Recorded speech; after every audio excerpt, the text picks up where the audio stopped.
steps in soil not blessed in. Squad ghosts linger in his chest. The no banner flies, no prayers been said. Where angels fear to tread. Voices swallowed by static storms. Still he walks beyond all norms. The unknown speaks in blade and flame. No past to bind, no God to name. The hunter wants flesh, now Lord, the fireworks and the devil's roar.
Should be like maximum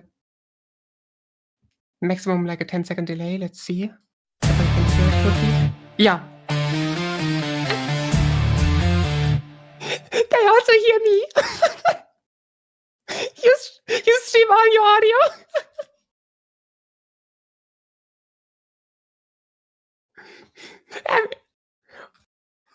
Your mic is not activated. I can say everything you say, yes. Hello.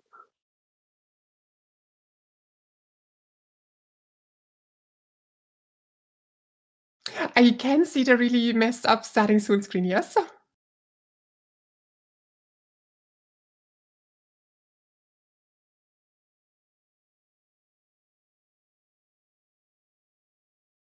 So you're gonna start chapter 2 as soon as they are ready? Okay, everyone, if you're ready, Rob will jump to chapter 2. Would you want to maybe connect your mic?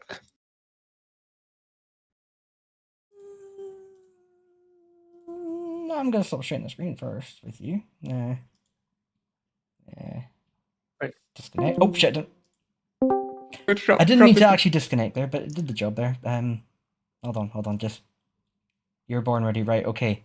Can you do a countdown from 10 for me, Loon, and then I'm gonna leave the call.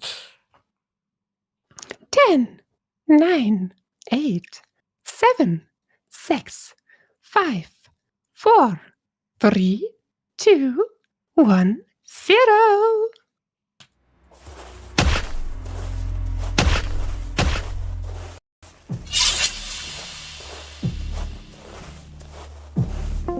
Wait, you died. You can't be here. You can't be. You can't be here! Hold on! No, no, no, no, no!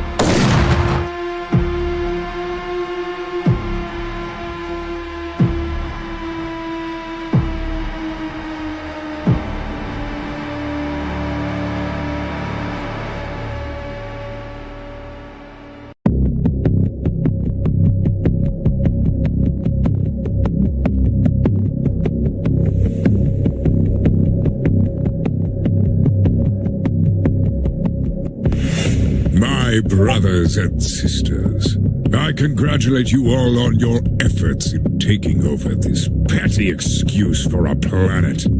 Each and every one of you have played your part to perfection, which I expect you'll continue to the best of your abilities. However, there still appears to be a thorn in our sides in regards to the so-called Devil Hunter and his associates. It goes without saying that they must not continue to operate, but as your king, I order that you find and destroy the leader Uber-Rob and any of the remaining Devil Hunters. The demon who brings me his head and his sword will be granted a higher position of abilities and power. I expect nothing less than success. Do your king proud. Oh, sweet hunter, how divine you burn. They came with fire in his veins, and now they return to it.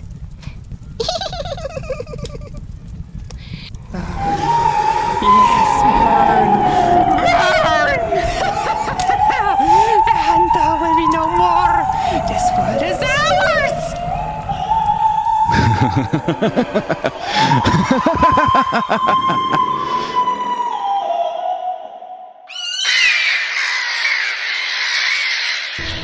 Oh, once again, you've shattered the thread of fate.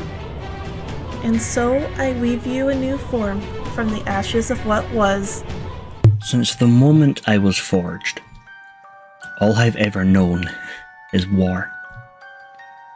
Crafted by the powers beyond comprehension to shield civilizations long gone, I've walked through shattered timelines and fallen empires.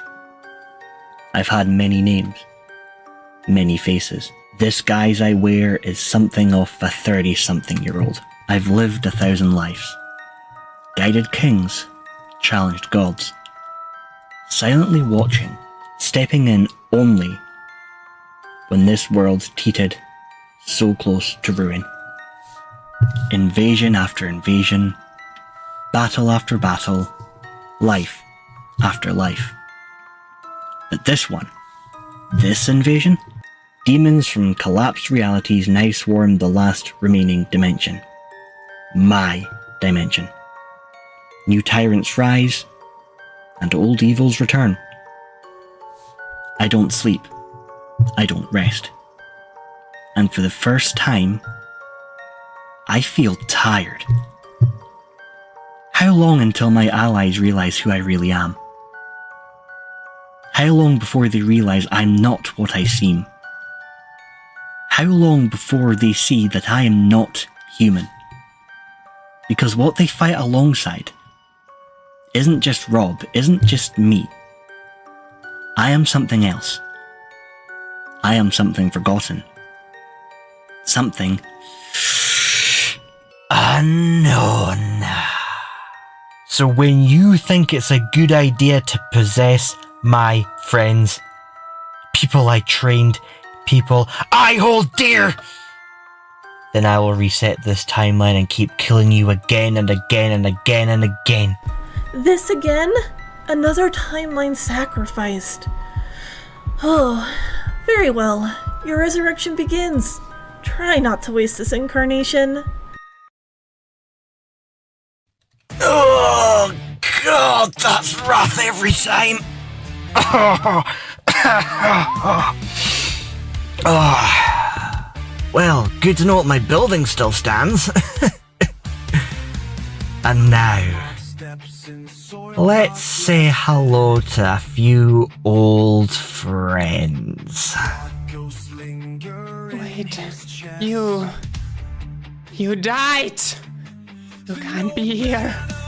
You can't be here.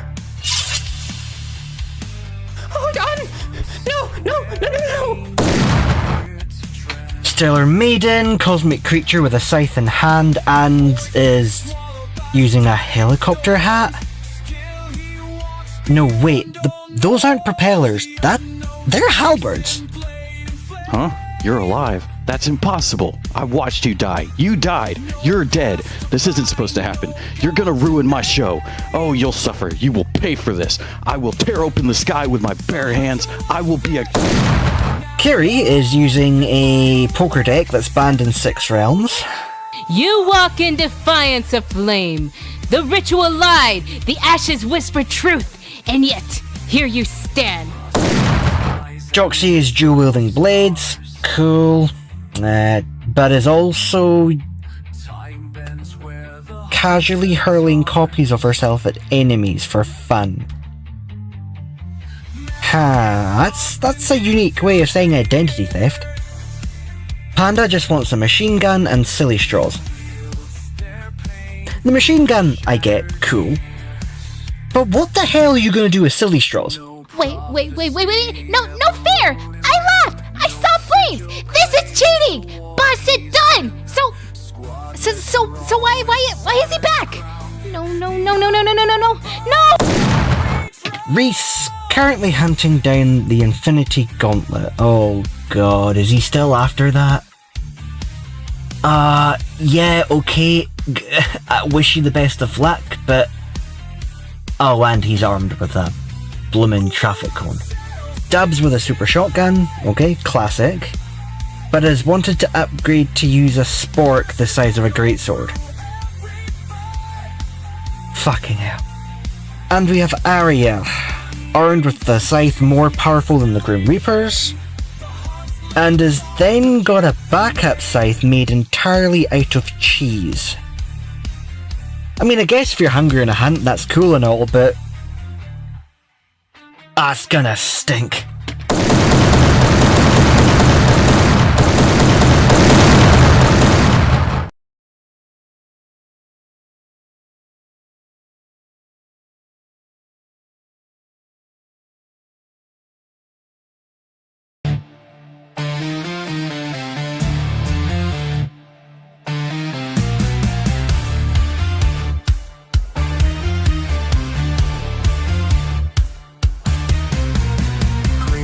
Steps in soil not blessed in.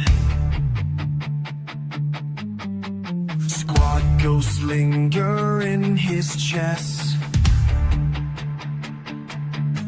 The no banner flies, no prayers been said. Where angels fear to tread. Swallowed by static storms, still he walks beyond all knowns. The unknown speaks in blade and flame. No past to bind, no God to name. The hunter wants flesh, now Lord, the fireworks and the devil's roar.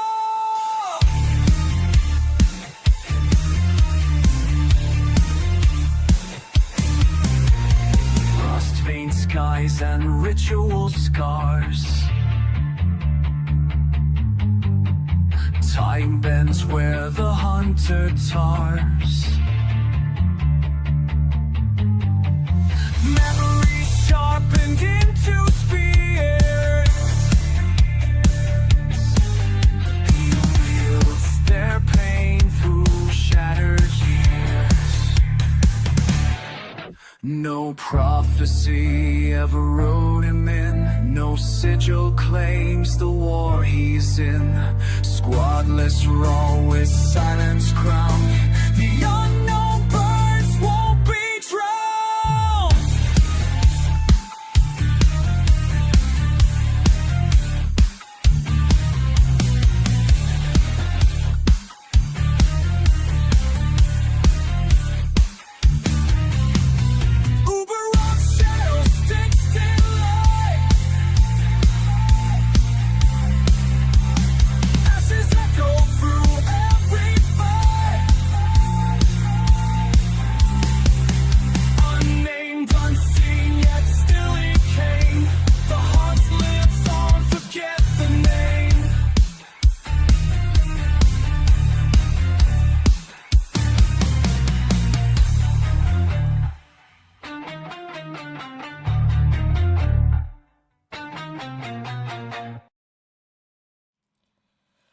Jesus fucking Christ, the scuff.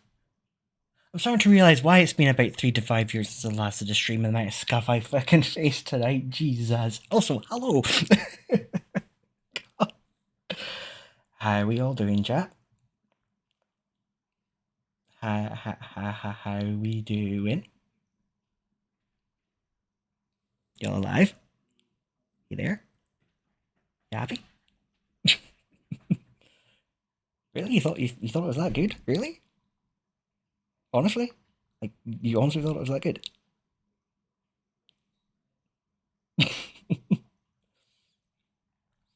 Are you trying to make me cry, guys? Are you trying to make me fucking cry? Really? Really?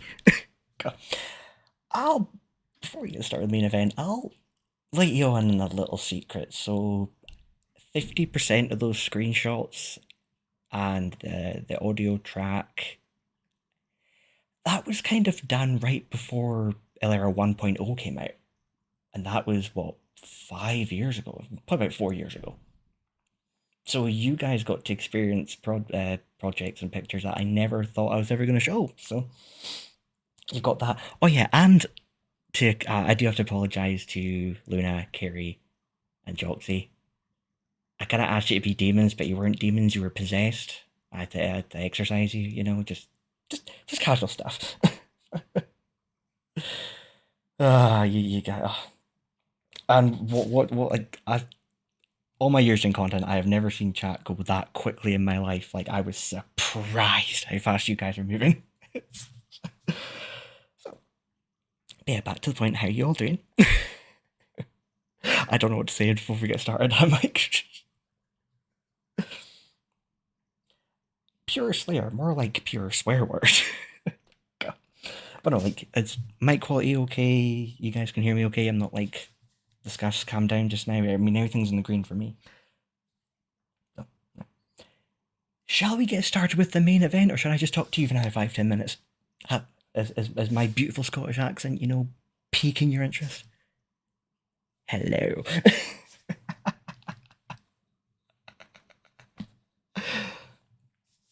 Plot armor, I guess. Yes. So, I had a whole kind of script written out about what I was going to say in this part, but the kind of scuffs really kind of put me back. So, if things continue to be smoothly, we're going to be playing Punishing Grey Raven, so catch again, that today released the Devil May Cry collab, and I may have off-stream collected a good few Dante builds and Virgil builds and weapons and stuff, because I didn't want to bore you guys during the gacha system. So...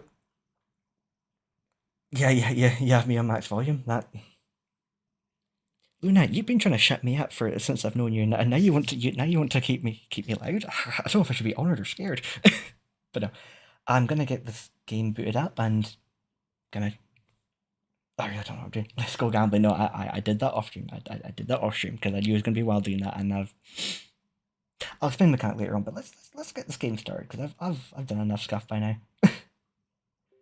And just wait, place your bets, the game's not going to load either. But I'm Discord. I'll just check. I'm scared. Is there another Discord ping I'm waiting for, Mr. Dubs? My voice really broke there, what the fuck?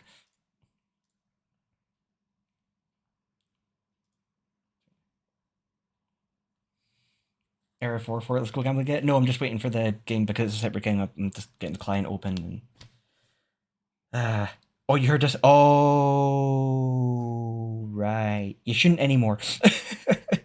You shouldn't anymore. Oh god. Professional content creator, guys.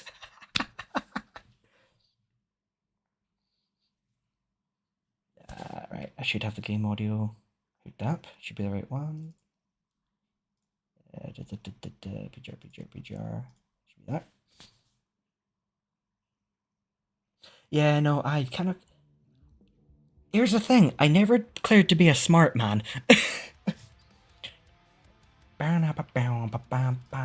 Oh, soundtrack's fucking dope. I need to get some gifts or something of headbangs or something.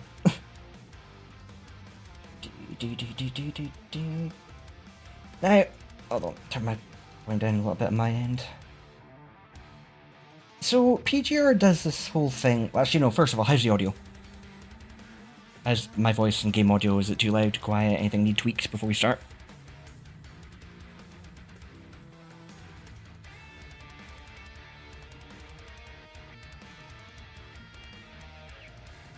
Cool. So I was gonna say, yeah. So PGR does this thing where it's a mix of cutscenes to kind of manga style things. So the cutscenes obviously I'm not going to speak through, but do you want me to try and imitate voice of characters for the manga scenes? Or do I just read it as normal? I'm going to let you guys pick. Also, I'm bad at voices, so... Audio signals will be good. Awesome, dude. Voice acting Rob. Okay, so... to give you the lowdown of the plot for Punishing Grey Raven, so... scientists did an experiment, a lot of mutations happen, vampiric creatures, demonic creatures, well, some demonic creatures, or you've got some... Good morning, Commandant. Why is the quality of that gone down? What are you doing, Lucia? Why are you gone down? You're meant to be good quality. Hold on. You doing Starshine Blue? Also... what the heck is going on here? Why are you... Okay. That's a weird bugging, because I just didn't do anything here. Yeah, so plot, end of the world. A lot of people died, blood creatures, demons, monsters, took over the whole planet. Humanity's basically on the brink of extinction, but some brains went into mechanized humanoids, i.e. this kind of creature, this kind of person here. I could talk your ear off about the lore, but I don't want to bore you that much, so we'll just get started with the story. Right, so where is it? Trial. That doesn't matter. Right. I need to check something else before we get started. Oh yeah, I'm... If you don't know who I am, which, shame if you don't, I am a fucking massive Devil May Cry fan and have been ever since I was 11 years old. Fell in love with the lore, the characters, the setting. I mean, my character is highly based around Dante. I mean, look at the coat.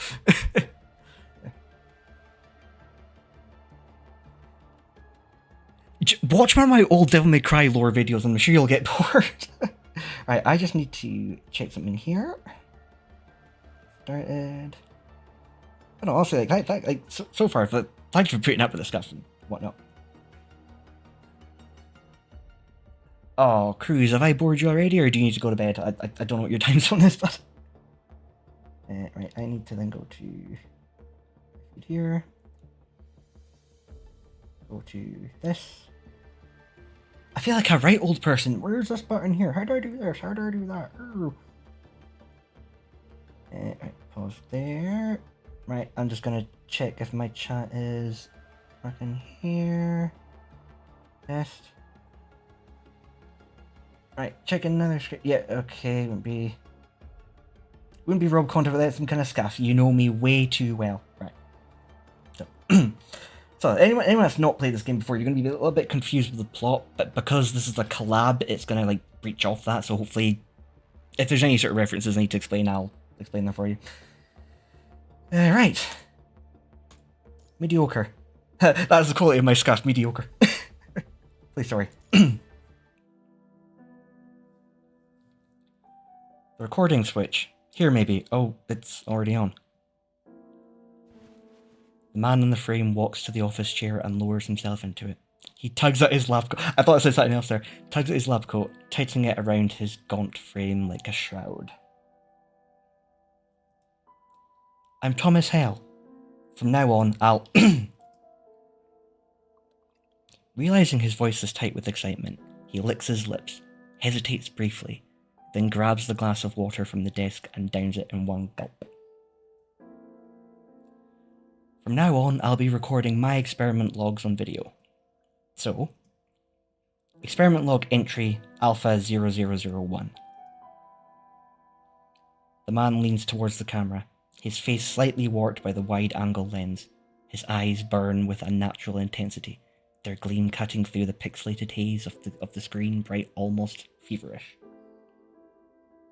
Researcher, Thomas L. I don't even know how to describe what I'm feeling right now.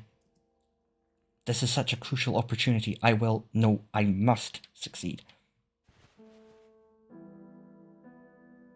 The man rises from his chair and slowly approaches a cylindrical chamber nearby. Perched atop a pedestal within the chamber rests a shard, resembling nothing more than an ordinary stone one might find along any roadside. But Thomas knows there's infinite possibilities harboured within the shard, all because it comes from the Hetero Tower. Now, TDLR, long story short, Hetero Tower is a tower that came down from the orbit, but had abilities of time travel. I will reverse everything. His voice is firm, devout as prayer.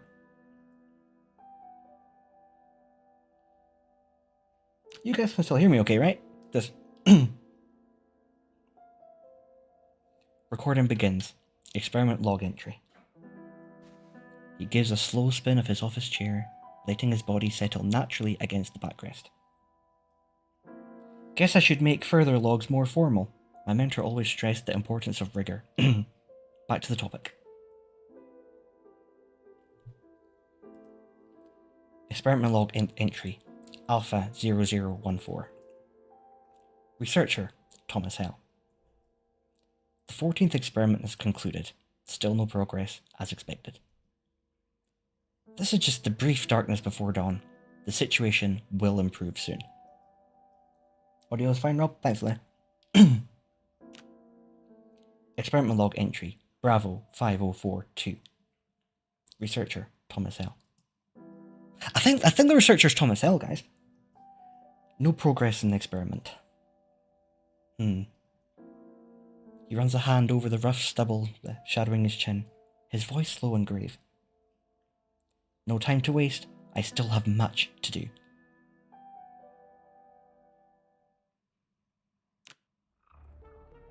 Experiment log entry. Charlie 0251. Researcher Thomas L. The man sits in silence for a long while. The quiet grows heavy, thickening the air until it feels as though it might feel drawn to it.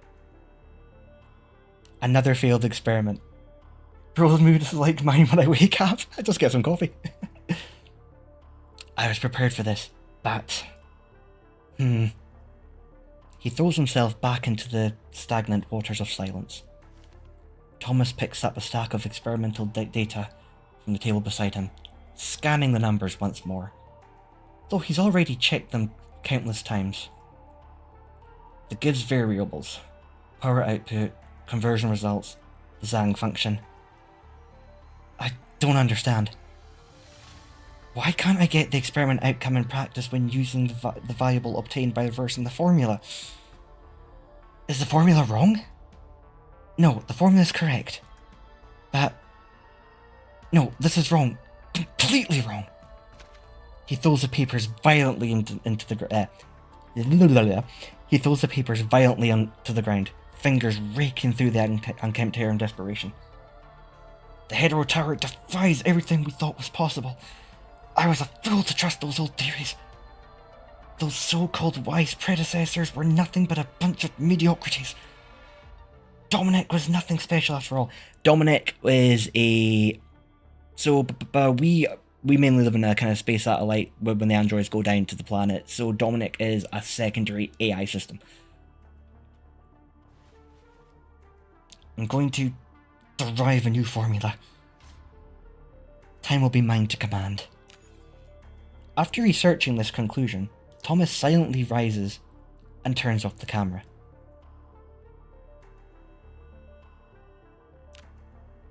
Experiment log.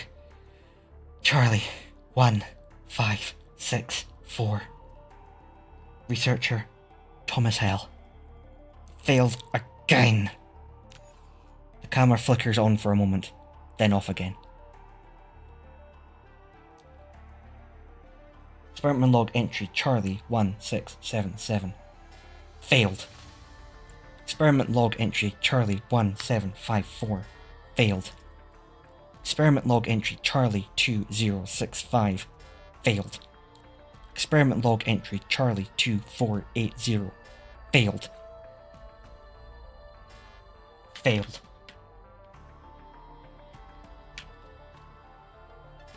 Failed. Failed. Failed. Failed. Failed. Failed. Failed. Failed. Failed. Experiment log entry Echo 0032. Researcher. Who else but a lunatic like me would do these fucking experiments? Lets out a self-deprecating chuckle.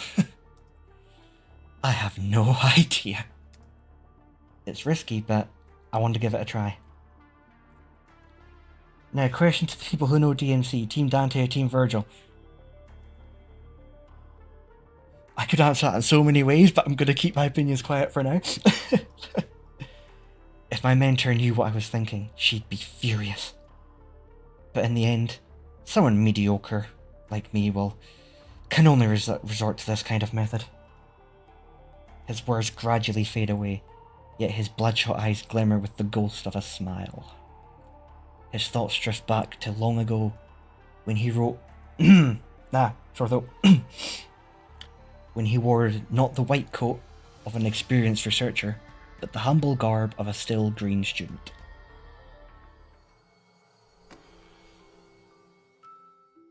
Never played DMC, but Team Dante, so that was Rob. Won't shoot me again. Team Dante's a very good choice. I mean, Dante's like one of my favourite characters. And then Virgil's a close sort of second because of the kind of nature. But it's more about the lore on their side. It's stuff. I hope we're doing great. I had to go back and watch the lore from the beginning stream and loved it. Oh, Twinkie, you're awesome, dude. Thank you. That means a lot. I always love Dante. Good answer. During the tranquil afternoon in the academic building, Thomas clutches his papers and eases open an office door with cautious hands. He isn't sure if the occupant is resting or even wants to be disturbed, so he holds his breath and steps inside on light feet. There, behind the broad expanse of her desk, sits his mentor, Miss Valentina. She seems in a trance, her gaze lost in depths of photograph.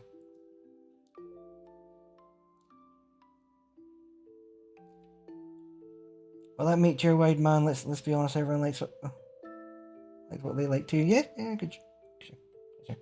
Thomas' gaze unconsciously follows his mentors, landing on that group. I can't even fucking know English now. Landing on the group photo with 4 people. He the starters are coming out now. He recognizes only 2: his mentor himself and Miss Schwartz. Of the remaining 2, one is a kind-faced middle-aged man, and the other a young person from Kowloon. Kowloon, think of a mix of Japanese culture. For Kowloon, so kind of safe haven, one of the remaining cities on Earth. But somehow still thriving. Spit it out, Rob, I know. Someone spit out God. Yeah, I read that completely wrong. I struggle with English as my first language. Something about the scene holds Thomas transfixed. An indescribable tension hangs between them and an invisible wall, making him hesitate to interrupt Valentina and pull her back to reality. But Valentina notices him anyway.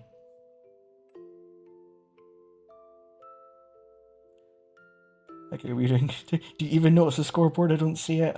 I will pan them to the nether realm. I just missed that in the chat. I just not noticed. Chat, have I missed something? Curious? Sorry. Thomas doesn't respond right away. Taking a moment to realise Valentina is talking about the people in the photo. Who are those people? They are people who changed this world. Please be the sons of Sparta. Compared to them, most people in this world are just mediocre, myself included. The only thing is that number 1. Oh, it's I mean, it's my first time doing an actual YouTube stream, but I first saw this from Stellar Maiden's streams. Luna streams, the kind of score rating. It changes. I think it depends who talks most in the chat, and it's like the alters. I could be completely wrong. I hope you can correct me if I'm wrong there, Luna. I forgot about the settings, so that's why I didn't disable it. I completely forgot about that as a thing. You're being too modest, Miss Valentina. The director of the Science Council could never be considered mediocre. Valentina chuckles at his words, and waves her hand at the young man, her voice tinged with melancholy. How am I not mediocre? Thomas shakes his head, as if trying to dislodge the memories. His gaze falls to the papers strewn across the floor, and he squeezes his eyes shut in anguish.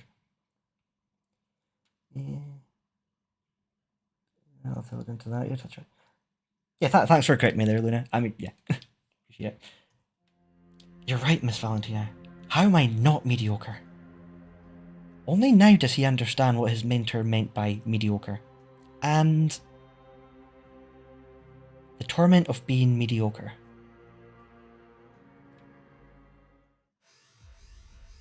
Crimson alarms shriek throughout the laboratory, wrenching Thomas awake from unconsciousness, who finds his body sprawled on the floor. Oh, God.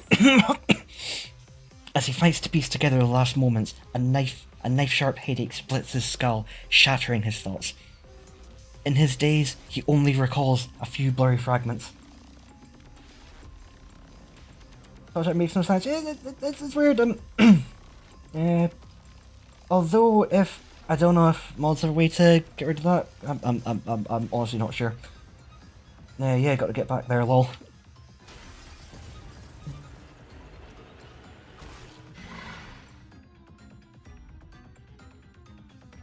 Space splintering like glass, a deafening explosion, and laughter, cold, mocking, cruel. Humans?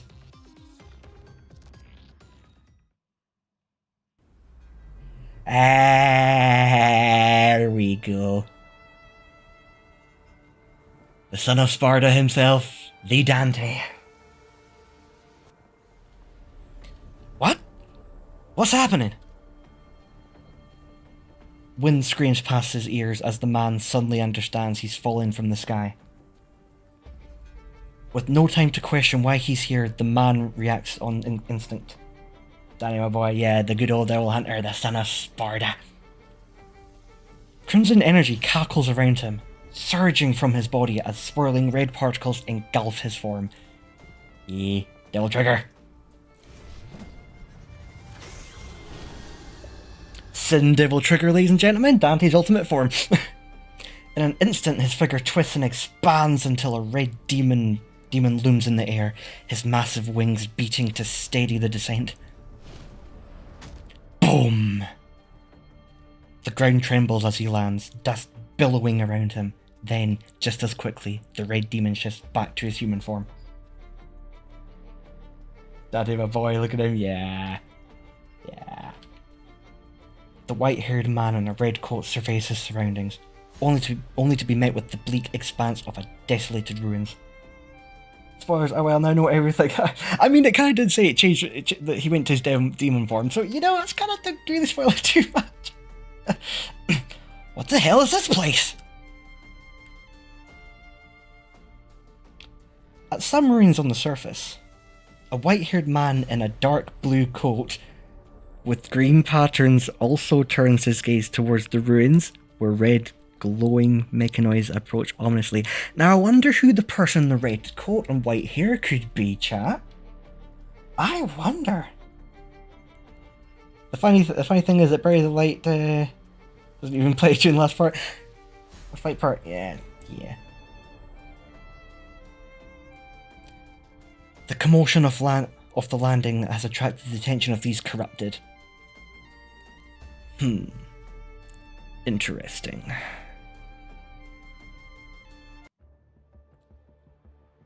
That's mission 1. We're going to a gameplay or cinematic one this time. I will say, I mean, I briefly saw a few things, but I will say, I don't have pronounce your name, just don't spoil too much, just because I don't want to. I mean, I try to stay away from some of the spoilers and stuff off the collab event, but also if there's anyone in chat that doesn't want to be spoiled, just I'm trying to spoil too much as well. So obviously you're fine and stuff. Not running away without paying support now. I mean, he's got Nero, he's got Alpha, he's got characters from Genshin and Wuwa. You know, he's never gonna escape the child support. Right. Ready for chapter 2. Firstly, in the future, the land wakes from the deep.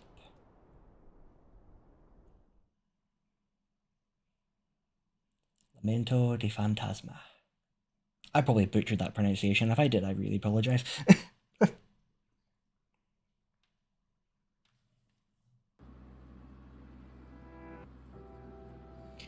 The transport vehicle hurtles towards the wilderness, its tires churning up and swirling dust storm in its wake.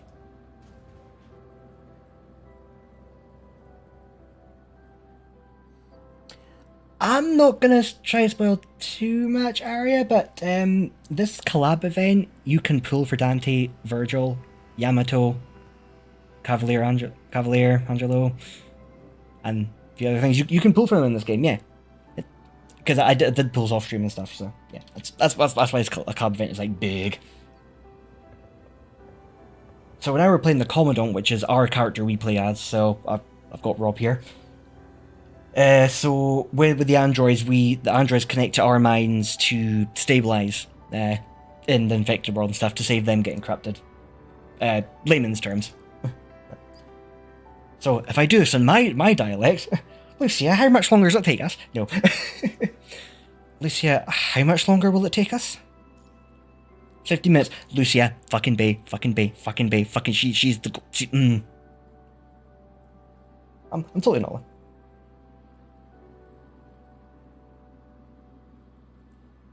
15 minutes.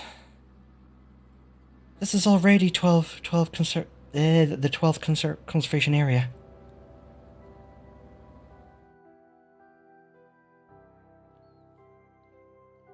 Down, Rob. Lucia Pyroth, Just don't tell me to down, Rob. Don't tell me to calm down. Don't tell me what to do. 2 weeks ago, multiple service conservation areas came under attack by unidentified hetero creatures. Worse yet, nearly all personnel from the affected sites have since gone missing. What started as a small-scale incursion has swiftly escalated, and the window to rescue the window to rescue the attacked conservation areas is closing fast. These coordinated strikes defy the usual behaviour of hetero creatures. Is something or someone pulling the strings behind the scenes? Another entity like Cradle, perhaps?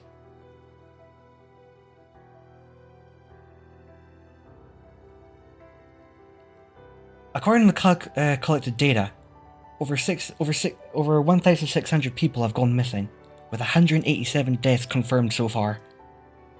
The majority of casualties occurred during the initial attacks. In just the first 3 days, 5 conservation areas were hit simultaneously, resulting in over 700 missing and more than 60 deaths. Babylonia has swiftly adapted its tactics, deploying the most agile elite squads as vanguard scouts to gather critical intelligence. Based on their findings, the support force would then mobilise, ensuring rapid reinforcement where needed. Don't calm down, Rick. Have fun. Resorts of disappearances and deaths among conservation area residents have dropped sharply since. But it's not enough. No matter how fast Babylonia moves, the hetero creatures always seem one step ahead, leaving defenders scrambling to keep up. Conservation areas requesting aid earlier has a permanent population of around 400 people. If this time... Lee pauses, leaving his thought unfinished. 4 hours have passed since you received the distress signal. Lucia remains silent, her hands clenched around the steering wheel, as she fights to keep the vehicle steady on the dilapidated, mud-slicked road. By the way, there's a plastic chair for Terminator. I quite believe that. You came here all for that. Lucia, how's everything with your new frame? It's functioning well, with no adverse reactions. Good.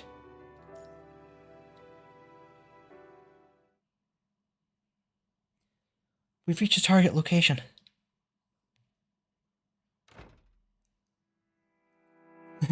Please let Virgil lend me a signature chair. Plastic chair.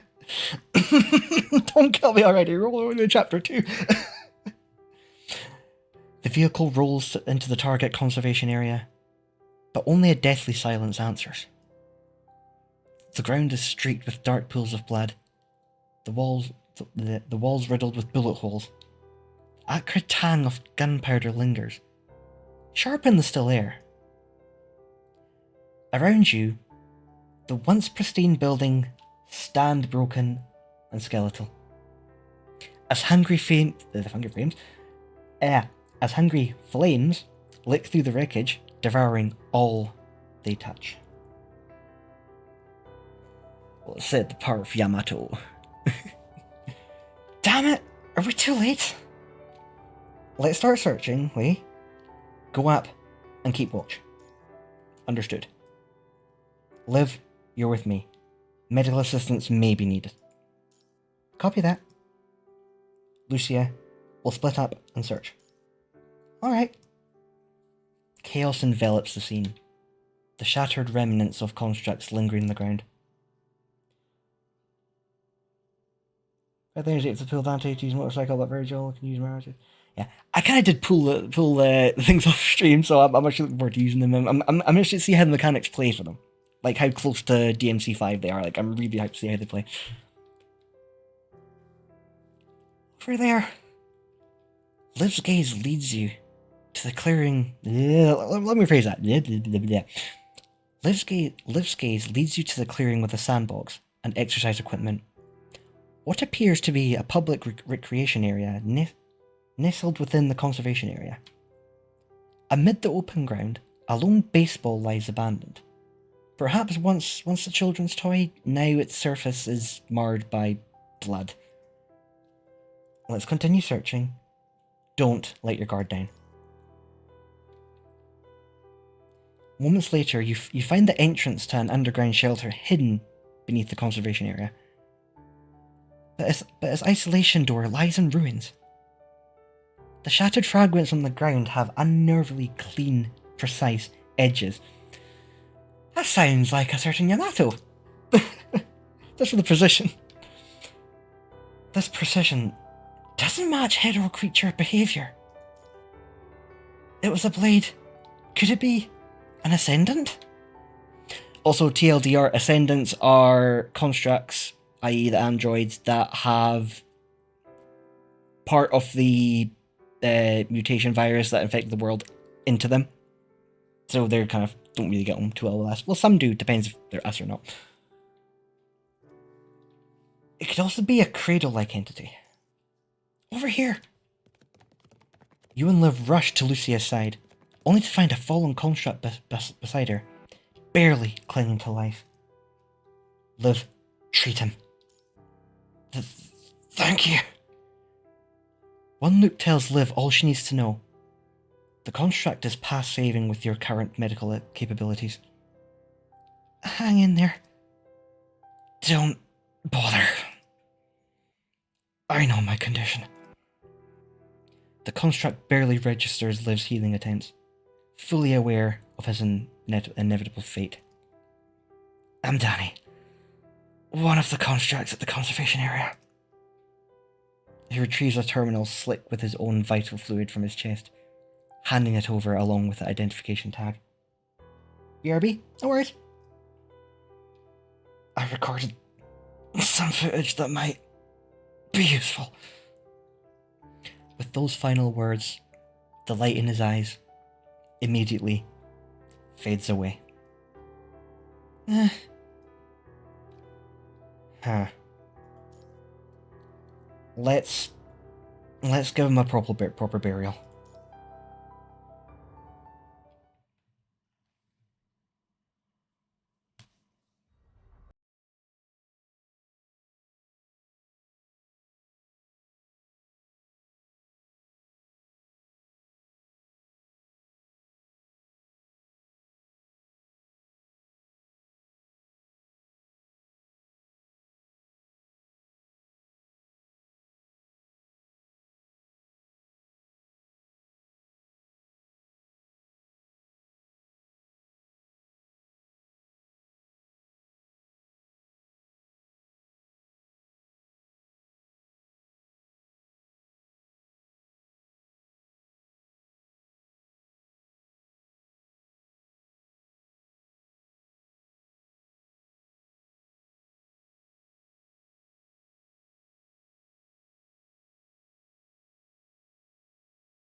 Now you find the answer to why the people in the attacked conservation areas went missing.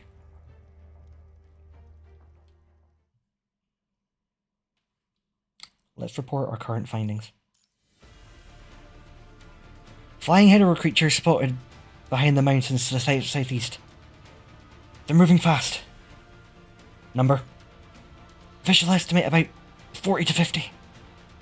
Estimated time to engagement in about 30 seconds. Assemble the BTB formation. Prepare to engage. The bat-like hetero creatures soon descend upon the conservation area.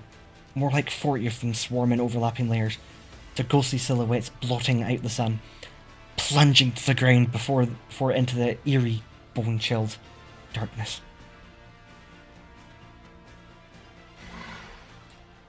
Scream!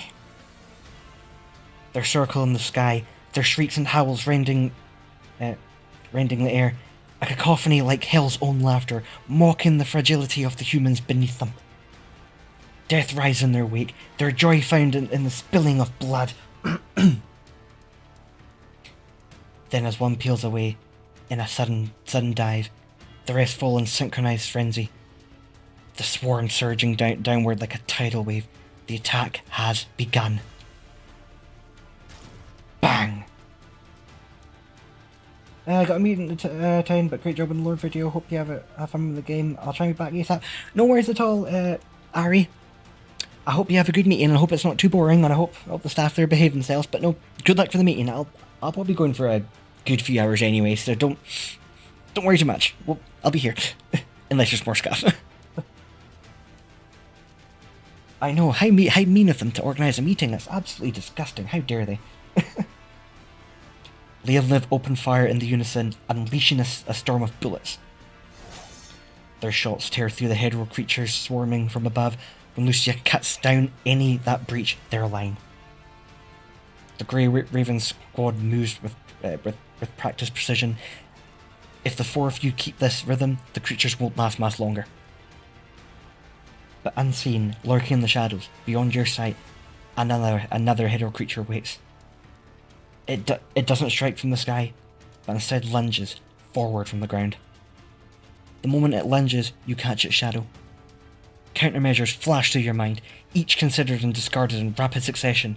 You could take it alone, but a careless move could leave you wounded, break the squad's current formation. Ambi Lurkin got some things going on in the background. No worries, Stubbs. No worries at all, buddy. Lucia! Roger. Lucia is already poised for the strike, her blade gleaming in anticipation. Once closer, the creature would meet steel. But something else moves faster. And you're back on top? For how long though, devs? Oh! Any other DMC fan are going to recognise that song? That little thing. I'm gonna leave that. I'm gonna leave that waiting just now. I'm gonna leave that waiting and see if it does the lyric. Ah, there we go.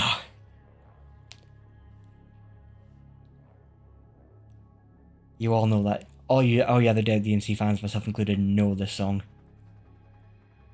You know it. Scream! The hetero creature crashes to the ground, shrieking, impaled. Only then do you see it clearly. A massive sword. The sword has a strange appearance. Its hilt textured like scales. Its handguard tipped with 4 jagged talons. There we go. Half the blade is now buried in the ground. A true devil weapon. Anyone who sees it would instinctively think of such description.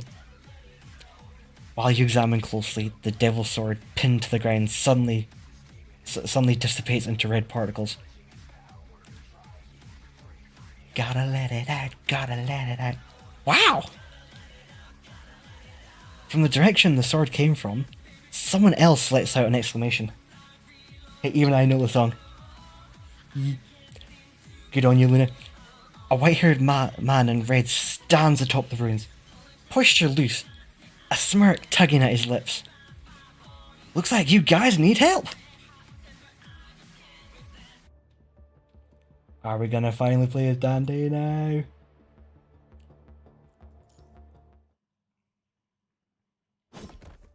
Yeah! I'm not gonna do it at the top of my legs, gonna end up disturbing the neighbours, but... As if it were nothing more than a game, the man in the red cuts through the hetero creatures with effortless precision. Everybody in ivory there? During the battle, he also displays a masterful gunmanship. You? Running away already? Not so fast! When the few remaining hetero creatures turn to flee, the man in red immediately gives chase without a second thought. In just a moment, he runs off in the distance. Huh? Looks like he's quite eager to help. Wait for me! A young person's voice echoes from another direction. Huh? Rob? Fan? You once carried out a mission with Noctis in New Oakley.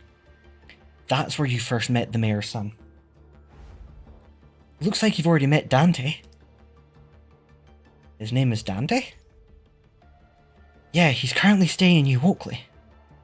We came here following a distress signal from the conservation areas. Fan surveys the ruins around and lets out a sigh. We still got here too late, huh? Has New Oakley been attacked as well? Yeah, we've been under attack by those bat monsters since 2 weeks ago. We defeated the first wave of hetero creatures, but then more kept coming. Thankfully Dante showed up, just in time, and helped us repel them. Without him, New Oakley would have fallen too. These hetero creatures seem different from the ones we faced before. Yeah, I can't shake the feeling there's something else to them. Something else? According to Dante, they're... demons. At the first moment, Dante, having defeated the fleeing hetero creatures, strides back towards you. Demons? His words are utterly shocking. For most people, demons are little more than relics of a myth. Whispers from forgotten tales. In this era where technology reigns supreme, neither gods nor demons have ever been discovered. And yet, if such an entity does exist, the people of this land know it by another name. The Punishing Virus. Yeah, they're demons. No mistake. Can smell the stink of those freaks a mile off. If demons do exist, then what are you? Me? A wild grin spreads across his face as crimson particles swirl into his palm, summoning the Devil Sword from thin air, visual proof to back his claim. Devil Sword Dante. I'm Dante, a devil hunter.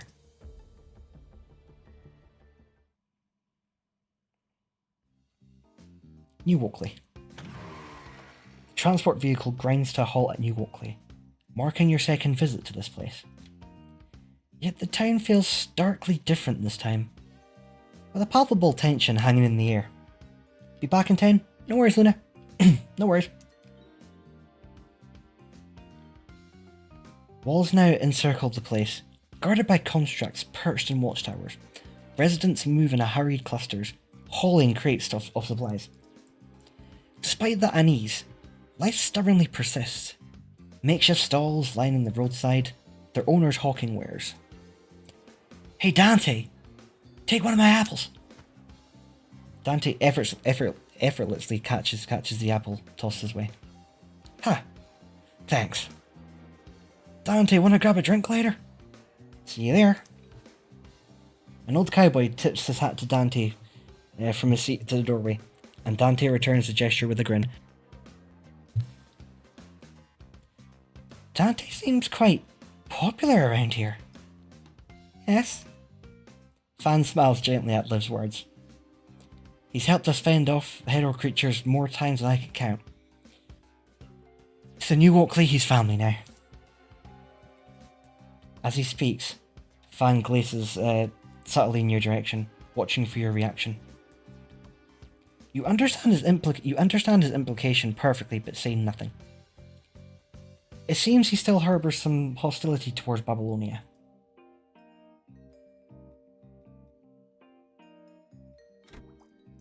As your group arrives at the tavern, Dante pushes the door open and turns to face everyone. Welcome to the finest establishment in New Oakley.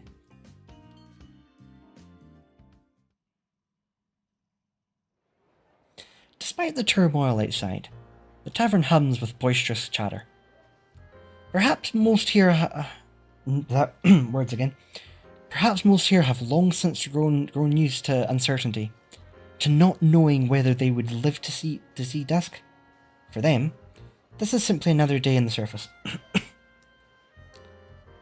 Look who's back, Dante! Another round, and one for my friend Dante here. Cheers. Dante accepts the full glass of golden liquid and leads the group to the quieter corner. Dante, try my new pizza. I tweaked the recipe based on your suggestion. Should be much better this time. Perfect timing. Oh, Rob, you're here too? It's been a while. Well, about time someone from Babylonia showed up. I'll let you guys talk. The tavern owner, sensing the situation, walks away to leave you to your conversation. Leaning back into the sofa, Dante adjusts himself with casual ease. His eyes... Oh, I accidentally pressed spacebar on that one. Crap.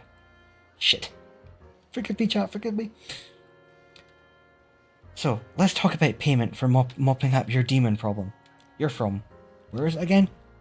Ah, right. Commandant of Babylonia. Just call me Rob. He takes a bite of pizza, his face betraying nothing. Let's first talk about those demons you mentioned earlier. Alright, we'll start there.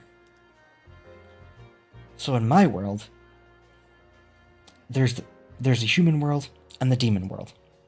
Huh? Hold on. I'm actually gonna dip. I got a sudden headache coming and looking at the screen hurting, so I'm gonna lie down and turn off everything. No worries at all, Dabs. No worries at all. Thank you so much for stopping by, dude.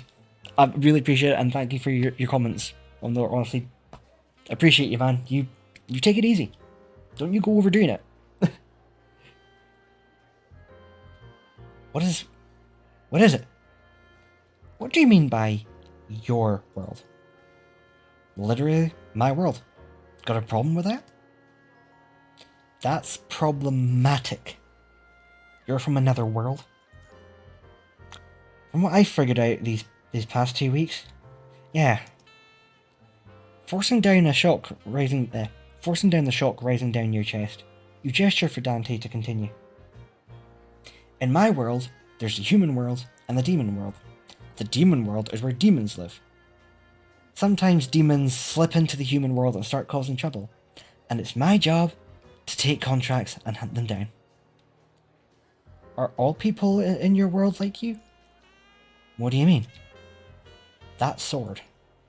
He smiles and shrugs, but his voice sharpens with sudden seriousness. Because half of me is demon blood. Huh? After a prolonged silence, Dante speaks up again. Whoops, did I scare you? We've been through our fair share of things too. Hey, I like that look in your eye. So how did you end up in this world? Wish I had an answer for you. But I'm just as clueless. I was busy cleaning up demons in the demon world. When some crazy suction yanked me right into this place. Huh. Then you don't know how to get back either. I don't. But I got the gist of your world situation. Maybe this Babylonia of yours can send me back home. So here's the deal. I'll help you clean up these demons, and in return, you help get me back to my world. Countless thoughts flood your mind. Demons. A devil hunter. If demons are involved, maybe we should work with you. Now we're talking. But I need to report to my superiors first. Dante doesn't mind waiting a bit longer, his demeanor remaining relaxed. I'll be waiting for your call.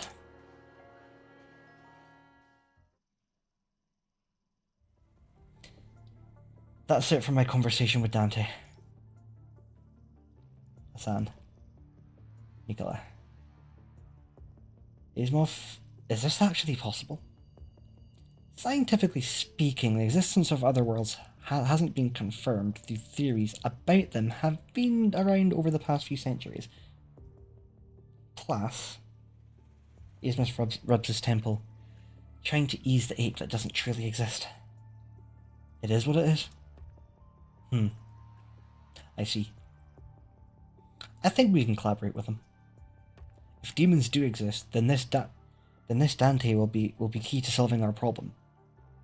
If they don't, he pauses for a moment. He's only one person after all. Do not do not underestimate Dante like that, Nicola. Don't you fucking dare. Agents, ascendants, even an entity like Cradle, we've handled worse. One more strange existence doesn't concern me. I'll leave the specifics of the frontline situation to your judgment. Roger that.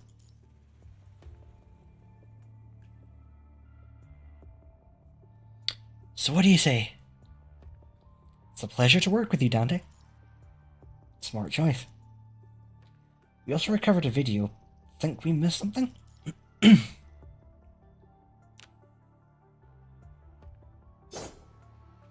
replay the video on a terminal, and once again, the figure who delivered the slash flashes across the screen.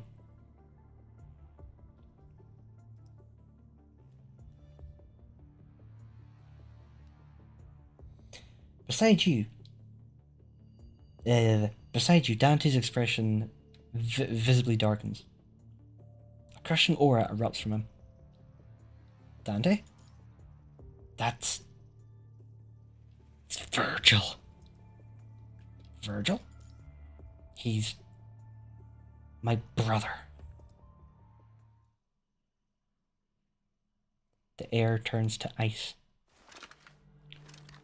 Lucia takes a small step forward, while Lee's right hand already rests on the grip of his gun.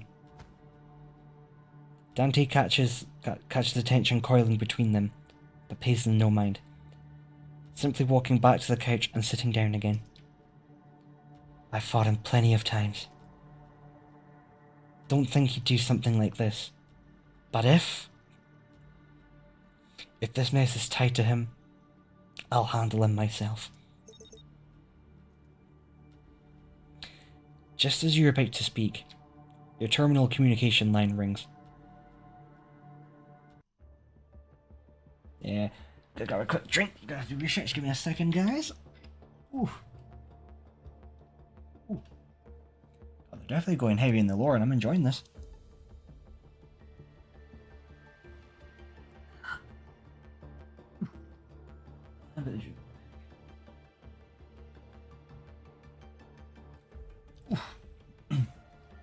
Again. Right. Now, is this going to be another story thing, or is it going to be a play option? It's going to be battle preparations. We get to play. Playing as Virgil. Yeah. I am the storm that is approaching.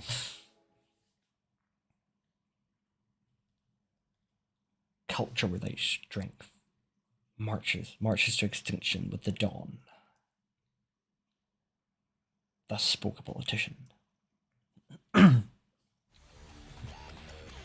Humans once crossed towering mountains and ventured into the deepest seas, forging a miracle upon this land known as the Golden Age. But now, only ruins remain. Herds of hydro creatures roam through the broken walls. Virgil. Virgil watches from above, his gaze fixed on the movements of those bat-like creatures. The rhythmic growl of an engine echoes in the distance, a motorcycle, unmistakable in its cadence. Virgil tilts his head, his attention sharpening as the sound draws nearer.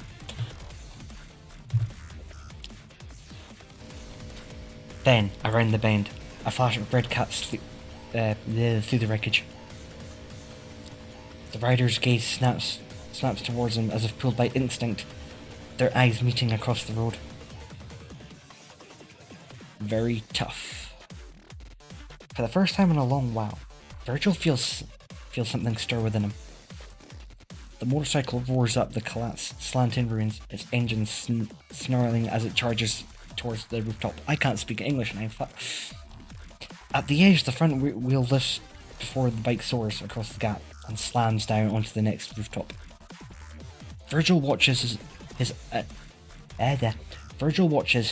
his usual disdain for human machinery momentarily eclipsed by the reluctant admiration for the rider's exceptional driving skill.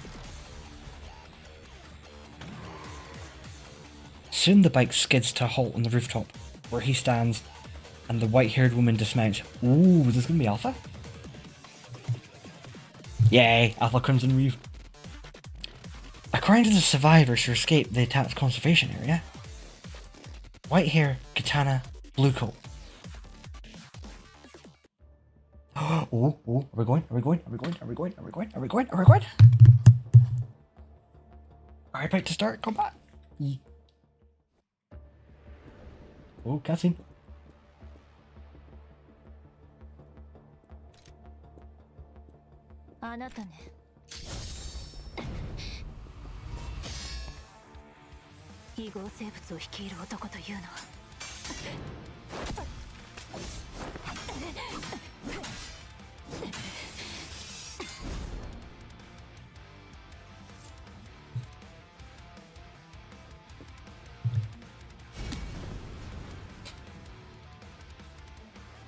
Yeah, child sport's coming for you, buddy.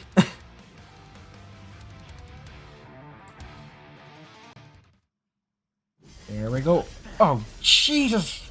Alpha, Jesus! Oh, and they've got the stylish speeder as well. Yes. Okay. I'm losing it. Oh, and they're playing Bury the Light. Fucking right.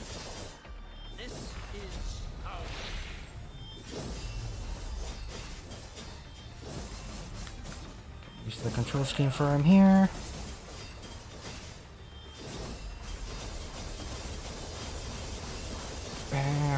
Triple S already.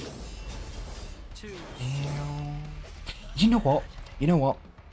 We're turning this up. We're turning the... Oh, RG's up. Never mind. Let's go. I'm going to turn up a little bit of my settings here. Because if we're going to listen to Bury the Light, we want it in its full entirety. Not bad.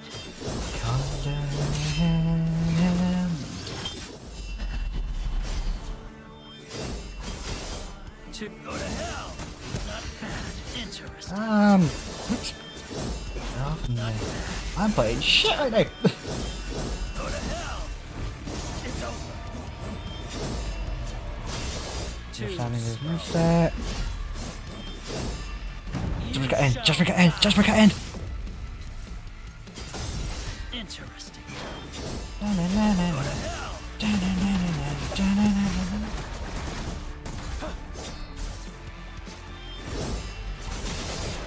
This is our... Not yet. I still have much to... Ah, we went badly, but it's fine. We're still understanding his new... Come on. I am the storm that is approaching, provoking black and ice. I am reclaimer of my name. I'm not gonna sing. I'm not a singer. I'm not a singer. I have been blessed. My family crest is a demon of death. Oh, is that it already? Oh. 25 more. Continue.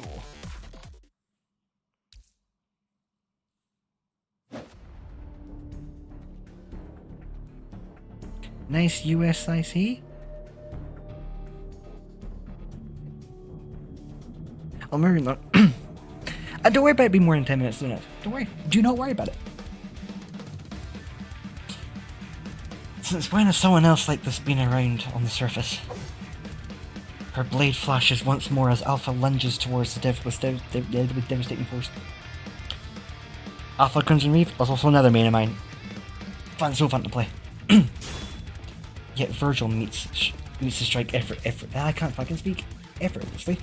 His sword a seamless barrier. Oh, you mean nice music? I know what you mean now, Luna. Just read it. I mean, how can you not love Bury the Light? Alpha shifts her ankle, poised to retaliate under the surge of energy pulses from him, forcing her onto the defensive. I really am struggling to speak right now. Huh?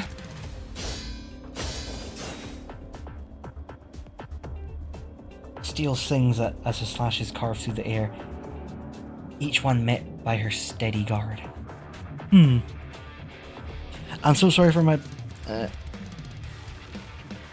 Oh no, don't apologize for your bad writing this night. Never was so bad before.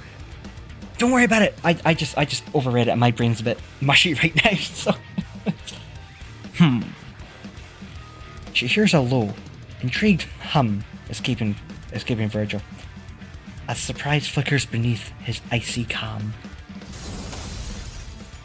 Only to be followed by an even more devastating slash. Judgment Cat, end. Judgment Cat, end. Judgment Cat, end. Lightning cackles as Alpha answers with an equally devastating slash. Crash!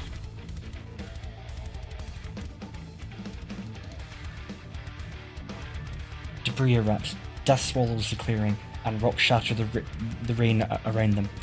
Yet the two silhouettes cut through the chaos, using falling rubble to pivot midair before touching down with effortless grace. Oh, that is a screenshot and a half. Oh. Screenshots. A heartbeat of stillness. Chests rise and fall, steady but sharp. Then they clash again.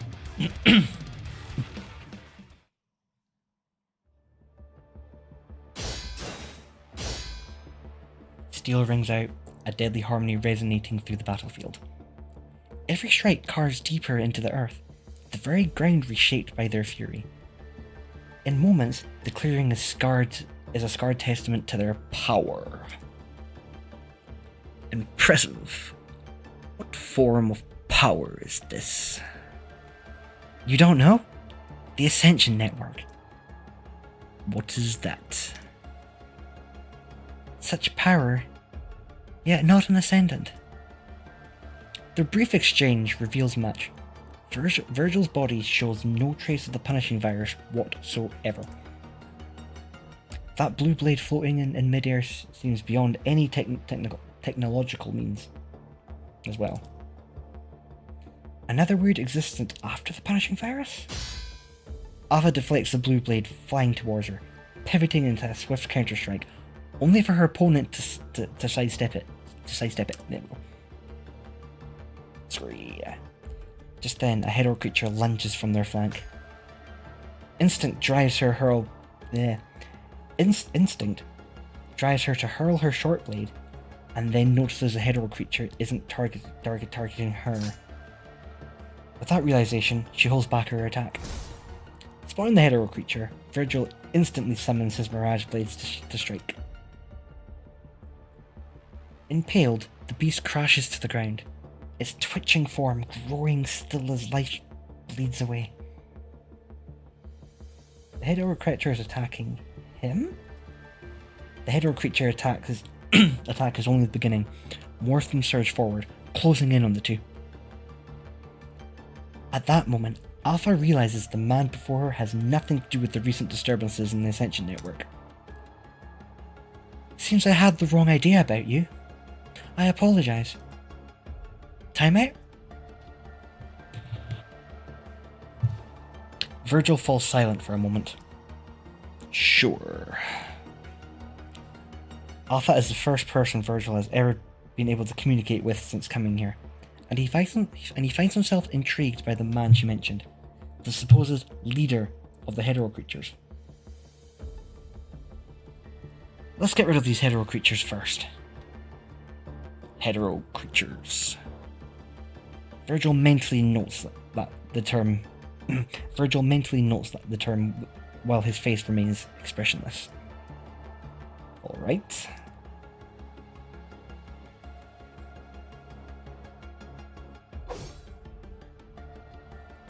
Something about them isn't right.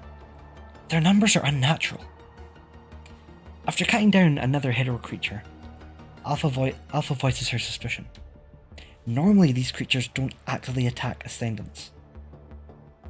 Even when some do become aggressive, they usually retreat after a few are slain, driven by self-preservation. Yet these hetero creatures in front of them act as if they don't fear at all. I have observed them. They seem to be searching for something. Alpha recalls recent anomalies in the Ascension Network. As I suspected, someone is pulling the strings behind them. Just then, the hetero creatures halt their attack as if obeying some unseen signal. In eerie unison, they swarm towards a nearby building.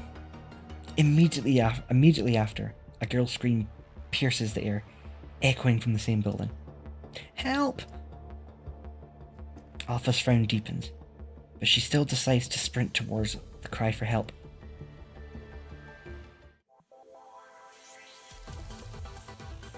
Ooh. Dr. Hell. I want to change that to Dr. Frost. Like the hat Dante has. Dr. Frost fit. I hope we get to play Dante this time, I hope. Okay, another audio thing. Let me just grab a drink before we continue. But I'm curious, guys, in the chat. You having fun? I'm not boring you yet, am I?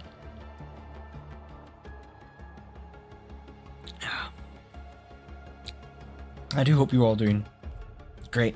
Whatever time zone you're in, I hope you're taking it easy, not overdoing it.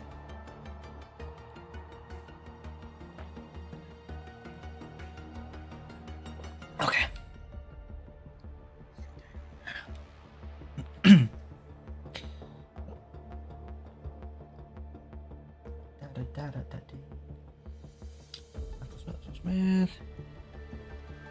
cool.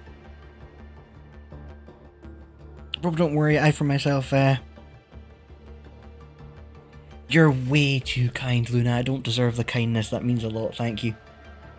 Because you're taking a lot of time out of your day as well to watch this, and that means so much to me. Like, yeah, I can't thank you enough. Like, I'm gonna take a break from my kind of whole acting, my bad acting just now, but honestly, every single one of you guys, every one of you, brilliant, amazing, fantastic. And if it wasn't, and Luna, if it wasn't for you helping me out with, the last minute things on the YouTube side, this stream would not have happened. So the reason I'm streaming right now, still, is because of you, the tips. I mean, I know you know that already, but it means a lot. It really does.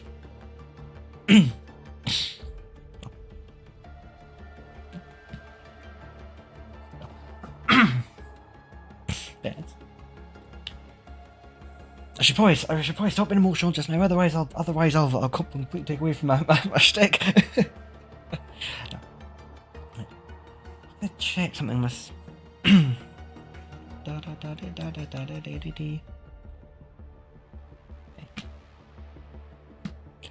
Shouldn't have happened without you, Luna. Right. Oh yeah, but that means I have to show who I am as a person, and we can't have people thinking what I'm really like, can we?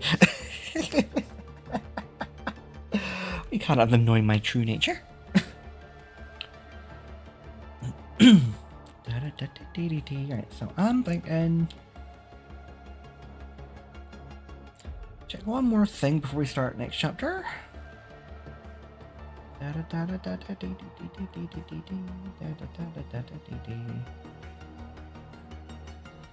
These no fans be there. No, that's. They could, right? Why do I want to focus on having fun? Why do I want to show that? Okay, I'll stop. Let's get to chat.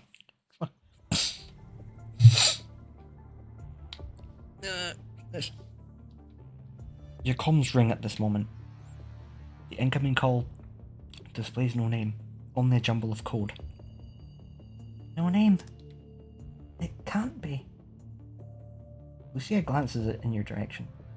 Given the recent hetero creature's activity on the surface, the two of you share the same suspicion about who's calling.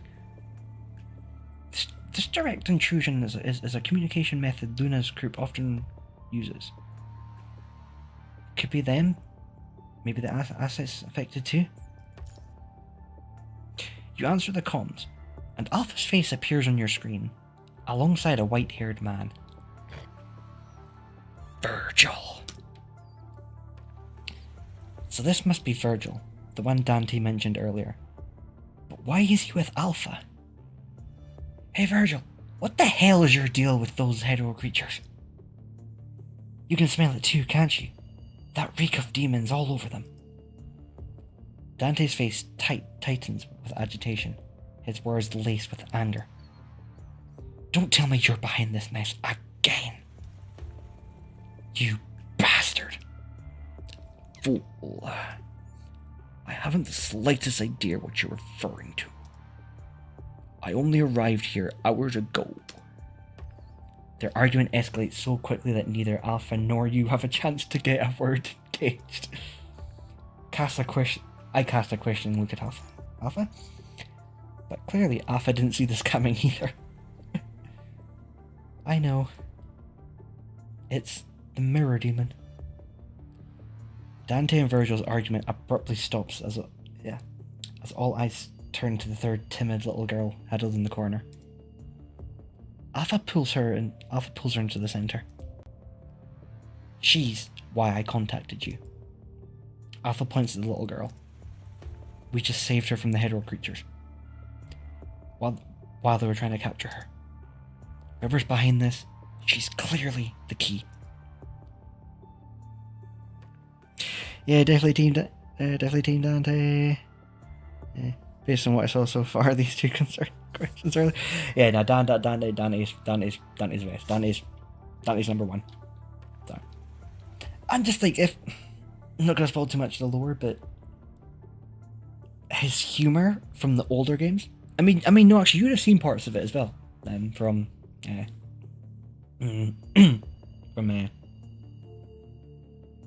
Petra Plane, you would have seen there. I'll let Leica tell you the rest herself. With that, Alpha steps aside. Leica's clothes cling to her, dirt-streaked and rumpled, bearing the grime of days without washing. A faint tremor runs through her, and her eyes, wide and shadowed, betray the toll of life on the run. Every glance thrown her way seems to press down her. Her voice wavers, stumbling over words. It's okay, Leica. We're Grey Raven from Babylonia. And Alpha here beside you is really strong. She'll keep you safe. Alpha glances at Liv, saying nothing. It's alright now. Just take your time. Breathe deeply with me. After a moment, Liv's gentle reassurance steadies Leica's nerves, and she begins her story. I'm Leica. My father is Thomas Hale, scientist from the very first story. Very first chapter. You glance up at Lee, but he only shakes his head. It seems the name means nothing to him. Those hetero creatures like that, that look like bats, were all made by the Mirror Demon using the Red Tide. The Mirror Demon took over my dad's body, built a tower. It calls it the Babel Tower. The tower's full of monsters. Dad helped me escape and gave me a recording. And he told me to find the people from Babylonia. Can we see the recording? Of course. Oh, but I don't have a device to play it. Let me do it. Alpha takes the memory card from Leica's hand, slots it into her terminal, and transmits the video over. You tap the file, and the recording flickers to life, playing in sync across both screens.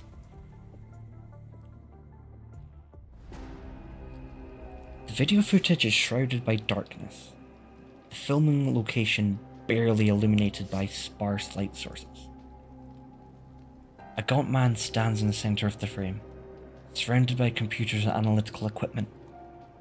The screens cast an eerie red glow, their reflections bleeding into the shadowy outlines of what seems to be ancient stone structures behind him. Green and red lights weave across the man's face, deepening the hollows of the sunken eye sockets, veiling his exhausted gaze.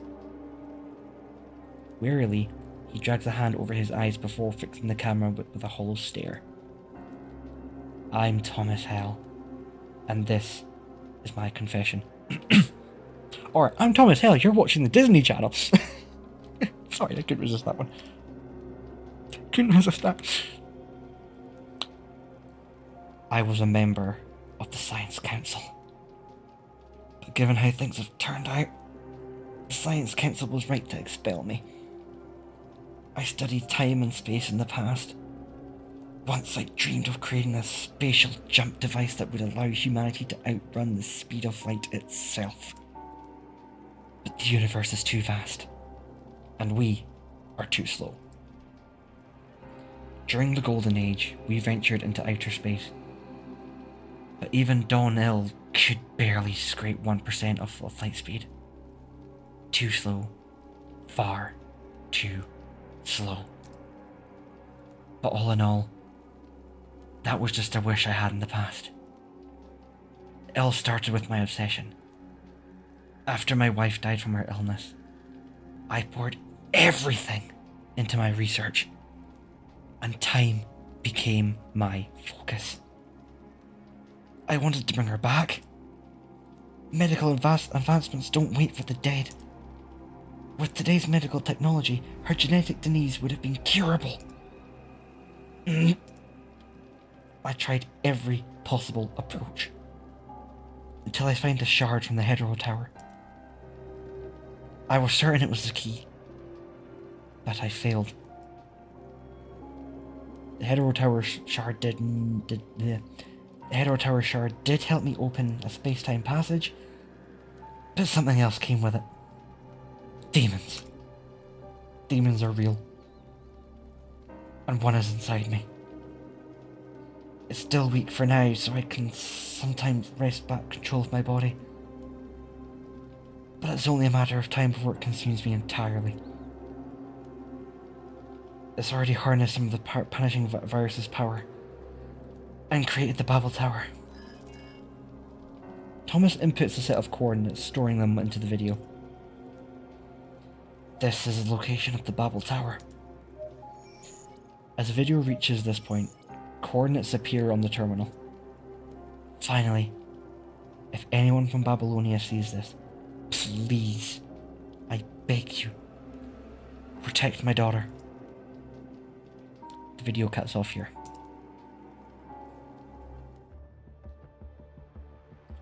Another world. So, Thomas's experiments is what dragged me and Virgil into this world. Dante chuckles, relieved now that the mystery is solved. Looks like we weren't the only ones though. Mirror Demon. Never heard of it. Probably some small fry from the demon world. Now that we know the location of the Babel Tower, we'll storm the tower and eliminate the Mirror Demon. Roger that. Heh, piece of cake. Now that we're teaming up, I'll show you that thing what I'm made of. Dante looks at Virgil standing on the other side of the screen. Hey, I already cut a deal with this Commandant. I help him take down the Mirror Demon, they help me get back. What about you? Tagging along? Virgil tilts his head slightly, considering Dante's words for a moment before responding. Intriguing. It could be a worthy diversion. I'll accompany you to the Babel Tower. Besides, that Mirror Demon and I have unfinished business. Dante raises an eyebrow in momentary confusion, then remembers a video from earlier. Understanding dawns as he realizes what Virgil means by unfinished business. Yeah, looks like the Mirror Demon's using your identity to lead those hetero creatures. Seriously, who comes up with these names? Hetero creatures. Anyway, I saw the video. Even though it only showed the lower half body, no mistaking it. That guy looked just like you, Virgil. Mirror Demon. Mirror. You think this thing can actually copy people? His fate is sealed regardless. The conversation between the brothers comes to a pause. Seeing this, Lucia steps forward to speak with Alpha. Alpha? What do you plan to do? Go to the Babel Tower? She thinks for a moment before continuing. Luna detected unusual activity in the Ascension network earlier. She believes it's filtering new agents, which is why I came to investigate. Given the recent behaviour of the hetero creatures, it's possible that this Mirror Demon can already be considered an agent. Alpha shakes her head, keeping her lingering doubts to herself. The Mirror Demon is neither constructed nor corrupted. But how could it possibly connect to the Ascension network? Perhaps the Ascension network always holds a deeper secrets yet to be uncovered? Luna, how is she? She's fine. She just needs to focus her energy on the Ascension network for now to prevent bigger problems. And let's meet at New Oakley. Alpha nods and reaches out to the end of the call. So, your name's Virgil. Virgil gives no answer. Looks like we'll need to head to New Oakley. Do you have any vehicles to use? Hi Rob, I got stew. Ooh, what stew? Chicken stew? Beef stew? What kind of stew? What shoe have you got, Kiri? I don't need those. Virgil unsheathed Yamato, its blade tracing across in the air. A trail of cerulean light lingers in its wake, and like a flower unfurling petals, space itself splits along the incisions, revealing a yawning void of infinite black. Arthur watches Virgil's actions, a flicker of astonishment crossing her eyes. Did he just cut through space? But in the next moment, Virgil furrows his brow. The portal is not stable. The cross-shaped rift trembles, its edges wavering like disturbed water, and gradually seals shut a moment later. Beef stew! Ooh. Making me hungry now. I want beef stew now. You got any spare beef stew?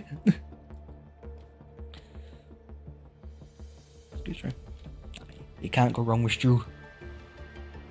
Looks like you'll need to find another way to get there.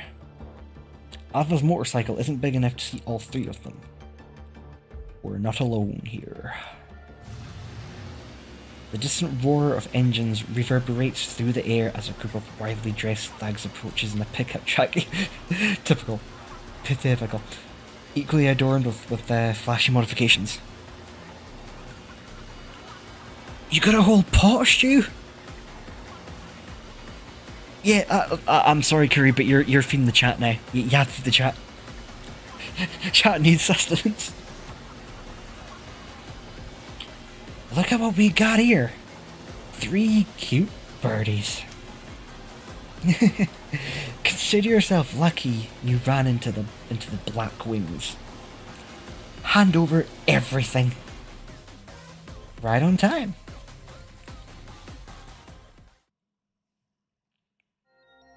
Nom nom nom. I don't know why that's more funny. That's why you nom nom nom. I am the nom that is approaching. The nomming. Wait, that sounds a bit more wrong. Meanwhile, Babylonia. This is the data sent by Rob. Asimov, what's your take on this? Thomas Hell, that name rings a bell. It's so good. I read that in a really sus way. But no, glad you're having good stew. I'll look up the information on him. Regarding the other world, there's a barely perceptible hint of anticipation in Nicola's tone. I've already shared my thoughts on this. Theoretically, it is indeed possible. However, even with in-depth exploration of this field, we cannot estimate when we might reach any conclusions. Ooh. Feels like Kerry would speak with a full mouth there. So good, guys. It's really good. Actually, I'm not giving you free ASMR. What the fuck am I doing? I'm not going to give you ASMR for free. Scientific progress sometimes requires a touch of luck, Thomas. Thomas, perhaps he hit the jackpot. After speaking, Asimov recognizes the inappropriateness of his remark. He closes his eyes briefly, then starts again. That remark was inappropriate. Every researcher's work deserves respect. If possible, I need more of Thomas's research data. After that, I can provide new conclusions. Alright, I'll have Rob recover the data. If that's all, I'll be heading back now. Asimov strides towards the exit. Just as he steps through the doorway, a thought flickers at the edge of his mind, and he pauses, glancing back. No. I never used to really use that word much at all until it was watching you and Nami, Kerry. And that's when I just started hearing Nar all the time. I'm like, okay, so it's stuck in my head. Every time I hear that, I just imagine you two saying Nar. There he catches a sight of Nikola and Hassan. Their figures slumped with weariness, exchanging hushed words. And given the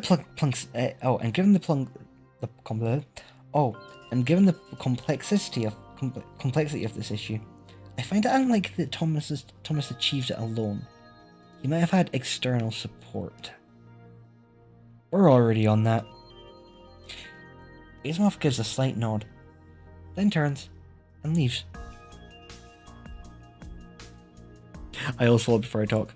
Pause. Sorry, do you realise what you typed there, Mr. Carey?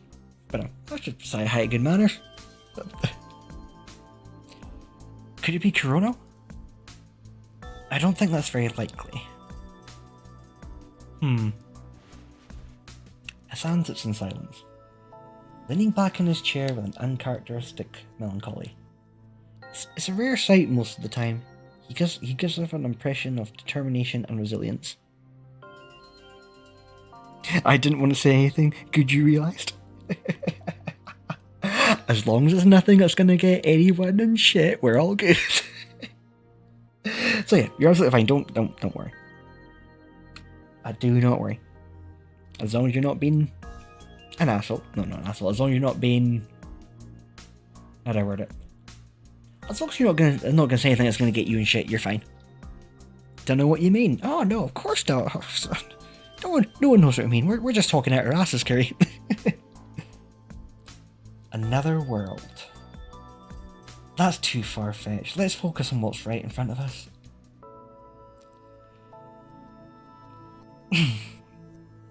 Hassan offers a knowing smile. Hassan offers a knowing smile as he turns to his old friend. Exactly, yes, exactly. Aren't you excited about it too? Nicola lets out a disgruntled snort. But you're right, we are too small to have big dreams. Hassan straightens his back, returning to his usual composed demeanour. Back to our previous arrangements. Their conversation fades in the sterile glow of the office lights. Just another moment in the command centre, where countless others move through the artificial radiance, absorbed in their busky tasks. And so humanity presses forward, stumbling through these lights. The night talk.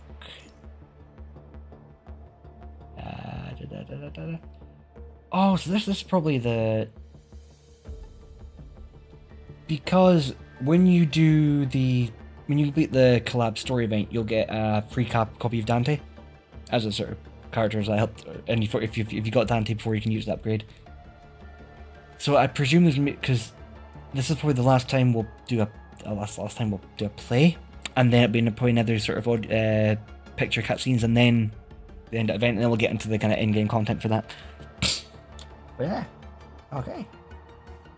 Let's start. There we go.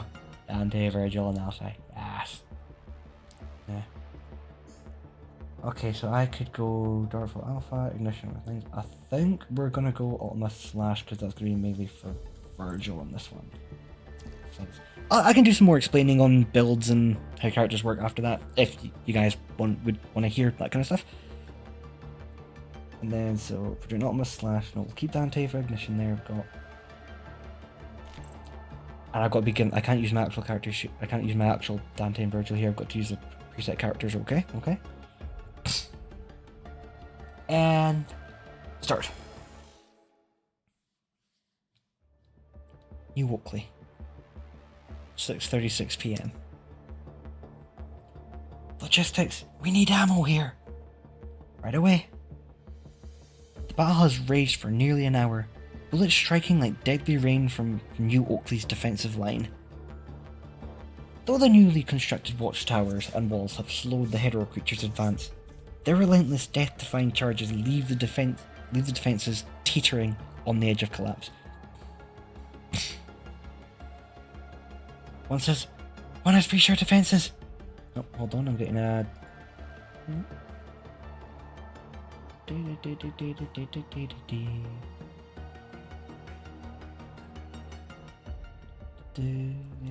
Hold on, give me a second, guys. Thank you, mate.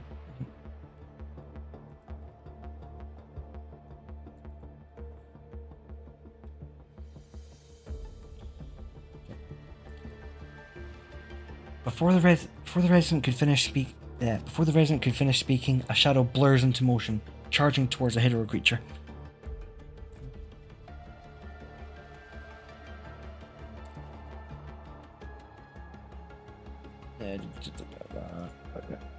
Sorry, getting a couple of things. Before... No, I've read that yet. Wielding her pyro katana, Lucia closes distance in a flash. Adjusting her stance mid-air, she brings the blade down the searing arc, cleaving through the creature with a single strike. These hetero creatures rely on their high-speed flight to breach the defensive line from time to time, penetrating into one of the town's perimeter. Lucia stands ready here, tasked with eliminating the hetero creatures that make their way into the town. Holy crap, did you see that? That construct's moves are unreal. Stop gawking and focus. Deal with those damn bats already. Max, the mayor of New Oakley, gazes towards the front lines, his brow furrowed with worry. How much ammunition do we have left? Enough to last through this battle. What about the next battle? Just barely. It's been an hour already. The hetero creature's attacks are getting worse. Normally, they would have stopped by now. With Dante here, we'll be just fine. Max shakes his head and looks at his son. What's the word from the Forsaken? They said they sent people over, but not a lot. Other conservation areas are getting hit by hetero towers too, so they're short on maneuver. Manpower.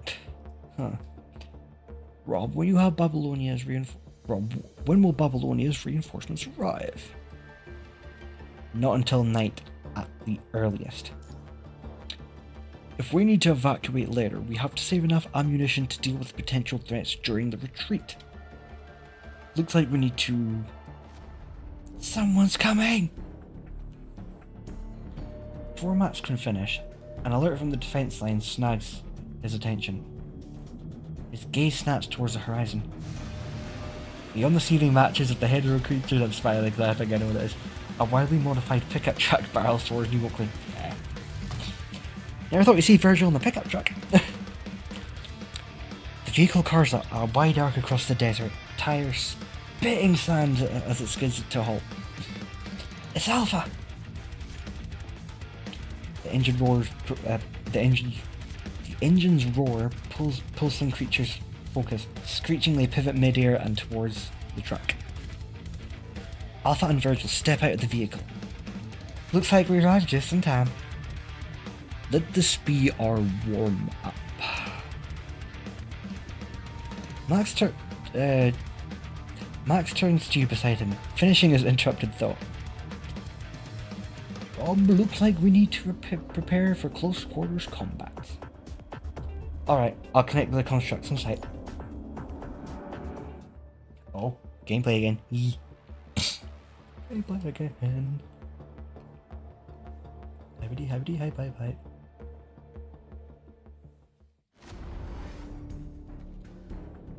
Bada, Todd kicks and demon ass.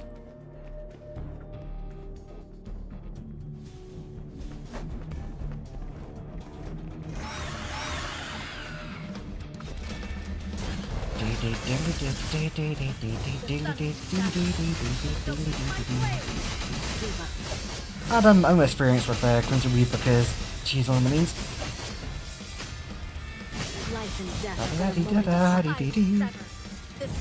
Excited rope noises. Of course, yeah. Of course. Why wouldn't I have excited noises? Have you decided which one of you will die first? Right, Virgil. Forsaken, I am awakened. A phoenix ashen dark divine, descending misery. Destiny creeping time, descending into the night. Oh god, I started singing again. Oops. I didn't mean to. I didn't mean to. I didn't mean to. Too slow. Go to hell. Dog. This is Send double trigger. Slash. That's it. Nato. Zoom, zoom, zoom, zoom, zoom, zoom, zoom, zoom, zoom, zoom, zoom. There we go. Triple S. One. No. Wrong combo, wrong combo, wrong combo. Did you? You dare hit me? Foolishness.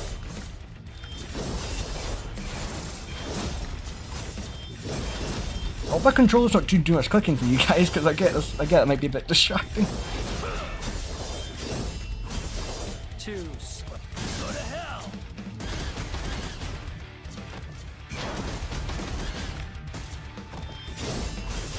Too slow.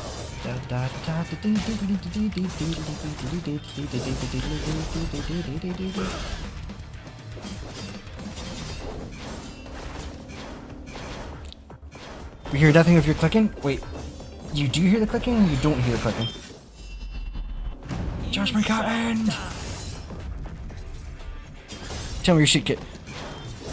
Why do I... Wait, you do or you don't hear the clicking? Like, do you hear it or don't you? I'm getting myself confused now. We don't hear clicking. Ah, okay, that's fine then. So that means my filter's working then.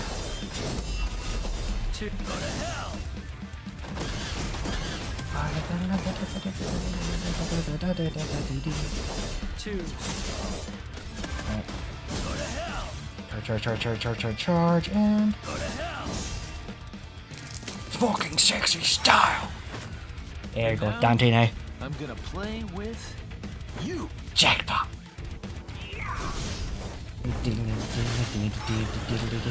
Okay, nice thing about this, like, I mean, I fell in love with Kuro games when I started playing this game, not just because the collab was happening, but the way they've got their kind of buttons and keybinds mixed, it's very, very close to what it'd be like if you're playing the actual game, and they've done a fucking good job. Now the fun begins. Right. Like, combos feel very similar to the DMC5, so I am very, very impressed. Royal Guard! Let me show you what I did. Showtime!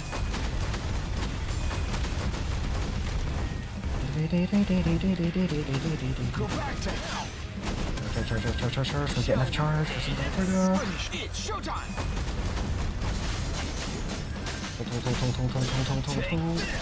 There we go. Go back to hell. Hell yeah. We don't have enough charge for her. Hold on. I want to actually ask you exactly that. It's great here. No, it plays so. It plays so like.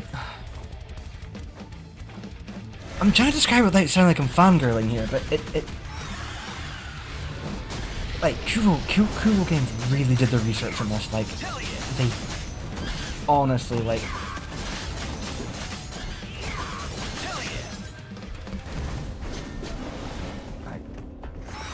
Honestly, gotta give them props. Like,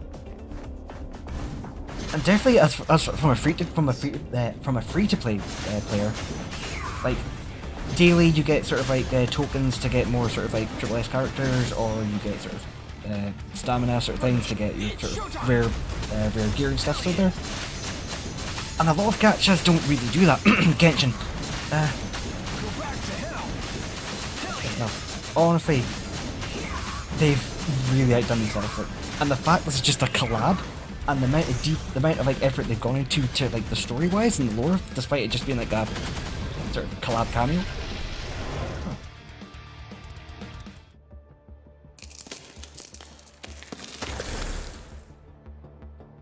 Resolve the town's crisis. Okay. Complete the stage. It's time to leave. No, I don't want to leave yet. Exploration the villagers ever request, yeah. We ain't gonna skip any side missions here, chat. Oh, I won't pay attention to that bottom there. I was looking at chat. Oops.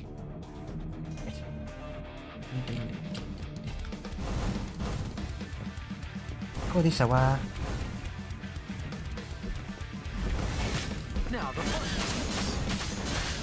I mean, initially, like, the reason I ended up starting PGR to begin with was because there's, like, Devil May Cry content and, you know, been huge fan for that. So that's when I just sort of, so about 3-4 months ago, picked up the game, and yeah, just the way they are as developers and stuff, just, no, they've really done, like, a great job. You either do everything or nothing. Yeah, and I love that mentality. Like, love that. Because, you know, PGR is an older game, and they're still putting out dates for that, as well as doing stuff from WuWa. I mean, WuWa is the next catch-up, it's going to be on my list, but I'm going to wait a little bit before I start that one. Like, I feel like I'm going to take a few months holiday before I get started on that one. Go back to hell. I don't think. Honestly, you gotta, like... No, honestly, they really did outdo themselves.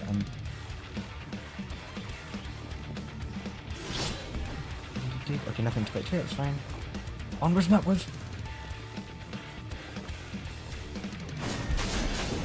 Go back to hell. Actually, let's show off Royal Guard. Right. So, just hold dodge. You dodge in the actual game, if you do the right kind of parry, everything's automatically deflected. And as you do that deflection, you automatically shoot demonic damage back at the enemy. I'm trying to like explain things in a way that doesn't sound like I'm going on and on and on. I know you guys are doing that, but I'm just trying not to be too boring for you. Hell yeah. It's showtime.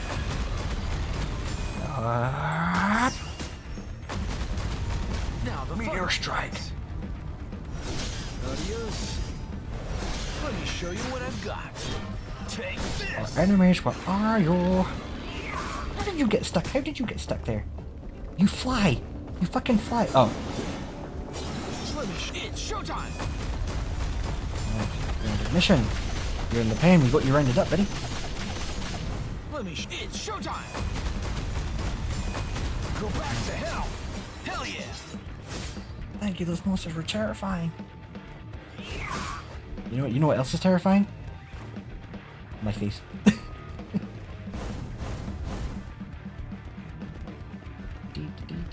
Oh, we got stuck in a hay bale, straw bale. Well, that's it. That's us. Stream over. We can't get past the bale. Get stream over.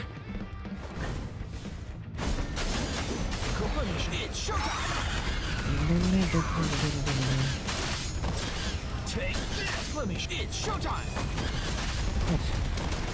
Raining bullets. Come fly with the final boss, a stack of hay. Yeah. I am the hay that no, wait, hold on. I am the straw that is approaching, provoking straw bales of isolation.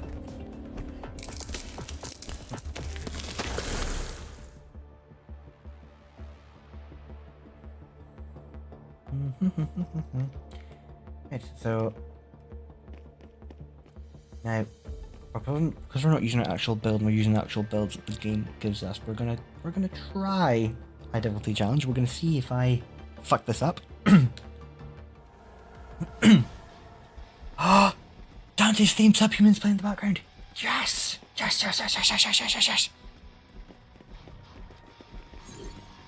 Bum bum banana now. Bum bum banana now.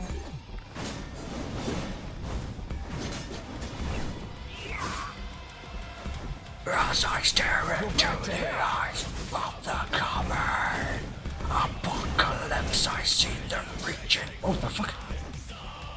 What the? Ayo. I was mid singing. How dare you take me away from a mid singing? How dare you put me on the floor? How dare you? And don't ruin this moment for me, kid.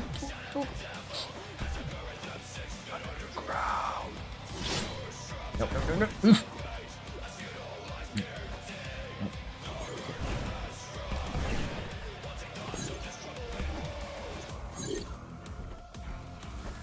You cannot kill me. I am Omega. Cannot kill me.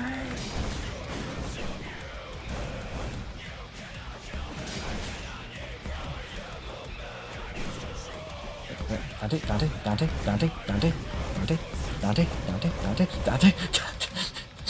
Oh dear God, I'm fucking this up.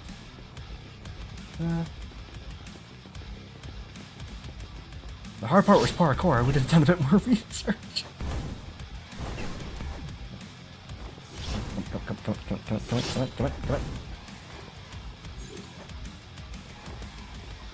Jump must be right. God, I help there. Then double trigger.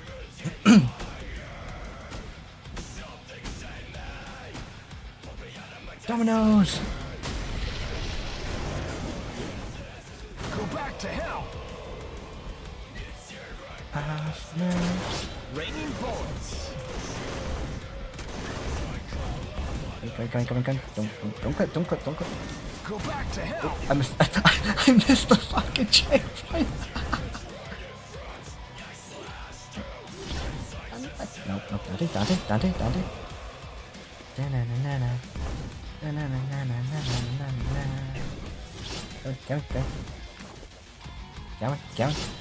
on. Dante. There we go. You saw nothing, guys.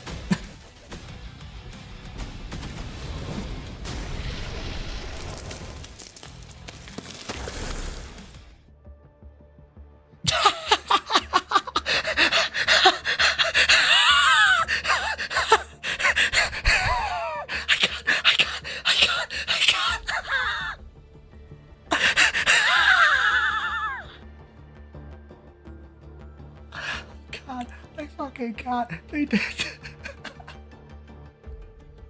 I can't. No.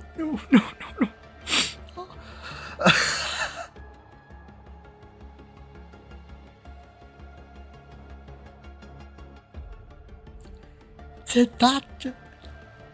Like, I knew there was the kind of like base ornaments for that, but they really put that. Oh god, no! I'm got to clip that. I'm gonna have to clip that. Anyway, can we talk to her? Oh god. See, you, Virgil, should be in your chair. Why are you not in your chair? Like Alpha. I know like you're one of my mains here, but like, why are you giving your set for Virgil? The box isn't that uncomfy. I swear.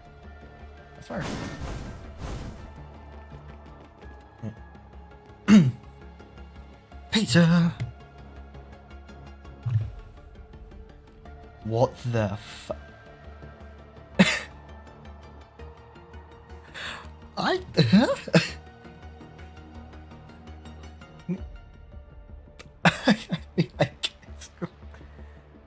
skirt well. Save it to the local.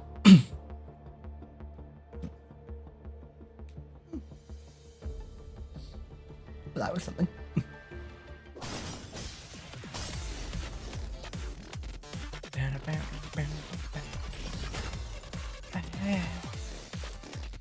As we will charge to upgrade our Dante even more. Hold on. Oh. New Oakley, 9:21 p.m. Cheers! Compared to the residents of other conservation areas, the people of New Oakley seem to be born with thicker skin. Not long after repelling a weave of hetero creature attacks, some already started celebrating. In their words, it's called celebrating living through another day. So, don't you think it's about time we get out of here too? Get out? And go where? Those bat rates are everywhere. It's all the same no matter where we go. The Forsaken, the Forsaken, Babylonia's conservation areas, anywhere's fine. Just somewhere with more people around, Doesn't matter to me. I'm on my own, but if we really are leaving, it'll probably happen in the next few days. Looks like I'll need to pack my bags tonight. Dante wades through the bustling crowd, 2 drinks in hand. His gaze lighting up as gotta start again. His gaze lighting up as he spots you tucked away in the corner. Sliding into the seat across from you, he pushes one of the glasses your way.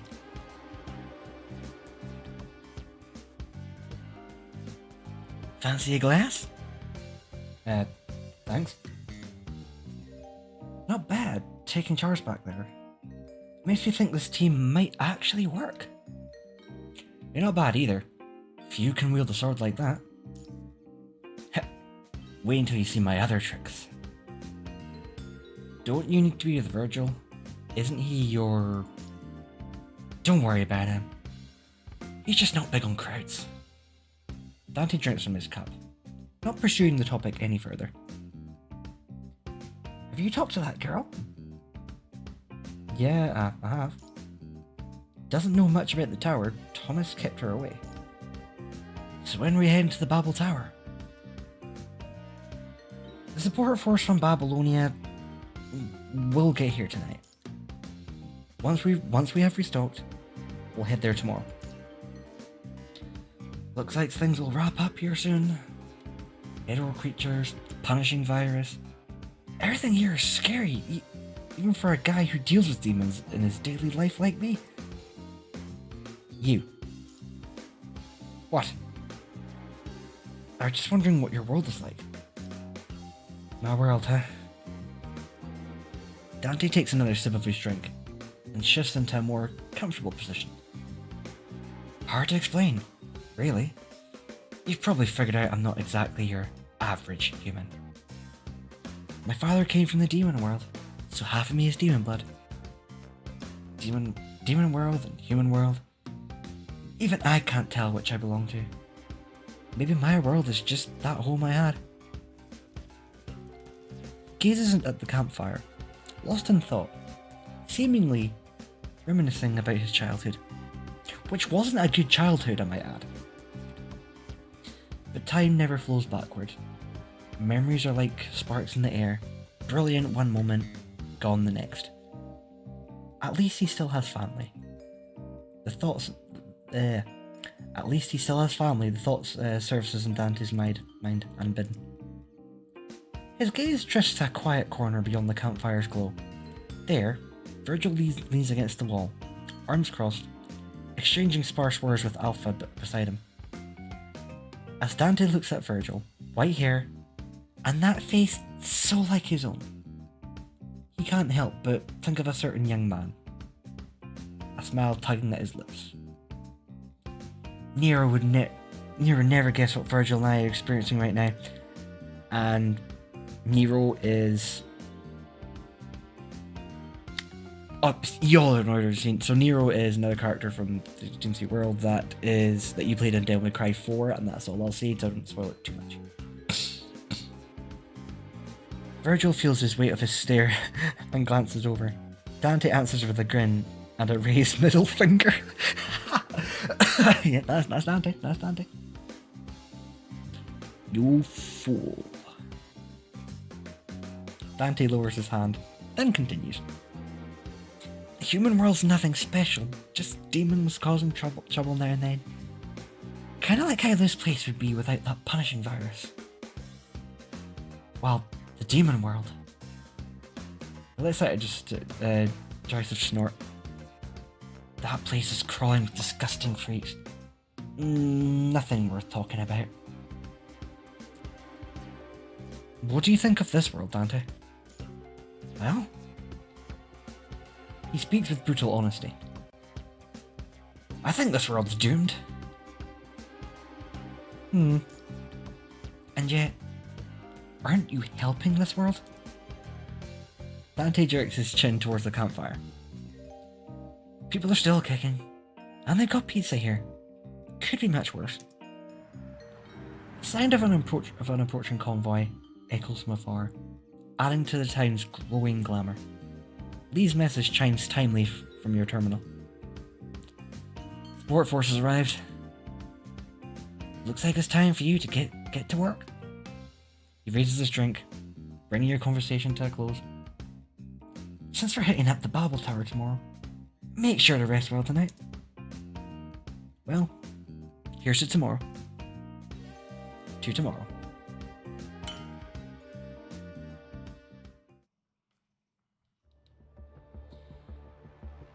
You meet Bridget at the edge of the town. Hey, Rob. All the weapons and ammo are here, and your power armor. Thank you. Just doing my job. And one more thing. Can I have some of the support force to stay behind and guard this place? According to our intel, Hedorah creatures are trying to capture Laika. The little girl mentioned in the report? Yeah, the Mirror Demon may have learned that Laika is here. With Dante away tomorrow, the town's defenses will be vulnerable. We need someone to stay back and take care of Laika. No problem. Leave it to me, I'll take good care of her. Laika strolls through the town, taking in the bustling atmosphere. After speaking with the Commandant from Babylonia, she can finally wash away the days of exhaustion from being on the run. Though drowsiness lingers at the edge of her mind, curiosity wins out. She wants to explore the town first. Born in Babylonia, she has never set foot on the surface before. Until now. It existed only in images and second-hand stories. New Oakley is her first real glimpse of a human settlement on the surface. Child? A voice cuts through her thoughts. She turns to see an elderly woman with warm, crinkled eyes waving at her. Care to join me for a moment? After a moment of hesitation, Laika walks towards the elderly woman. The woman cradles a bag in her arms. Seeing Laika approach, she reaches inside and pulls out a tangerine. Here, try this. Laika accepts the fruit, and the elderly woman pats the space behind her, inviting her to sit. Then she asks, You're a new face. I take it you've just arrived in town recently. Alrighty, Rob, it's time for me to go to sleep. I had fun watching your stream, and you put so much effort into your lore. It was beautiful. I wish you a great day, night. Thank you so much for stopping by, Luna. Honestly. Thank you for stopping by. Thank you for making sure the stream went so smoothly on my end. Start me panicking, and you have yourself a really good sleep. Have a great night. And I will speak to you. I'll speak to you later. But have a good one, Luna, okay? Also, everyone, before you go, Luna, before you go, everyone else watching the stream, you should totally, click her profile and check out her account. She's an amazing streamer. Good sense of humor. Some sass moments, but she's really great. Like, you'll honestly love her. So go check her out. But there's a tiny delay though, Luna, so I didn't see the chat in time for you to stop me. But no, like, honestly, like, there's a reason that I call a lot of you guys good friends, we'll put it that way. But no, you have yourself a lovely sleep. Have a good night, Luna. And I will speak to you later, okay? Take care.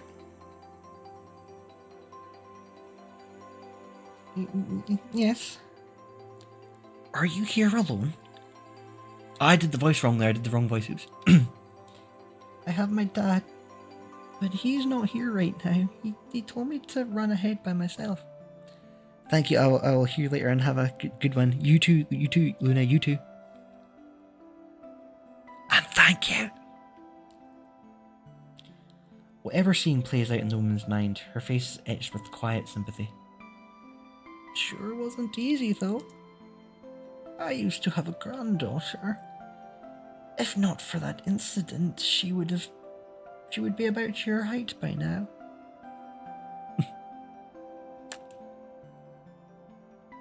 Surviving is what matters. Have you found I mixed the voice up again. Have you found a place to stay? If not, you're welcome to stay with me for now. Later on, you could learn a trade. Mechanical repairs, gun making, bullet crafting, things like that. You'll find a way to get by. I do have a grandson, but he's not well behaved like you. Always wearing those sunglasses and clothes with spikes all over them. And his hair sticking straight up like some kind of rooster. Looks absolutely ridiculous if you ask me.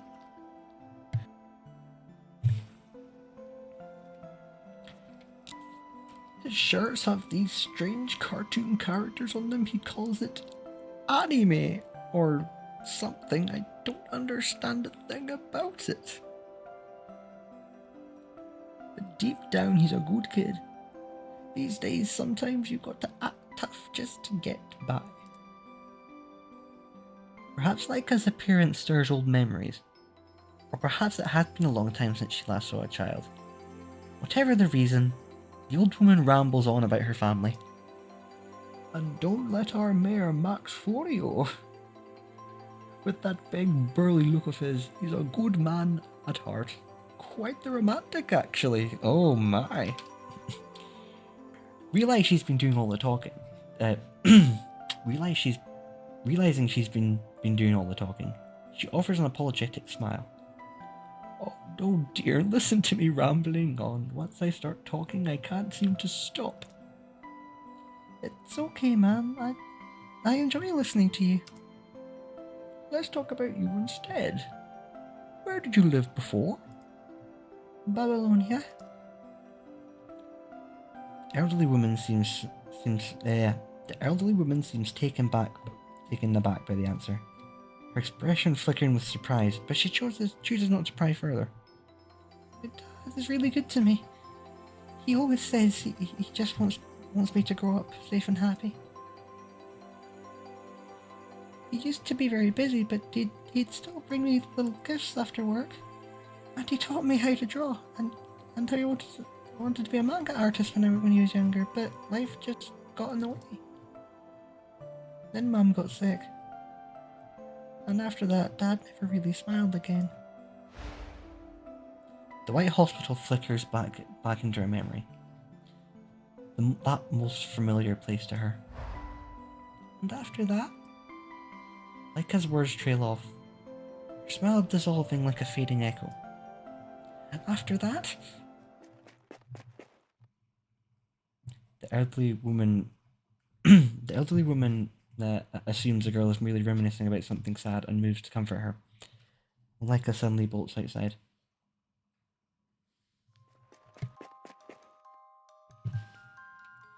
Panic flashes across Leica's face. No, not just panic, something deeper, darker. A primal terror rising from the depths of her mind like a creature crawling its way out of the abyss. It seizes her heart, threatening to pull her under. Then her foot catches on a stone and she stumbles. But she barely registers the pain. Instead, she curls herself into the ground, her expression hollow yet etched with dread. What happened after that? She finds her memories like a faded canvas, blurred beyond recognition. How did I get to the Babel Tower? The person in the hospital... Excuse me. The person in the hospital bed. Was it Mum or me? The unanswered question sends chills down her spine, and fear finally consumes her completely.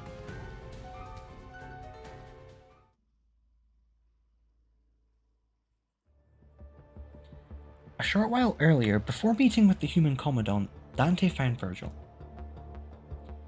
How did you get here? I have no explanation. I simply appeared in midair without cause. Just like me. Dante strokes his chin, eyeing Yamato in Virgil's hand. Can you use Yamato to open a portal back? Portals aren't stable in this place. Looks like we'll have to rely on those Babylonia folks for now. Also, that little girl. I've sensed it as well.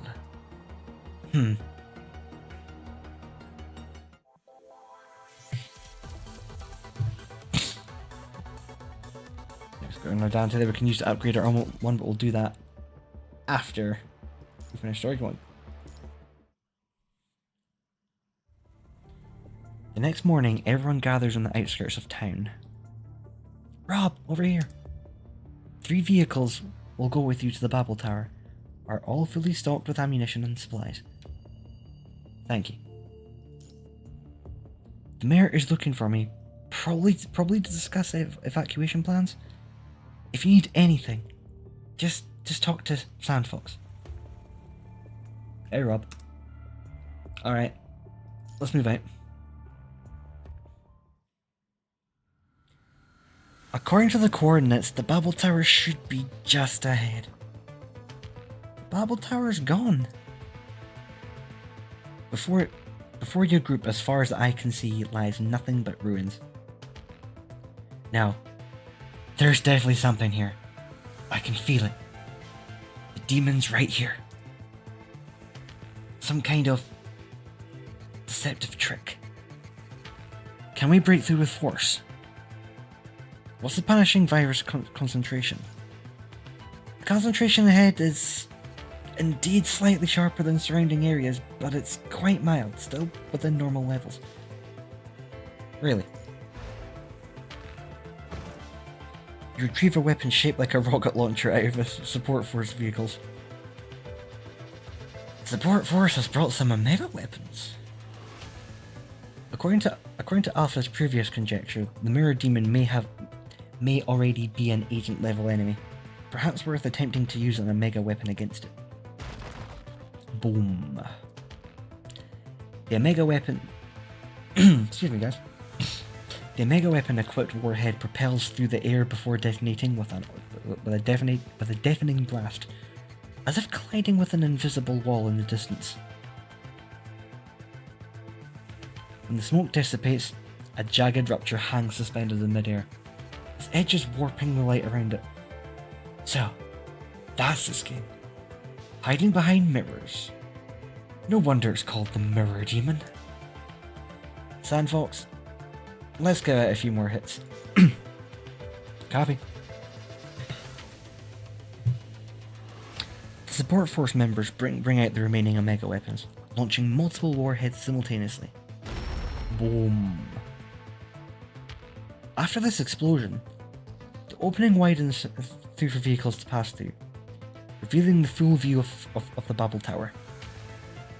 A cylindrical tower, sheathed in the red tide, alligates looms the distance, an ominous fright that draws everyone's gaze above it. Swarms hetero creatures wheel the air, their presence driven palpable malice. That looks very much like the tower from Devil May Cry 3. Very much like the tower from DMC 3, so... The punishing virus has... God, I have to speak nicer, I thought. Give me a second, guys. The punishing virus concentration is rapidly increasing. Let's move.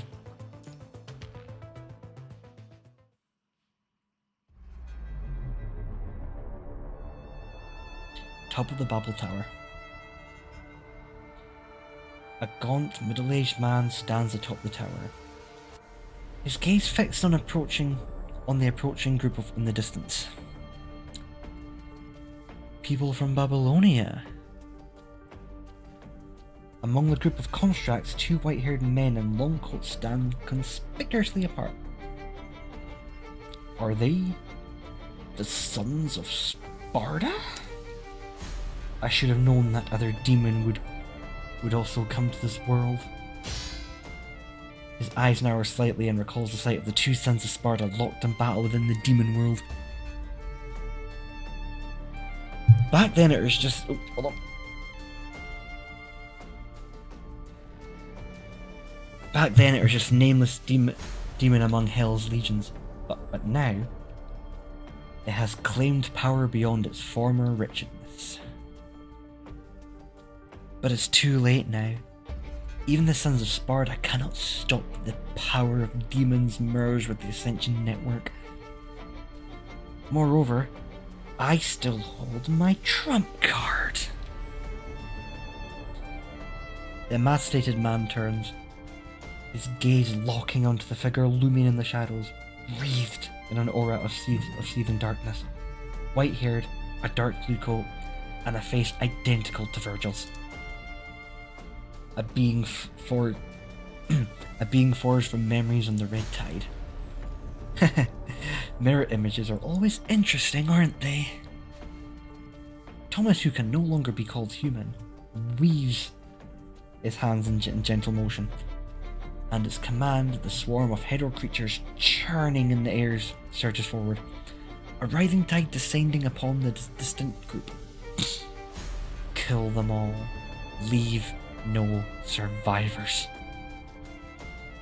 Having done all this, the man stands motionless, savouring the imminent battle, eagerly awaiting the coming sympathy of agonised screams and the hetero creature's shrieks. Yet deep within, a flickering consciousness still struggles, and its feeble resistance irritates him. Silence, human. Your will is utterly powerless against my power. The next moment, a splitting pain lances through its head. Its body crumples to the ground, and its face twists in agony. Tears spilling over. Laika, I have to save Laika. Shut it! Just as quickly the anguish fades, replaced once more by the mask of malice. Yes, Laika, you've reminded me. I'll send out some hetero creatures to track down Laika. I'll bring her back to this. I'll bring her back so this body can end it once and for all.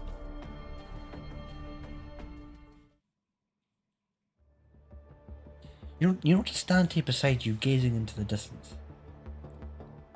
Anything wrong, Dante? I think someone's up there. At the top. Lee?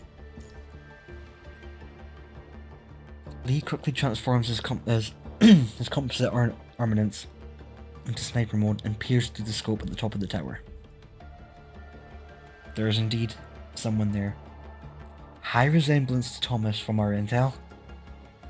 Dante glances at Virgil beside him, then gestures towards the composite armaments in Lee's hand. I've got a similar devil arm that can transform into 666 different modes. Yes. Yes. Pandora. Good weapon. Fun weapon to use. Shut up already. The hetero creatures are on the move. They're closing in. The mirror demons knows we're here. Prepare for combat. Like a plague of locusts, countless hetero creatures swarm towards the convoy. Full speed ahead. Roger. Roof-mounted machine guns rear to life, bullets ripping through the horde of hetero creatures. 3 transport vehicles lurch forward, tires grinding through gore and shattered limbs as they fight for every inch of ground. As the hetero creatures grow in number, Grey Raven leaps into the fray and begins to eliminate the enemies.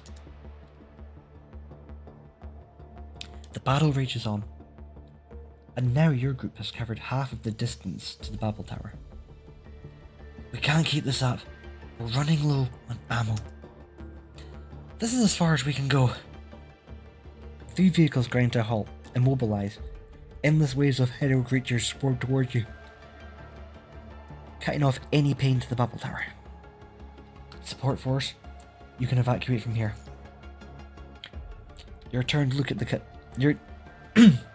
you turn to look at your companions slashing through the horde and shout, everyone else, prepare for battle. No, I can't speak again.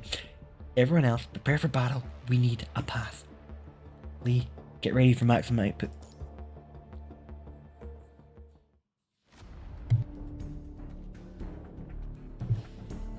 No need for that. Just stay behind me. Virgil, time to show them what we're made of. You don't get to order me around. Fierce winds howl, billowing their coats as Dante and Virgil stand side by side. I alone am enough to handle this situation. I'm not letting you have all the fun to yourself.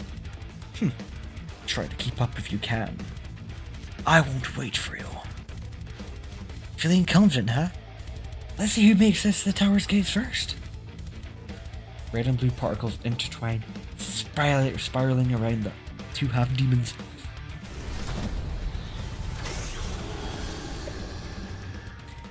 Send devil trigger. Then a powerful shockwave explodes outward, hurling Hydro creatures back like ragdolls. Their human appearance vanishes without a trace, giving way to their devilish forms as if straight from the depths of hell. Virgil sheathes his sword, and a blue spherical domain envelops the space around him. I will cut through everything. As Judgment End is unleashed, countless slashes carve through the air, leaving only Dante untouched. Each blade mark twists space itself, shattering it like fractured glass, tearing apart every Hydro creature within its domain. Now I lead by one. I haven't even said start yet. The two half-demons charge towards the Babel Tower, simultaneously tearing through the remaining Hydro Tower with relentless speed. Stay close to them.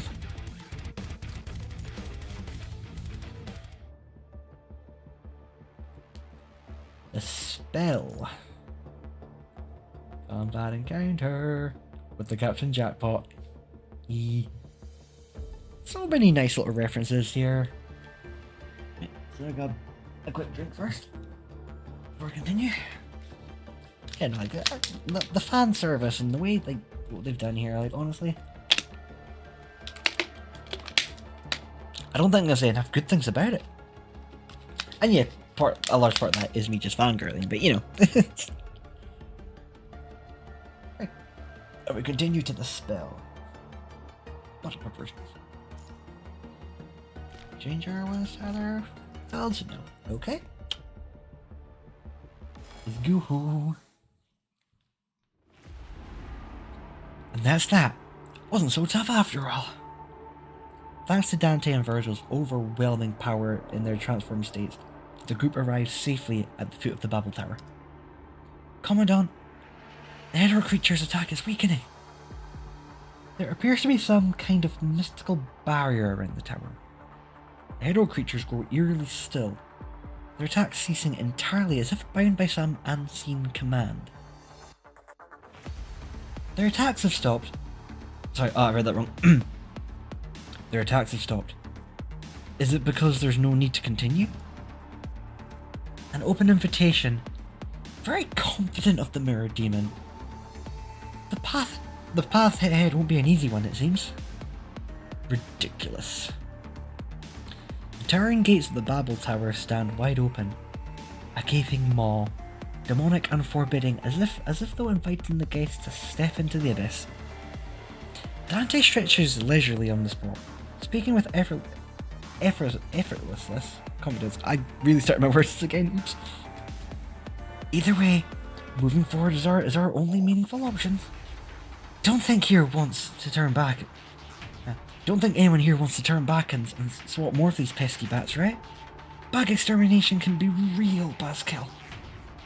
With that, Dante shrugs his shoulders and takes the lead through the gateway.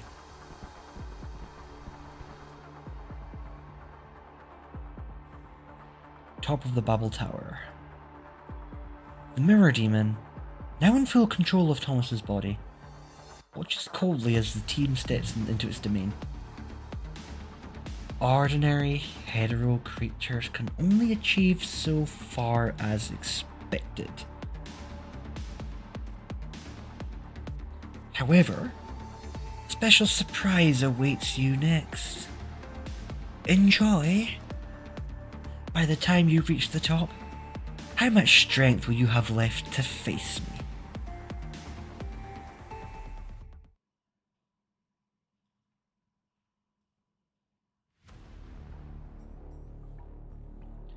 The gates of the Babel Tower swing shut behind the group, cutting off the clamour of the hetero creatures outside.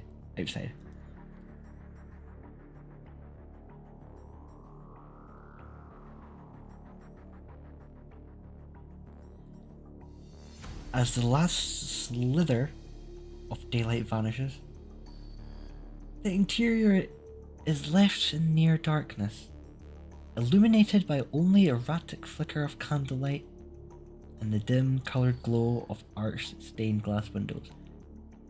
Looking around, chill lingers in the air. Gotta say, the owner of this tower really went all out on the decor. The tower's vast circular chamber stretches before you, its perimeter lined with identical curved doorways spaced at even intervals. There's no visible path upward. These doors... do we need to investigate them one by one?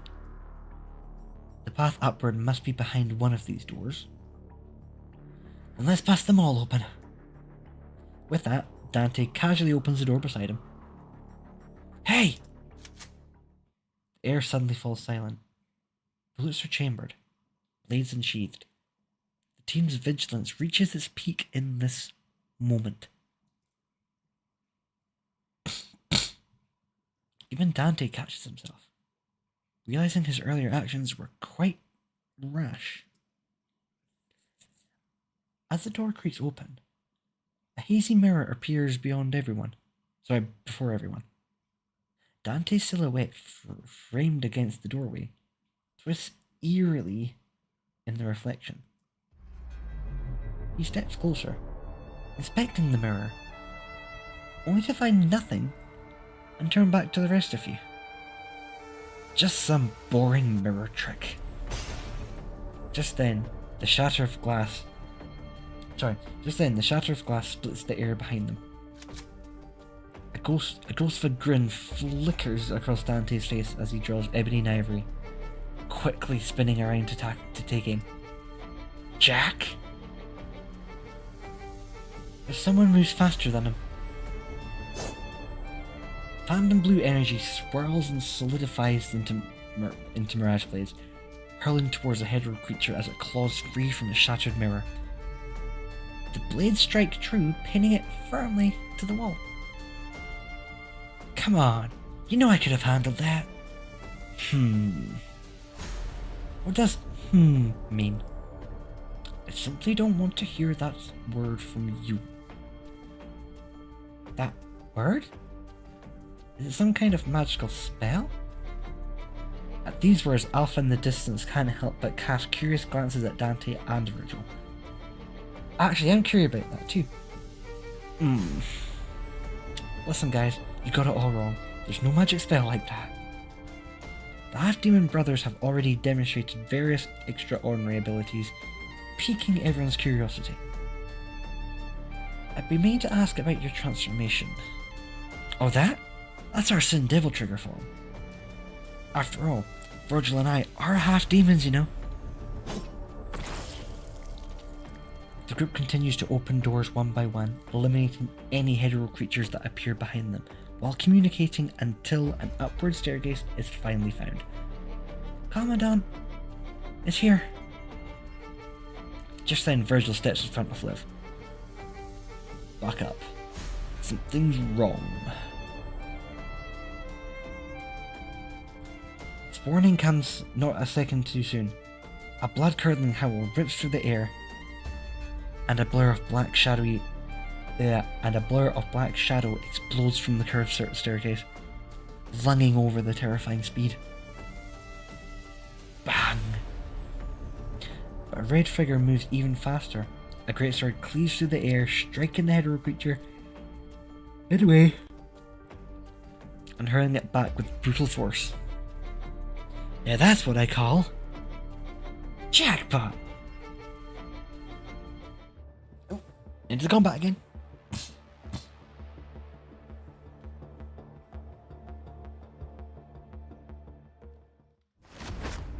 And now, I'm gonna play with you.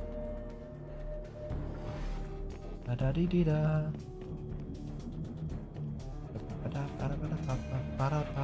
Find the correct path to go upstairs, okay? Nope, that's not it. Just means we've got more things to kill. Now the fun begins.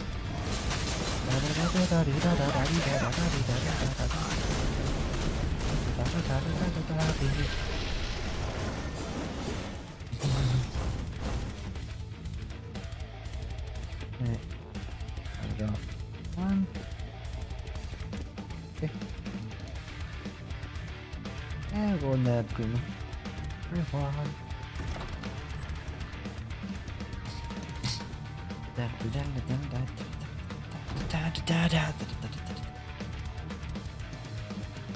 Hang on, have they come to... That's the classic DMC camera angle!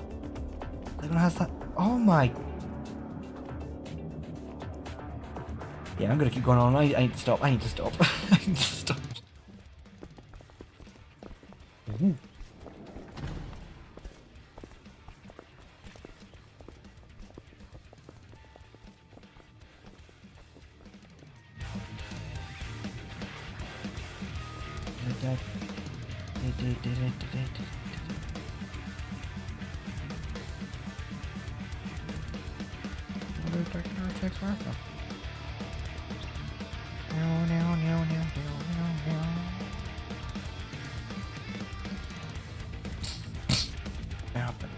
Ooh, mini boss. Well, very mini boss. Too slow.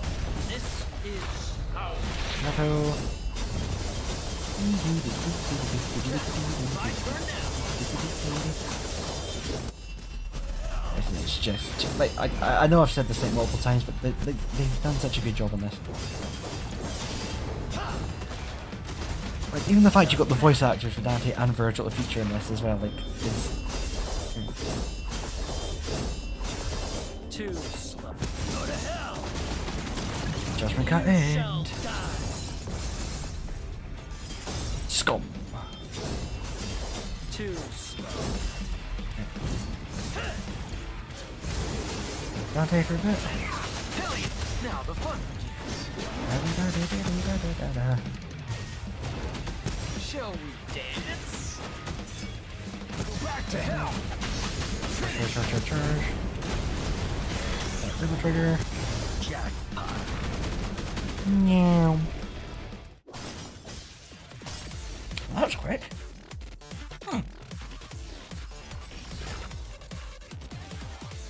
I have to go back to the mission and do all the red doors.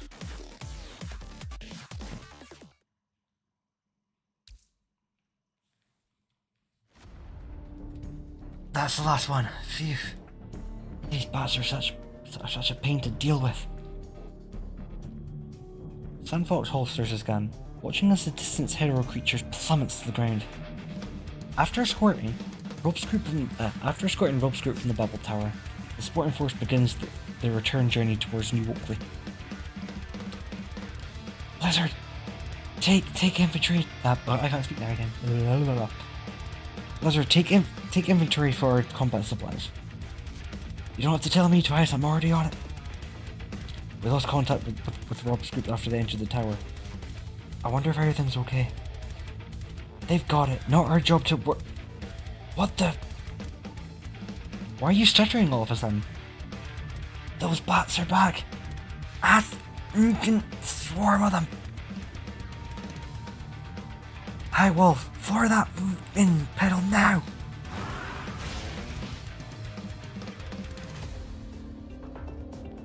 In the distance, a swarm of bleak specks emerges from the direction of the Babel Tower, coinciding into a seething dark cloud that devours the sky. The horde of the Hydro creature surges towards the convoy, an unstoppable tide.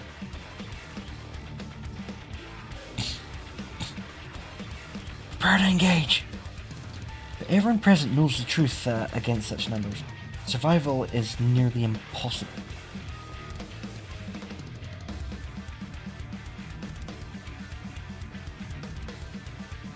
Yet as the shadow looms closer and bullets tear through the swarm, the Spore Force members begin to notice something off.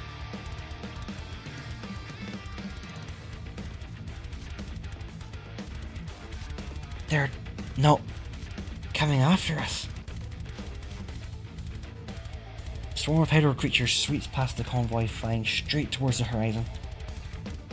That direction is New Oakley. Contact the boss now!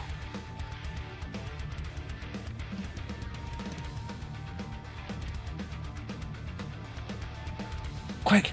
Leave everything that's not important. Elders, children, the other non-combatants, get in the cars first. Where are the other task force members? Miramax watches the townspeople evacuating in panic, his brow deeply furrowed. I hope there's still time for everyone.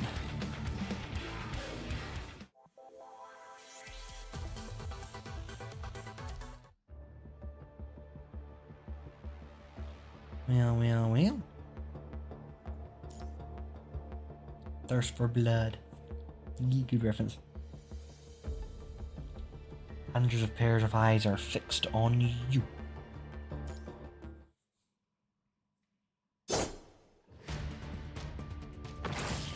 The hetero creature collapses to the ground in defiance, its form slowly fading away. Without so much as a glance at the fallen foe, Virgil flicks Yamato to clear the creature's blood before smoothly sheathing his blade. You need to rest, Rob. I'm okay. This is the 20th floor. Based on my earlier observations of the Bubble Tower height in the distance, we've now reached the halfway point. 2 doors left. Let's clear this floor in one go. Lucia steps forward and pushes one of the doors open.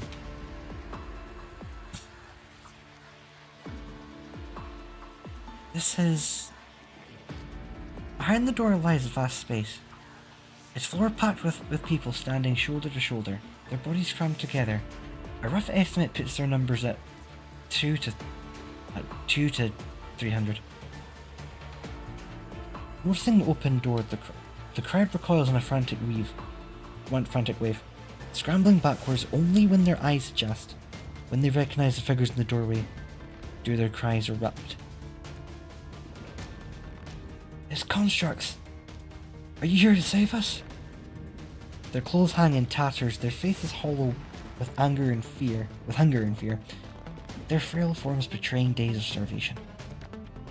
Liv, provide emergency treatment. Copy. What happened here? A refugee offers you an explanation, his body frail and weakened.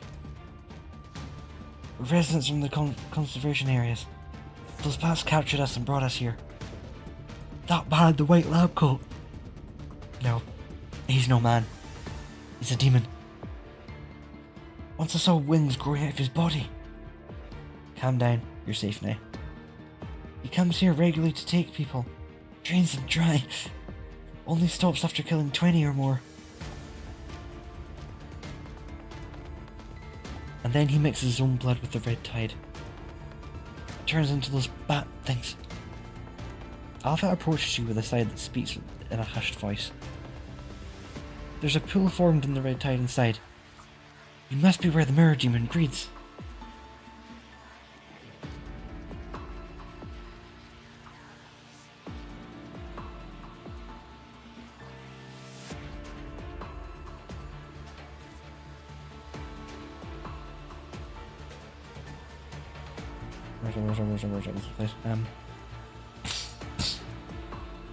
No wonder those bats stink like demons. They're barely holding on. And most are showing symptoms of punishing virus infection from going without serum injections for too long. They need to return to the conversation area for treatment. They can't leave on their own. Should we leave them behind? We can't battle the mirror demon whilst escorting all these people. The kidnapped residents fall silent, realizing the upcoming conversation will determine their fate. Hundreds of pairs of eyes are fixed on you. A young child overwhelmed by a heavy silence lets out a choked sob, only for the mother to swiftly clamp a hand over the child's mouth.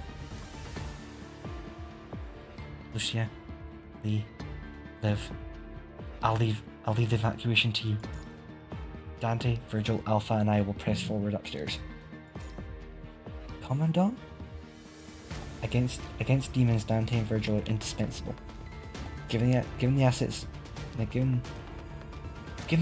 connection, we'll need Alpha too. Liv, you to provide treatment to the evacuees. Understood. We establish recon and evacuation routes. Roger that. Lucia. Liam, Liv can't keep all the evacuees protected. I need you to lead Grey Raven on this mission. Roger. Commandant, take care of yourself. I will. Let's go, Rob. As everyone turns to leave, Lucia calls out to Alpha. Alpha? What is it? Can I trust you? Girl's gaze fixes on Alpha, unwavering. Since when did we become this close? I know what you're going to say. This time, I'll allow it. Then I'll leave Commandant in your care. Alright. Satisfied with Alpha's agreement, Lucia turns and walks away.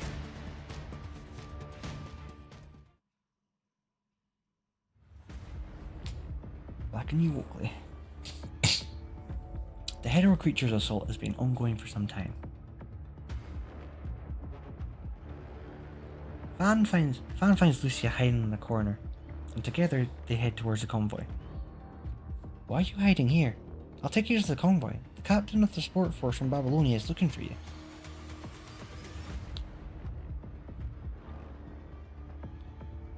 On the way, she sees a young man carrying an elderly woman from last night towards the convoy.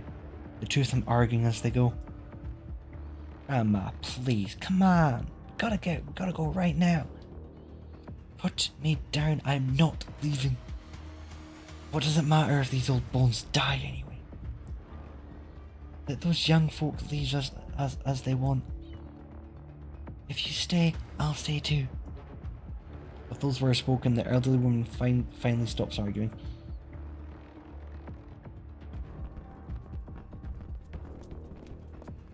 Soon after, Fan brings Lyca to Bridget and Max, who are discussing evacuation arrangements.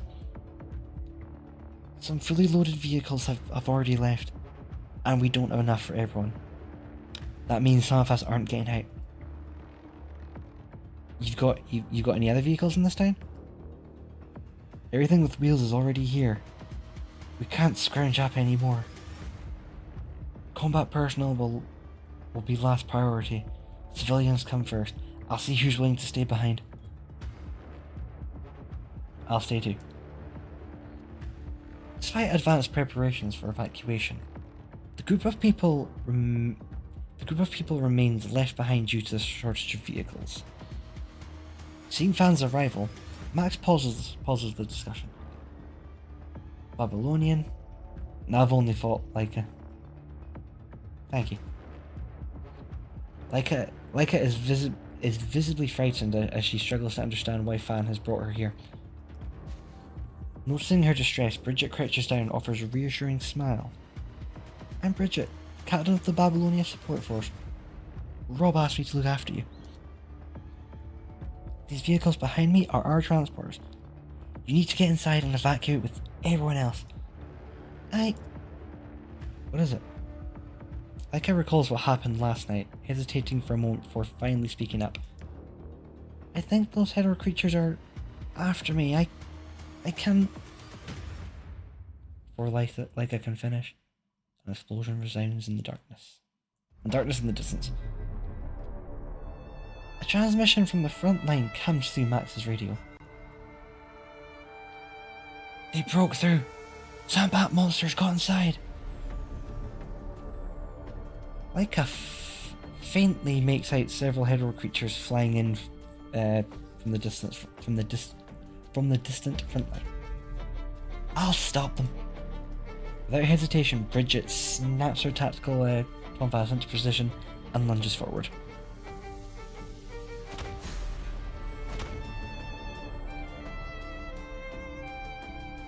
The hetero creatures this time are much stronger. Faced with numerous enemies, Bridget manages to hold her own against the onslaught, yet struggles to eliminate them quickly. Then a new car alarm comes from another part of the front line. Another wave of hero creatures has breached the defences, flooding into the town. Buildings crumble like sandcastles under their relentless assault. The tranquil haven of the last night now living hell. Leica watches the scene unfold, her heart twisting with unbearable anguish. No.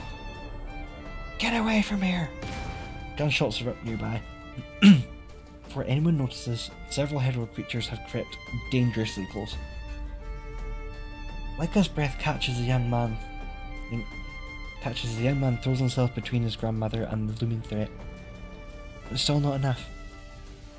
The hero creature lunges with a blind spot, pouncing towards the elderly woman in his arms. No. She watches as the kind-hearted woman from the last night falls to the ground. Ill-timed memories suddenly flood her mind, threatening to overtake her focus. In a stark-white hospital room, the curtains hang motionless as the doctor with an instinct face delivers regretful news. What is it? The air reeks of disinfectant and cold metal, pressing in like a weight. Beneath the blood-stained white sheets, something lies. What is it?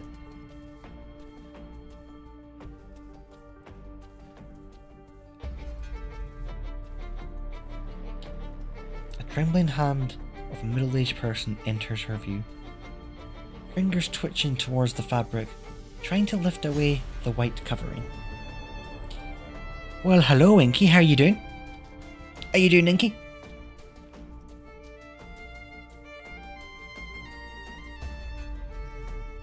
Stop! Leica lets out a furious roar as a blinding white light erupts around her. What? This is... The entire town suddenly falls eerily silent as all hero creatures freeze in midair. As if someone has pressed pause on time itself. But the moment lasts only briefly before the hero creatures begin to stir relentlessly once more. Just went by, hope you're doing good. I was probably gonna get some sleep. I want to say hi. Oh, well, thank you very much for at least stopping by, Inky. That means a lot. Thank you. Thanks, bud. That's really nice of you. Hope you're doing okay though, and not overdoing it. Shadow of death looms again. The next moment, thunder roars as lightning flashes across the sky. The gleaming edge of the red blade slices through the air, severing the hero creature's wings with precision. Looks like we came just in time. Are you alright, ma'am? The young man helps the elderly woman up to her feet with a warm smile. Bridget, who's rushing back towards the scene, lets out a sigh of relief at the sight. Finally! In the distance, a transport vehicle slowly comes to a halt as several figures step out. Playing the hero again? From Bonita, Leah, reinforce the front line. Simon, take dark areas with them. Bridget, update me on the evacuation status. And are you the Leica mentioned in the reports? After issuing orders without allowing any objections, Vanessa turns to Leica, who kneels to the ground, her face etched with exhaustion. Calling the flash of white light from earlier, Vanessa frowns.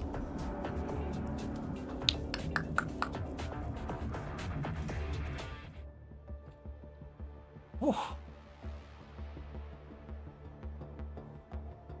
Lab.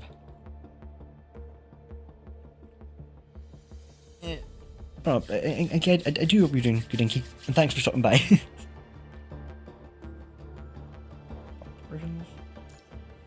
Hey, Santa Sparta again. No, hish.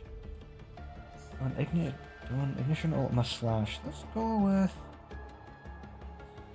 You reach for the dentist appointments? That's oof.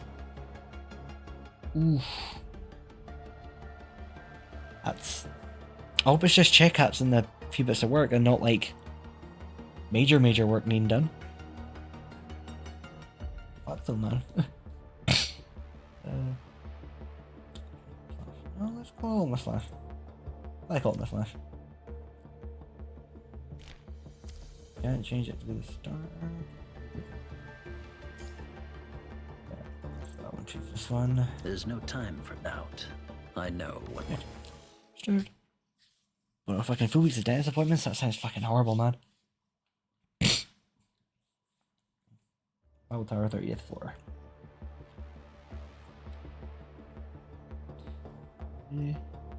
Wisdom teeth are done a month ago. An Australian filling, that's all that jazz. Ah, okay, so just the after sort of routine stuff. Well,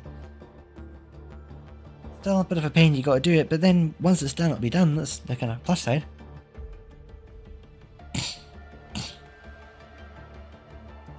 The four of you walk along the curved staircase, steadily making your way upward. Don't worry, the power armor's got me covered. You wave a hand, causing slight mechanical clinks from within the power armor, signaling that everything is fine.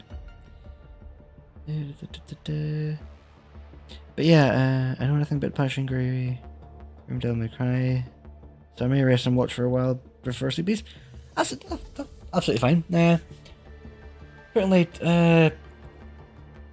punishing Grey Raven, gacha hack and slash game that's actually very generous to its players. And then Devil May Cry is like my obsession, as you kind of know. So they did this is a kind of collab event featuring Devil May Cry and stuff. So it's so far they've gone hard on the fucking Easter eggs and how it's played. Like they've done good. You know, I just hope my boring voice isn't too boring, and but then again it might put you to sleep. Noise, yeah. Devil May Cry is a huge obsession for me, so just trying to do the stream and trying not to sort of fangirl at the same time, trying to keep that kind of middle ground for it. Which floor are we heading to next? The 38th. Feels like we're close to the top now. Not boring at all, nice to listen to. You're too kind. You're too kind. The group pushes open the door to the 38th floor while chatting casually. A lab.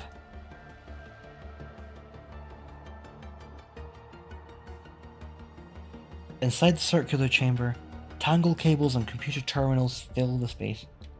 At its heart, the cylindrical device stands as crimson crystals formed from the punishing virus creep outward. While data is still displayed on some of the screens. Nothing like what we've seen. What do you think, Rob? Which is expected. Based on intel you gathered, Thomas was conducting space-time research, which would require a dedicated facility. The Mirror Demon isn't likely to change its lair. So this tower was most likely constructed by modifying the original laboratory. This is where Thomas conducted his experiments. Where everything started. I need to back up. I need to back up Thomas's data while we're here. It will help you return to your world. Then I wait for you to finish the backup. The Mirror Demon won't just stand by and watch while we gather information. Which means someone's got to scout ahead. Hearing this, Virgil turns to open a large door, heading up without a backward glance. Not one to be left behind, Dante strides after him. Well, looks like we're up. And the two half demons disappear into the shadows. Only you and Alpha remain in the eerie laboratory. Aren't you going with them? You lean forward and insert a storage device into the lab computer, asking in a hushed voice, "I promised Lucia I'd take care of you." After these words, silence fills the room.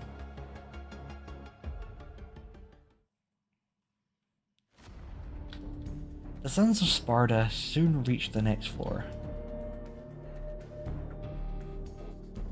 This floor lacks the familiar ring of doors. Instead, it opens into a vast, domed chamber with a single passage leading forward. At the heart of the space stands a hero creature. Its presence radiates menace, more powerful than any they have encountered before. Things are getting interesting. Oh yeah, you're back into combat again. Dee-da-da-da-da-da-da-dee. Let me show you what I've got. Let Let me show you what I've got. Take this. Just a gauntlet. Now the fun begins. Go back to hell. Down trigger, hold that. Jackpot. Keep myself like a madman. Oh.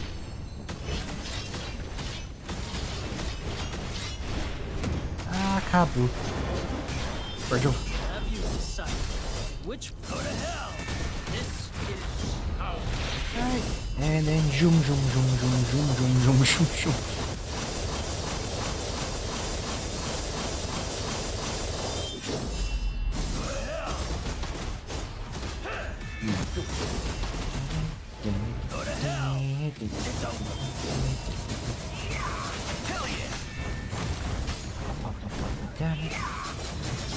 Now the fun. Did I say you could? Did I say you could leave it? I did not give you the permission. How dare you strike me down? Charge. Just look at end alt. My turn now. Choose this.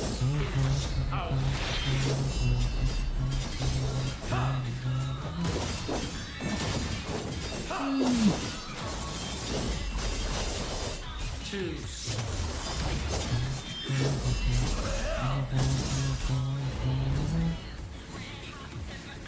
Okay, mister.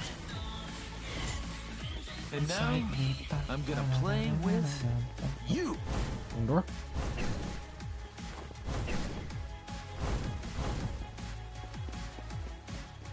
Ah, if I went to the steps, that would help.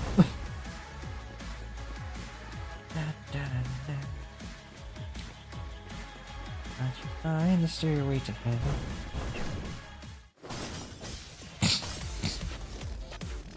Quite a quick mission.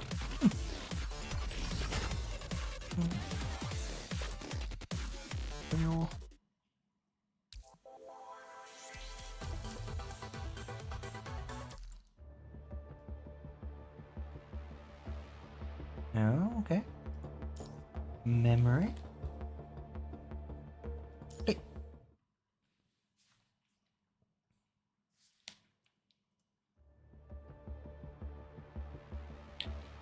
Hey, how's the situation on your end? Pretty much wiped them all out. Now we're just cleaning up the battlefield. Jeez, these bats have gone completely nuts. Over 2 damn hours. Last attack was barely over an hour. They sure have. If the people from Babylonia hadn't come when they did, we'd probably be done for this time. Have you heard about it? What is it? That white light just now that made the bats freeze.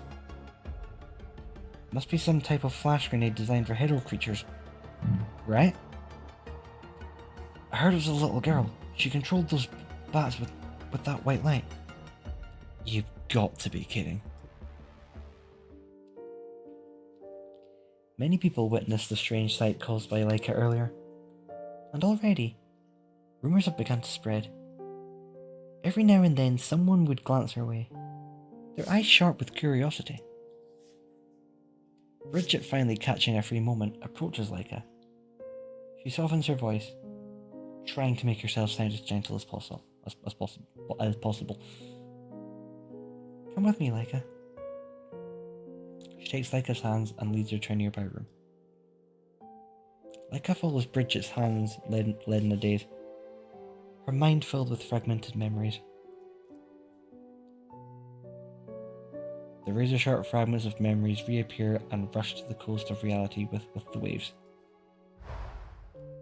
A man in a white lab coat approaches quietly, his movements stiff, his words trapped in his throat. I heard about what happened. Everyone on the project team is worried about you.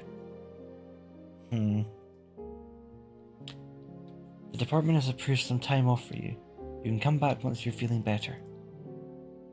Sorry, I shouldn't keep talking about work. It's just...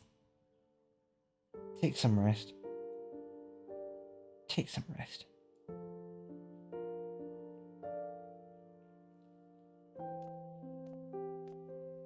Says nothing. Turning instead towards a memorial after the memorial altar. Let me rephrase that. Blip, blip, blip, blip, blip. Says nothing. Turning instead towards a memorial altar in the living room. Eyes lingering on the black and white photograph. Outside, the doorbell rings a few times before falling silent. Then comes the soft click of the door unlocking. The fingerprint reader granting entry. Sorry for coming uninvited. I just wanted to make sure my friend was safe. It's been 3 months. It's time to...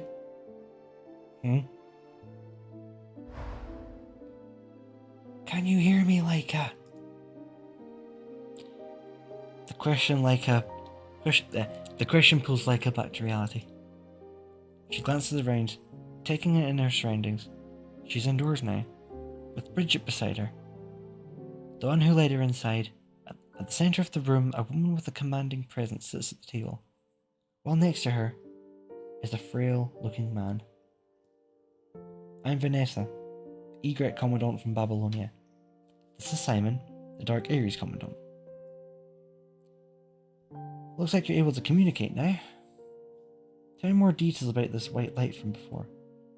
What connection do you have to the hetero creatures? Like his face still shows traces of disorientation. I'm not really sure. Vanessa's gaze locks onto Leica, her face unreadable. For so long that Leica can't help but feel an intense interrogation coming next. But Vanessa simply pulls out a terminal and activates a comms projection, revealing the figure of the man materializing from the device. Continue with your report, Asimov. In front of Leica? No objection to that.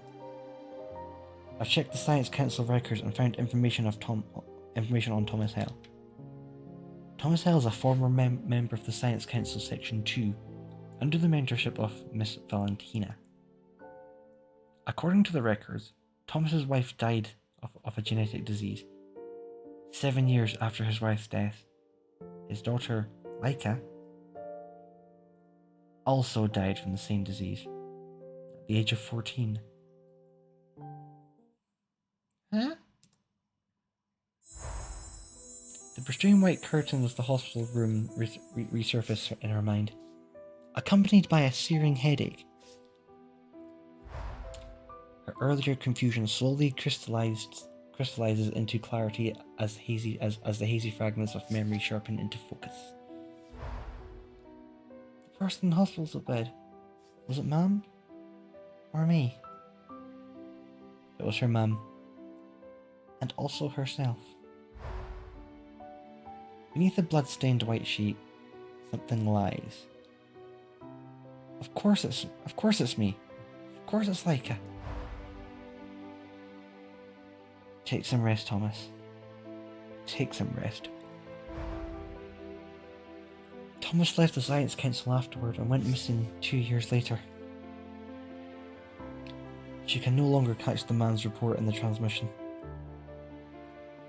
More memories begin to surface, pulling Leica back to where everything started. Crimson alarms shriek throughout the laboratory, wrenching Thomas awake from unconsciousness. He finds his body sprawled on the floor. As he fights to piece together the last moments, a knife-sharp headache splits his skull, shattering his thoughts. Hello, Panda, how are we? In his daze, he only recalls a few blurry fragments.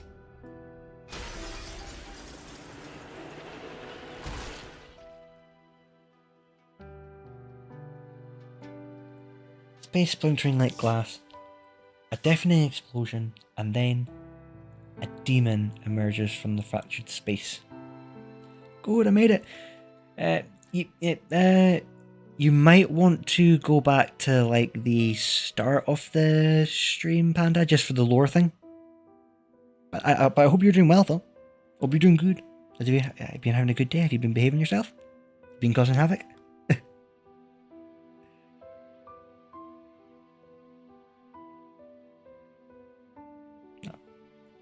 No, really hope you're doing well, though, Panda. It's always good to see you. But yeah, are you behaving? Are you eating? Are you drinking? Are you resting? It's been chaos. Ooh. Ooh. I'm sorry to hear that, Panda. I'm sorry to hear that. I hope it gets better. I hope you're able to rest now. Wait, what?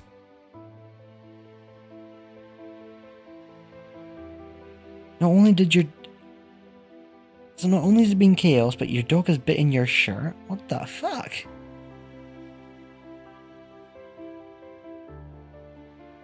But more importantly... Oh, that scares me. Yeah. Well, we had the first, like, kind of, like, 10 minutes were really bad. We had a lot of scuff. Like, bit rates weren't thinking that. The stream wasn't probably through, kept being all buffery, so... The lore video that we did was a bit later into the stream, so once we got it working, we had the premiere for the chapter 2, which you feature in, Panda. And then we started the Devil May Cry collab on this thing. You're trying to run with her and she bit your shirt. Damn. Nom nom me dog, shirt tasty. That's good. Oh jeez. No. Some would say shirts hurt the fan, or what a shirt head. No, these are stretching. I need to be careful. These fans I'm stretching now. The demon is grievously wounded. Its form nearly obliterated, and what's left is gradually dissipating. I'm glad you got it all to work eventually. Yeah, we got it good. We got it. Shirt-faced. Lol. You don't got any more puns? You got any puns you could add to that, Panda? I'm sure you got a few you can add. A mirror slips from the demon's body, crackling down the middle. With its last desperate effort, the demon drives its core into the only human nearby, Thomas. The instant the mirror touches him, it erupts into two pieces, one half clattering to the ground. Thomas's body, ravaged by the explosion's impact, is equally in critical condition. Darkness creeps in, but before it swallows him whole, his fading mind conjures one final thought. His daughter. Thomas. Oh, yeah. A lot has happened with Thomas. And Leica.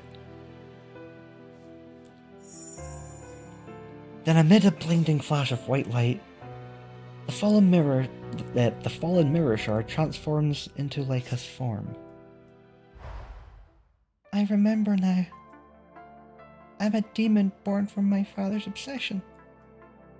Huh? Yeah. You might not like Thomas so much in the next thing. We'll keep you in the loop. That's what I thought. The mirror demon's true form is the mirror demon inside its body.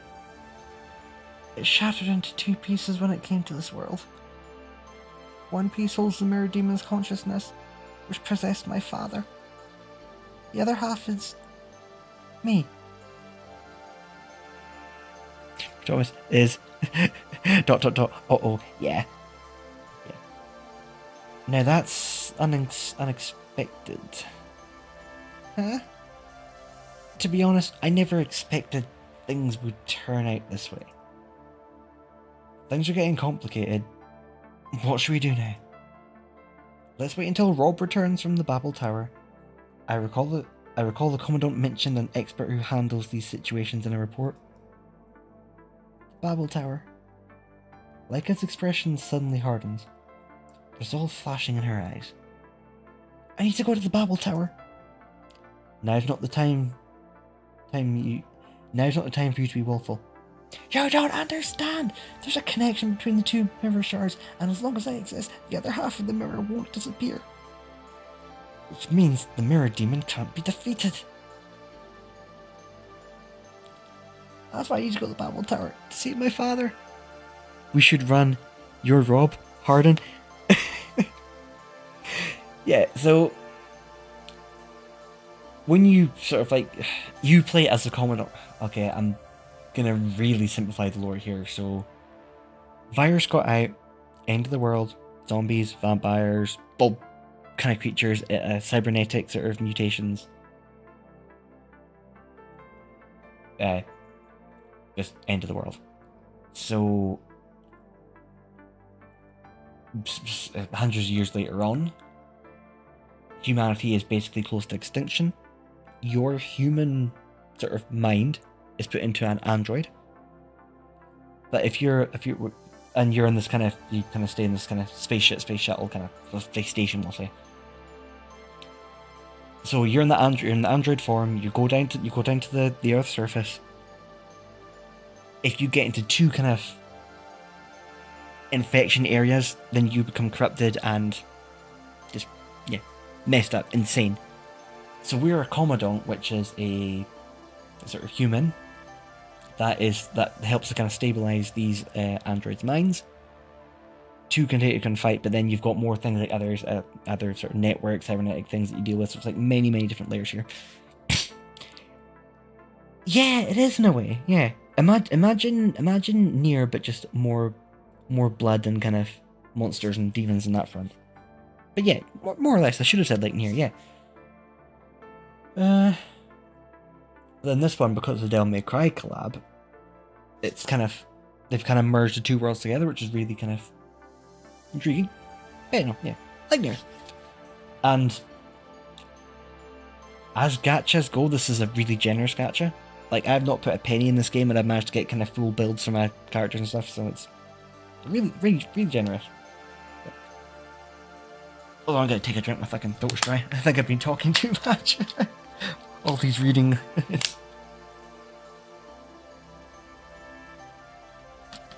Like, how long have I been reading for?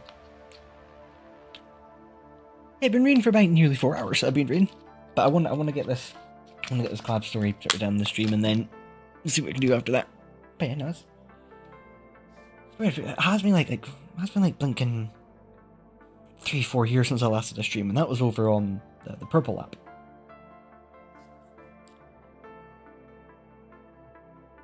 That's what I like when games talk to me. Yeah, that's good. And this game as well, it does like kind of like half kind of manga style, like the reading thing I'm doing just now, and then every so often there's kind of a few cutscenes and stuff. And yeah, this game company go hard with their collabs. Like, it's that's why I need to go to the Babel Tower to see my father. We need to have a private discussion. Go outside and wait for now. Okay. Leica turns and leaves the room. As the wooden door clicks shut behind her, a hushed debate erupts inside.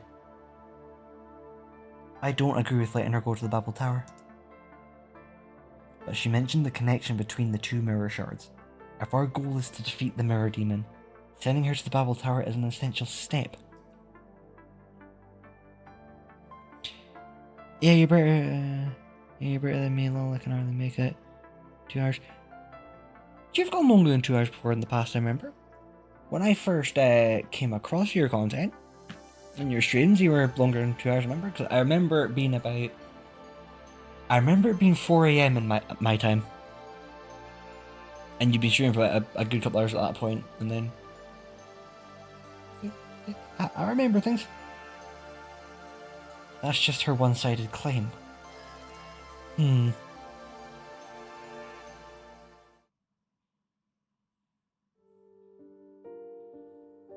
Like how leans against the door frame, occasionally catching scattered wounds from inside.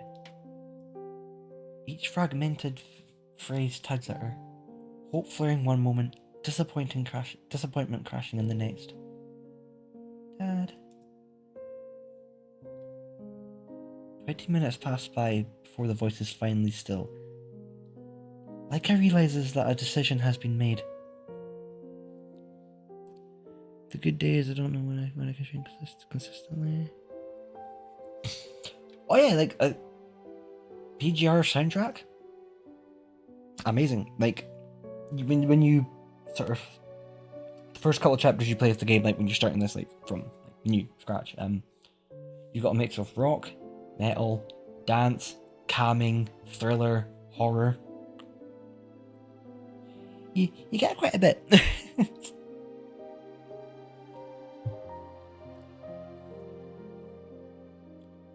As the wooden door creaks open again, Vanessa appears before Leica.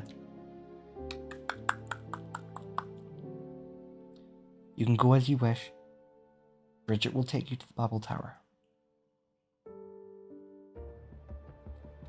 Now, is this the last mission? That's cool. I mean, well, you know what? I'll give you a brief, like we'll come back to this mission. I'll give you a brief sort of sample what kind of music you can get in this. Also, there's one of our Does that mains. future you envision include you? Settings. I'll give you a wee sample, Panda. Okay. We got this one just now, which is the Dummy Cry event kind of collab song. Yeah, got that kind of rock that beats that metal. Then you can come down to, we'll say this one is quite meant to be a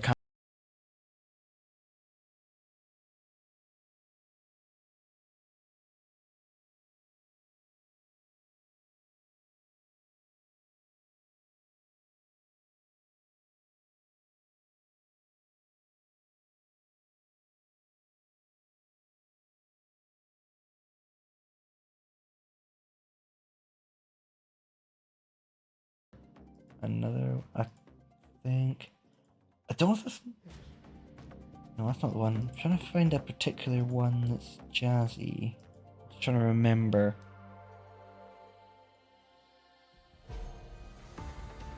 Yeah. What the fuck is that? I'm going to look closer at my screen here. What the fuck is that? That looks like a person that's also trying to be a squirrel. That's cool. That's cool. Right. I know that they have a jazzy track here. I cannot remember what it's called in this.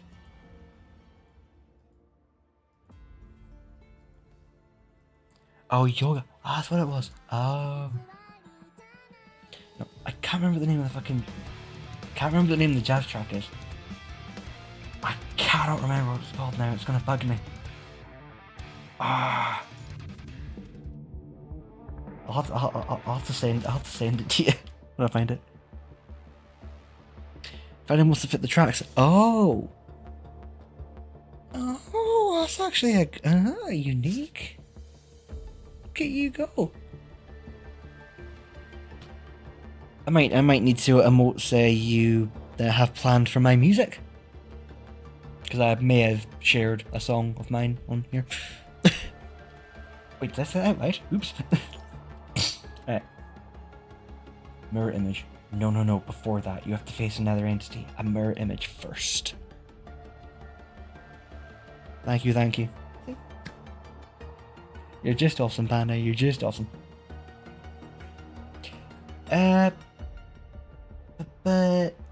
I don't know when I'm stopping stream, but I could send you the file for my song. It's from a few years back. So I did the kind of guitaring and soloing and whatnot, and then I passed it to a guy in Fiverr, not composer, not mixer, but so they took my kind of guitar samples and they added a beat onto there and bass and stuff. So yeah, I can easily send you a couple of samples of it after stream if you want. Listen to Sparta.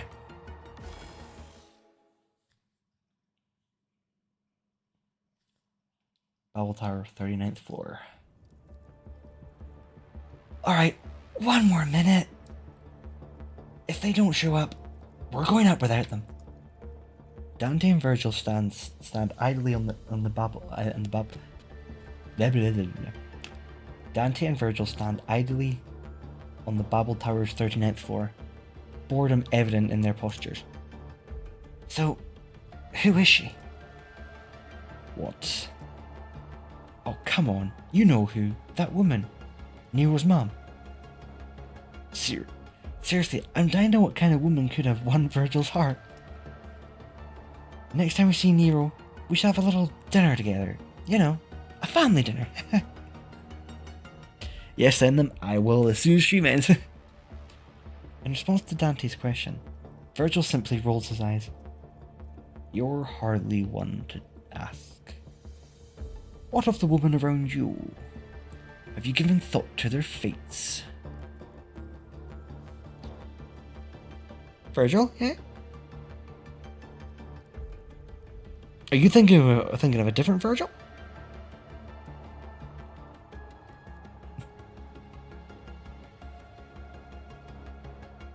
I'm trying to think what Virgil you're quoting, because I take back my question. Weird name. Someone obviously never grew up watching Thunderbirds growing up then. Virgil's on the characters there. Oh, Virgil. Yeah. Don't you shit up. Don't you shit up on the Sons of Virgil. No, you're fine. It's not really a common name, but don't make cry. It's common. Another moment of silence falls between them. Coming. Footsteps echo as you and Alpha appear by the door. So, I've collected all the data. Nice work. Don't wreck it though. We need that for our return. You can spell, Panda. It's fine. Don't worry about it. You're fine. Wait, did I say something sus? I'm quite concerned now. The structure of the Babel Tower's 39th floor diverges from the previous ones. Gone are the multiple doors, instead a single long staircase stretches beyond the open area. Next up is the 40th floor. You all have moved cautiously. Ahead of you stands the emaciated figure of Thomas, waiting in silence. Looks like we made it to the top. Coming. Oh, I mean, I've been trying to put a slight spin on voices, so I've been trying to like do certain way, like use mannerisms that Virgil uses, and then use mannerisms that Dante uses, and then other characters try the mannerisms. So I guess me going coming sounds a bit too ASMR-ish. One of the characters, the delay is making my jokes not land well. No, you're fine. Don't worry. Stop worrying. It was a good penny. It's a pity this tower only has 40 floors. If I had just bided my time a bit longer, handling you all would have been much easier. Your little games end here. Games? You dare call it games? Hardly worthy of being called games. Just a futile phrasing of the past. Oh, let me see. The blue big brother.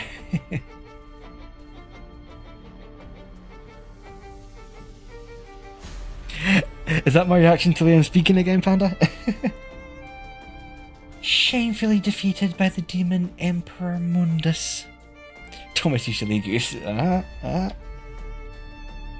the red little brother, cowering in the human world after the fire, playing a house with his precious humans.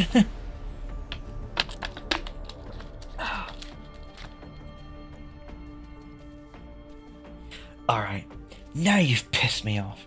You better be ready for what's coming. Time to die. No, no, no. Before that, you'll have to face another entity. A mirror image first. Oh, here we go, back into the combat. Ba-da-ba-da-ba-ba-ba-da-ba-ba.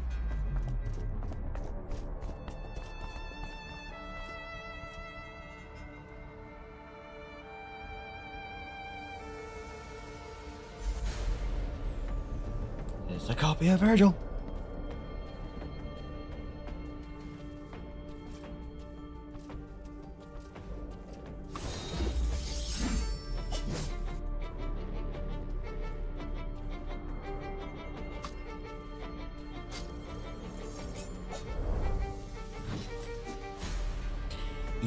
No, like if you like hack and slash games, this game is so good. Now the fun begins.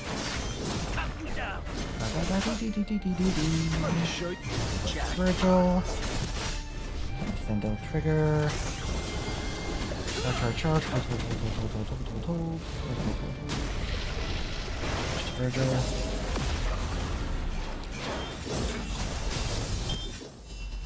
I am the storm that is approaching.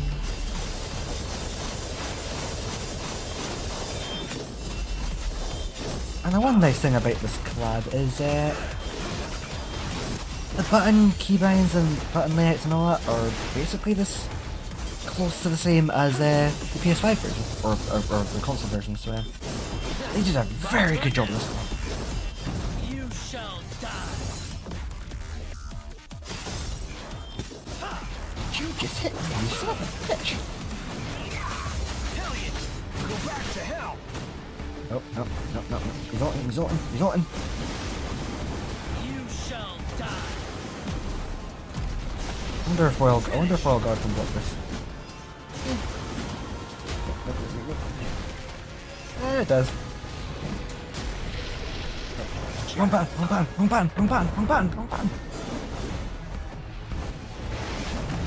This is power.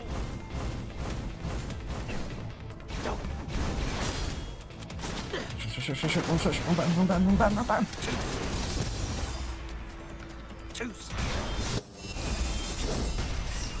Go to hell. This is power. Da-da-da-dee.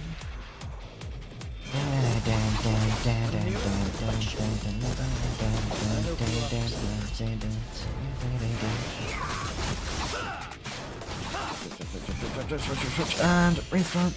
Bring boost.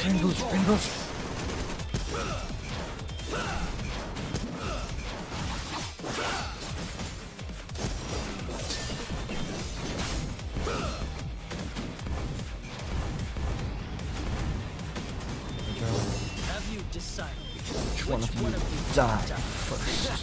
You shall die.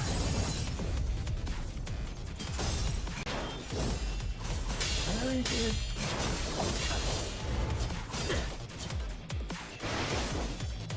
Jackpot. Not How dare you? How fucking dare you? I jackpot.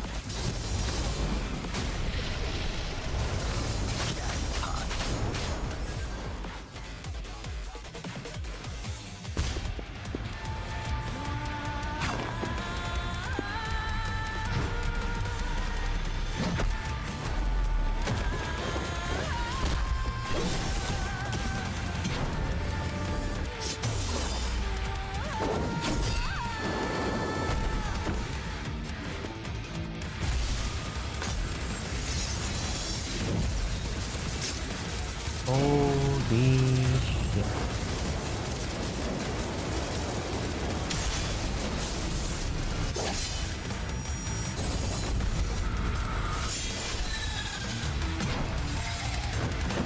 And of course they use Dr. Faust's move with Dante, of course they do. Of course they do. Not bad. Not bad at all.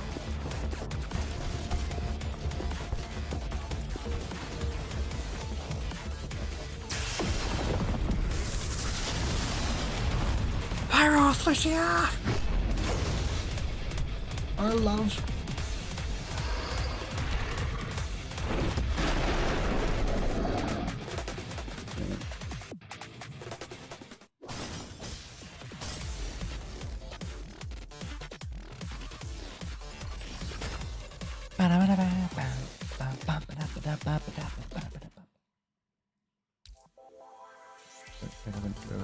Another.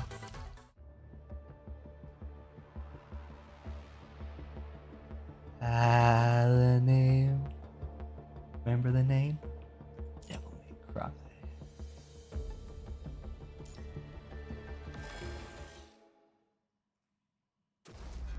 Smoke swirls through the air, and from its depths looms a massive mirror demon with wings unfurling from its back. Finally drop the human act and decide to face us yourself? Boring. As the group turns away, the demon strikes a blur of motion from the haze, only for Lucia to descend timely from above, intercepting the attack with a flash of steel. Commandant, I ran to Bridget outside the tower. She's bringing Leica in, so I took over for her. Leica, is there a reason why you've had to come here? I have half of the Mirror Demon's power with me. Just as I thought. You've known all along? We had our suspicions. We had our suspicions. She's no longer human. Demon would be a more fitting term for what she is now. From what Bridget learned from Asimov, Leica... Lucia glances at Leica, then decides to reveal the truth anyway. Leica died from a hereditary disease several years ago, just like her mother. I exist because of my dad's obsession. Without my help, you won't be able to defeat the Mirror Demon. Huh. What about you? What will happen to you if we accept your help? Alright. We'll talk about you later. Dante, Virgil, can you separate the demon from Thomas? Possibly. The motto holds the power to sever a man from a demon. I will attempt it. Then let the battle begin. Let's rock. Jackpot. You know, gotta say this. Go say the go-to phrases, man. And they're playing Devil Trigger. I wish it could be Barry Light, but they're playing Devil Trigger.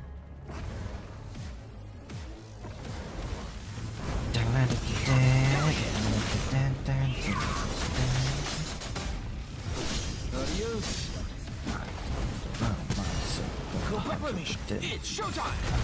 Gotta let it out, gotta let it out. Gotta let it out, gotta let it out. Go back to hell!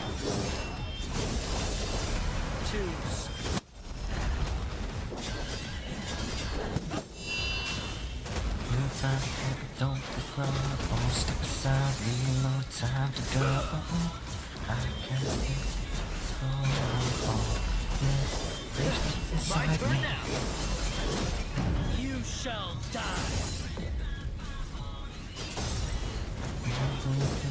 Go to hell.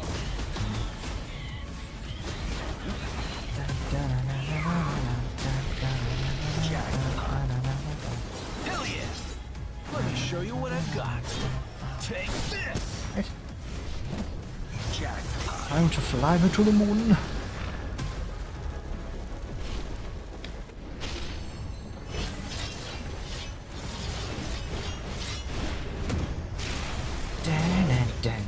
to hell. Raining bullets. Have you decided which one to go to hell? Oh, that was quick. Oh. What did it want it to be longer? I was too much in the zone there. That was fun.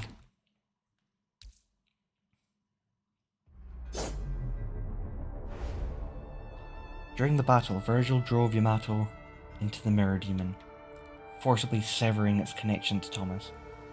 After the separation, Thomas appears severely weakened, crumpling to the ground some distance away. A streak of silver splits the air as off his lightning charged blade strikes, shearing the Mirror Demon clean in two once more.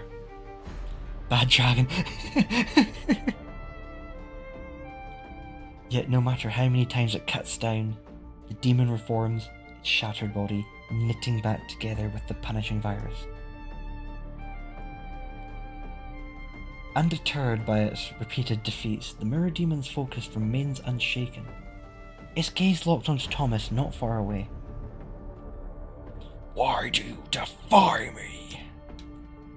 The punishing virus, the power of a demon, both bent to my will.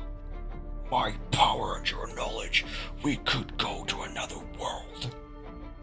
We could share the same crown, ruling as the king of the demon world together. We could conquer the human world and many more beyond it. All for just one inconsequential price. That girl. She's not even your own flesh and blood, nothing but an illusion created by your obsession. Why? Thomas remains silent, only gazing at the girl behind you with clouded eyes. Father? Look, you've been yapping away non-stop, and it's getting really annoying. Dante's eyes burn with a fury no one else has ever seen from him before. That's what she's... Oh, that's good, I'll give you that. Not everything needs an explanation. What, you think parents won't protect their own kids? Bullets charged with a half-human's fury blast forth from ebony and ivory. The relentless barrage slamming into, I can't fucking English now, slamming into the Mirror Demon and driving it stumbling backwards. Oh. Virgil! Virgil moves like a phantom, his form flickering behind the mirror. His form flickering behind the Mirror Demon in an instant. Yamato sings as it returns to its sheath, leaving behind razor-edged blade marks that bloom in the air, each cut a crimson streak across the demon's body. Though Virgil's face betrays no emotion, Alpha senses a storm beneath his icy calm, a quiet yet equally seething fury. A momentary calm settles over the tower summit of the Mirror Demon's body, as the Mirror Demon's body collapses from the ground. Words. Is it over? No, not yet. The crimson punishing virus stirs, swirling in the air as if summoned. It floats down toward the Mirror Demon on the ground, slowly mending its wounds. You can't kill me. My will cannot dissipate as long as the other half of the mirror lives. Meanwhile, the punishing virus mends my body. Now I am both demon and agent. What does it matter if you're sons of Sparta? I am immortal. Then we'll just keep going you down until you can't get back up. Alpha's hand flashes with the red glow as she points at the Mirror Demon from afar.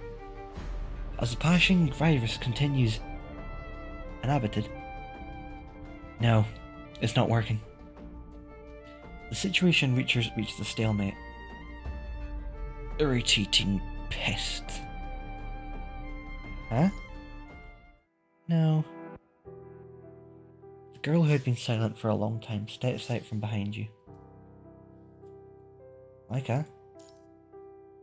She turns to meet your gaze, her eyes soft and gentle. This is okay. Leica's determination burns unyielding. Everyone present knows that not force in the world, that no force in this world could stop her now.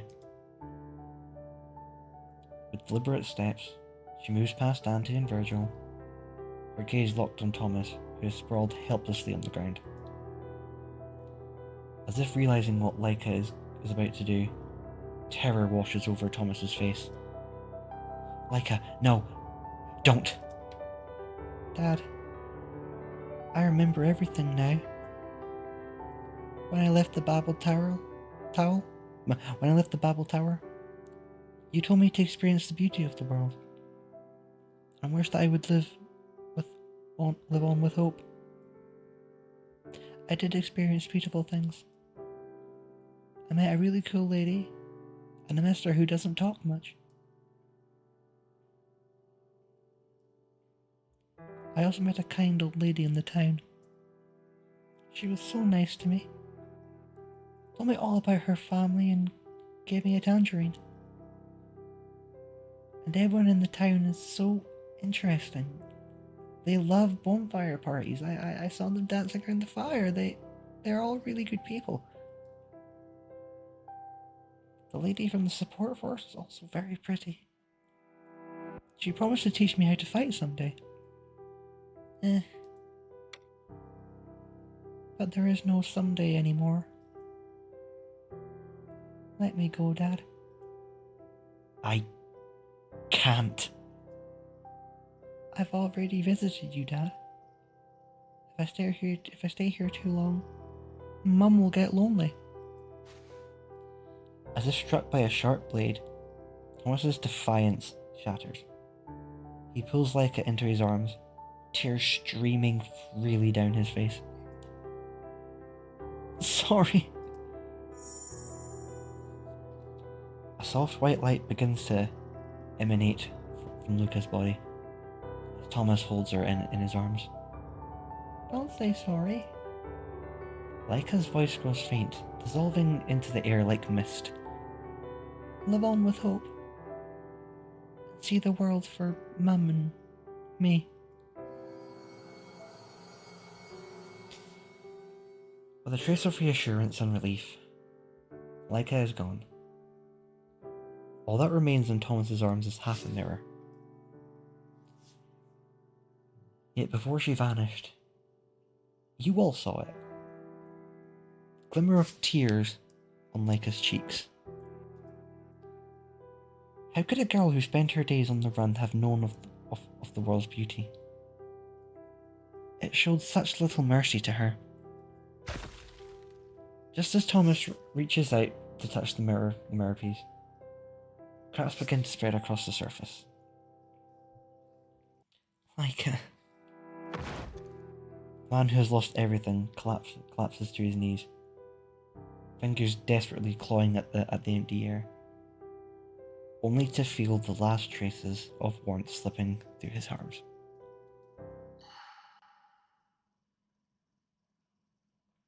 A single tear escapes, swallowed instantly by the rain. No.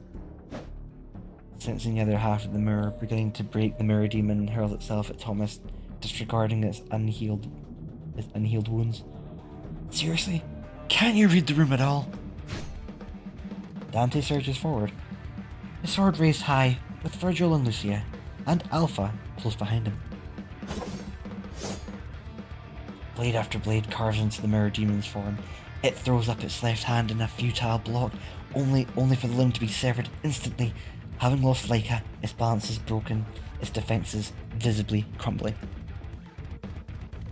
Pain sears through its fractured body, and fear claws deeper into its core. No, don't! Despite, it lunges for the other half of the mirror. Silence. Blue Mirage blades straight through the air, ripping a jagged tear across the mirror demon's body. Within the gash, something glimmers faintly.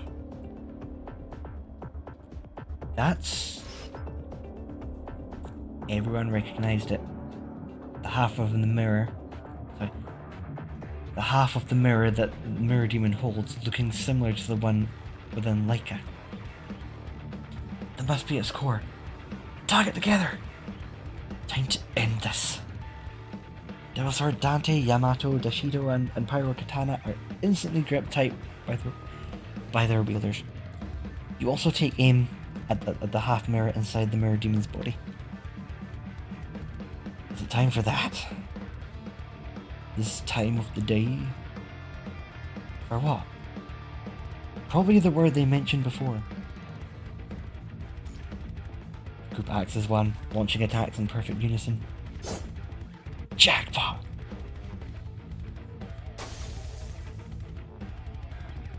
Both mirror pieces shatter at the same time. The demon's twisted ambitions dissolve into nothingness, lost in the rain-soaked explosion.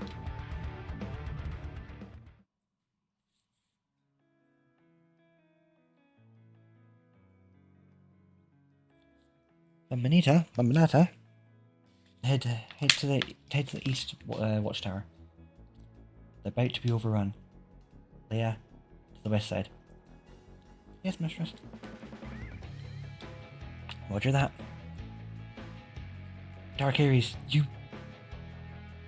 Vanessa's question dies on her lips as her focus snaps at the head-roll creatures ahead. One by one, the creatures scream their last as they plunge into the sky, vanishing without a trace. That battle at the Babel Tower must be over. As realization strikes her, she immediately recalls standing orders to give out new commandants. Well done. Welcome back, Kiri. Babel Tower. You step closer to Thomas. Doctor, we need you to come with us to Babylonia. Thomas only stares blankly at the empty ground before him, showing no resistance as you help him to his feet. Alpha gazes at the spot where Leica vanished, recalling their first encounter amid the ruins not long ago. So even devils may cry. Anything with a heart may cry. Time to go. Mission complete. Dante turns towards the exit, his usual swagger dulled. A poem by William Blake suddenly comes to Virgil's mind, and he starts reciting it softly, his voice low and resonant in the rain. In the southern clime, where the summer's prime never fades away. Lovely Leica lay. Songs of innocence and experience.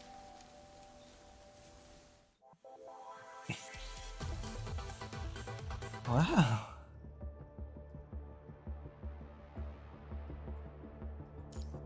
Now the what? Like really, they've gone hard with this collab. Like fuck. Oh, it's just Dante now. Okay. Babylonia, 1 week after the Babel Tower. I keep saying tower, I mean tower. Tower incident. Dante and Virgil sit in a dessert shop nestled by Babylonia's commercial district, with most of the people still at work, only a handful of customers linger in the establishment. They had to use the... Oh, let's remove the wacky stuff again, I guess. Dante glances at Virgil beside him, who's quietly flipping through the pages of a book, a poetry collection borrowed from Babylonia's library. You think that... excuse me.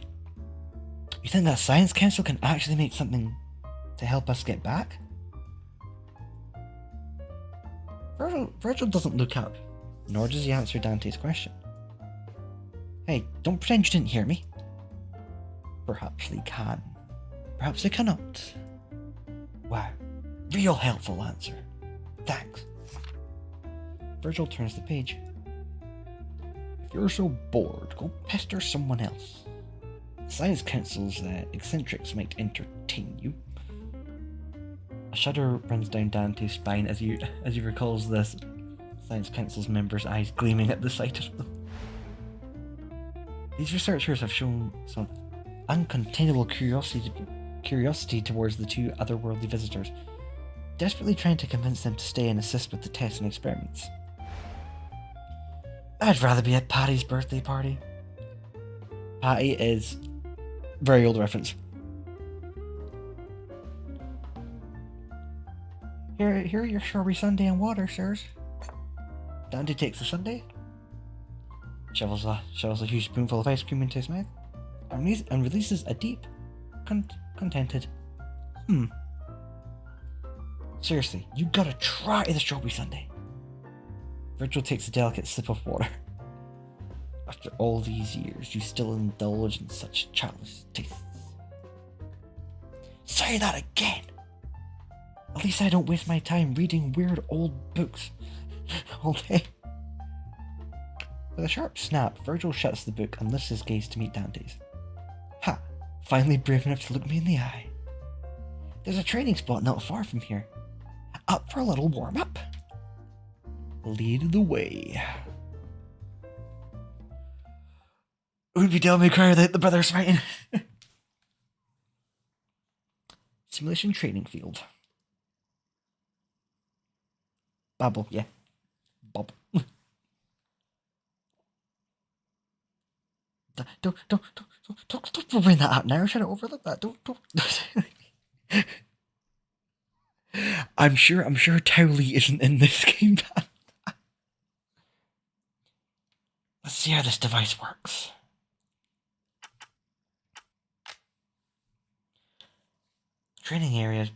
The training area's backdrop constantly shifts as Dante fiddles with the control panel. Hey, they even have a Babel Tower simulation. Oh, that was the jazz song I was trying to pass to you. That was one I couldn't remember the name of. Oh, I'm an idiot. And they got music too. These guys got some taste. Doobie-doobie-doo. Let me try this one. Nope. Absolutely horrible. The training field's sound system plays song after song with Dante quickly skipping to the next track each time. This one's pretty good, but not quite what I'm looking for.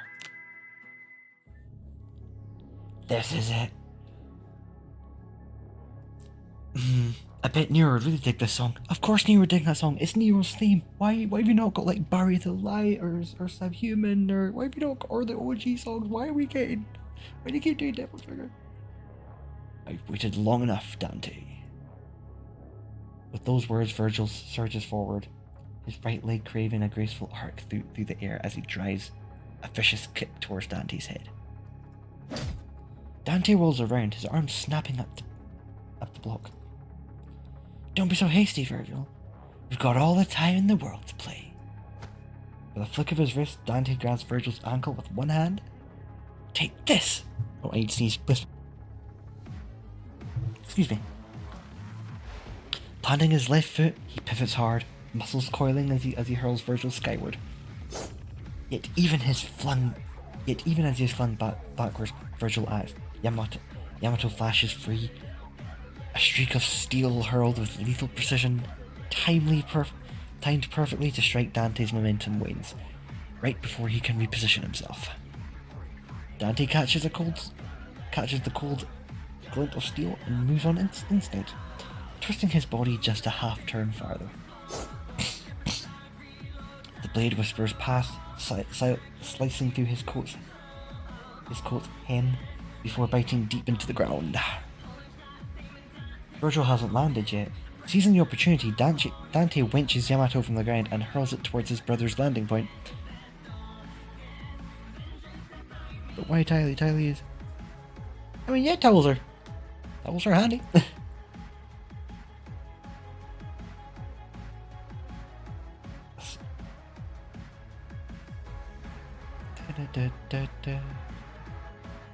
Wait, wanna run a quick test, Panda? Can you type the minute I stop speaking on your end? I want to see how much of a delay there is just now.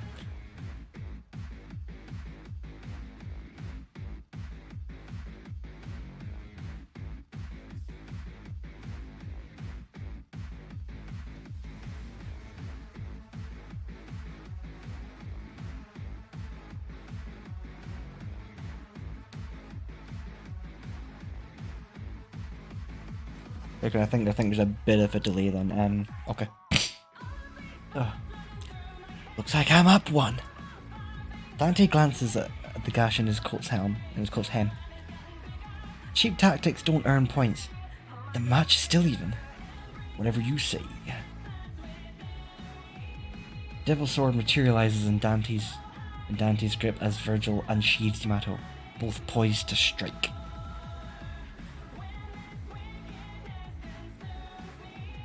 They stand in silent opposition, eyes locked on each other, the world narrowing to the space between them.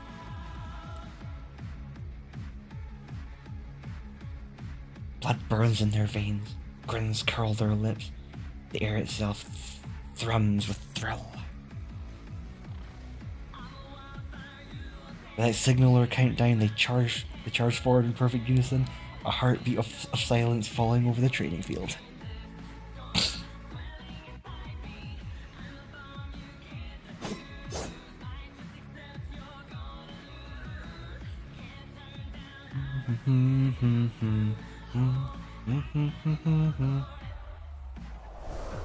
That is a screenshot.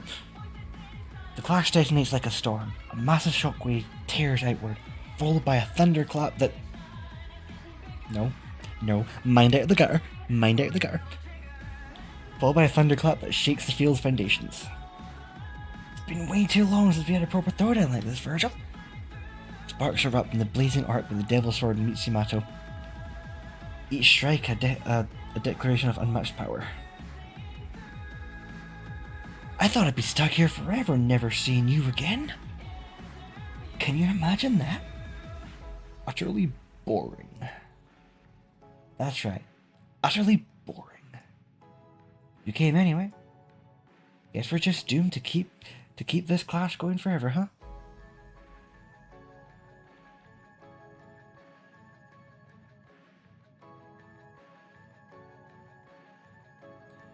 Then there's a 2-minute delay, Panda. If that's the case, there's a 2-minute delay. It's weird.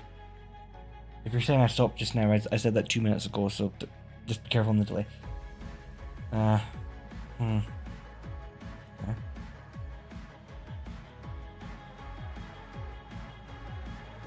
As if ordained by fate itself. Even in another world, the fight between the Sons of Sparta continues.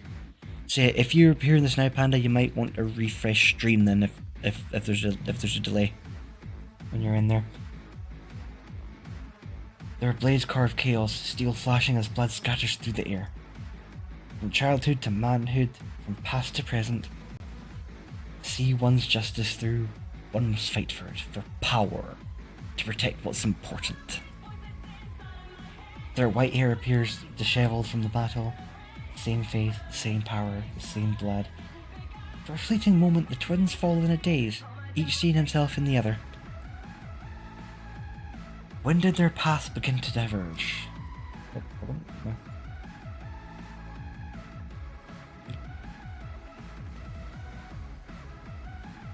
Dead. Oh, sorry. There. Apologies, Mobius is getting up there. Was it during the confrontation on the cliff? Or during that fire? Or perhaps even longer ago? You're still so stubborn, just as thoughtless. And you're still wearing that smug look in your face. Smiles bloom alongside blood. Virgil Dante. Perhaps one day the story of the Sons of Sparta will come to an end. But for now, their legend endures.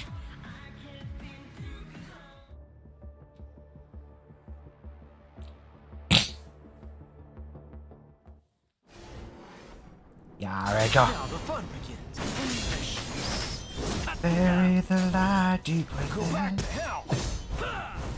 Let's just see. Okay, who no, we are stands. playing Subhuman now. Okay. Good.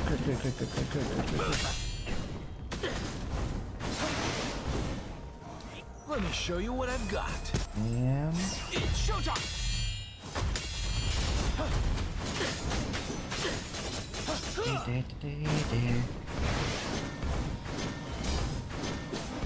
no, Panda, when you see this, refresh the stream.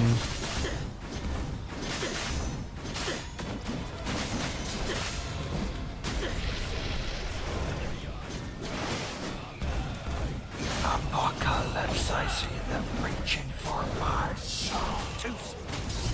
Now the fun begins. I had that block. Right. Go back to hell. I will not falter. Shout to the devil. I've heard that 6 feet in the ground.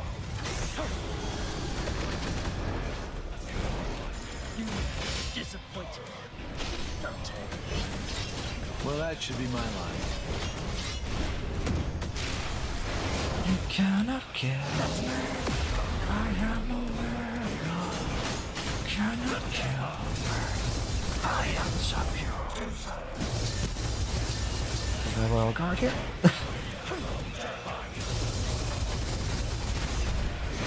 No worries at all, Panda. Thank you very much for joining. Awesome having you. Just make sure you behave yourself now.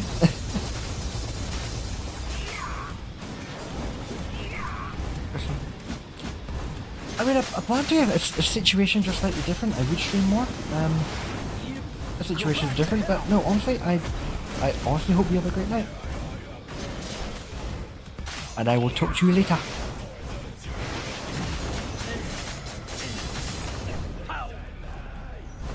Hold on, I'm actually gonna DM in case that happens there.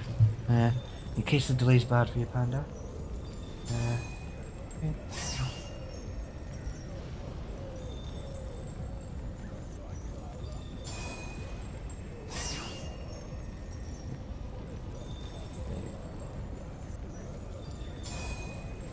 Just in case it doesn't go through.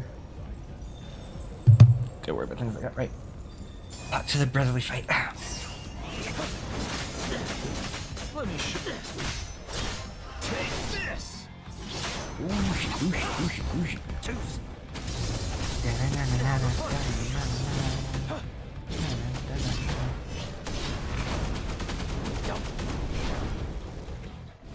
Wee.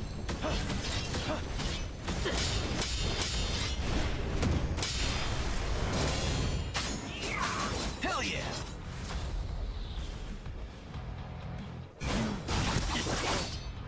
Oh, I will. Don't worry, Panda. I will.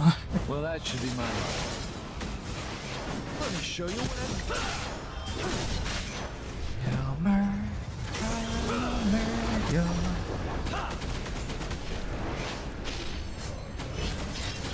I can't wait to start making builds of these guys. Oh, thank you for the heart. Now the fun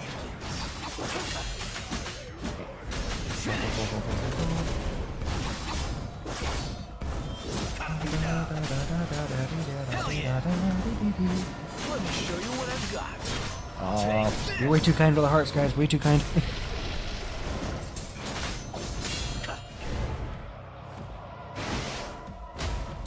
Royal guard. It's showtime. Now the fun begins. Oh shit. I got too cocky with Royal guard. I got too cocky. It's showtime. Go back to hell.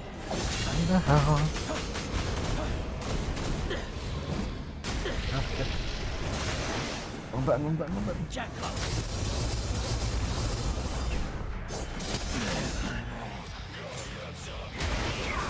Hell yeah. Jackpot. Nope, nope, oh shit, oh shit. I think I messed up, I think I messed up. Go back to hell. Toast. Now Damn it! this is how it ends. We had 4. Not 4, so I can go 2. Hey, you're not blocking, Daddy. Block! Damn it, block! Why is Royal Guard not Royal Guarding?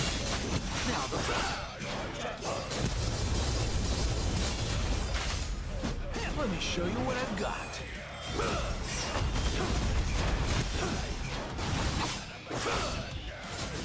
Hell yeah! Let me show you what I've got. Here we go. Last night.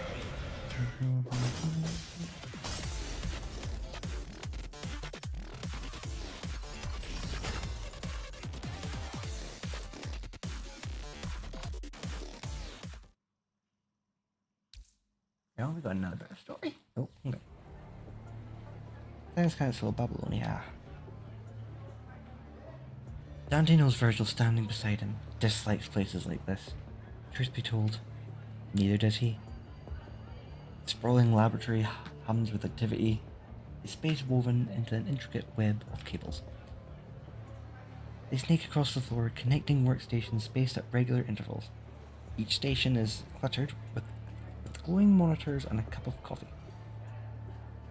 The entire lab feels like a living network, workstations acting as nodes linked by those endless cables. Researchers and lab coats, some young, some withered, weave through the maze of cables, occasionally huddling in small groups to exchange harsh words. Their murmurs are as constant as indistinct as the hum of hive words. Dante catches the occasional glance from the researchers, their eyes flickering before him, his eyes flickering toward him before darting away.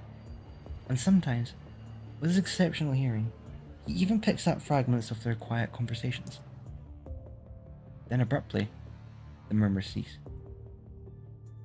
Silence ripples through the room, distant at first, but glowing louder until two chiefs step into view. Hey Rob, how's it going? I'll let Asimov explain. He's the expert here. The two humans approach the table, where the two half-demons are seated. Their previous battle has depleted much of their stamina, and the table is laden with pizzas and drinks, a treat clearly meant for them.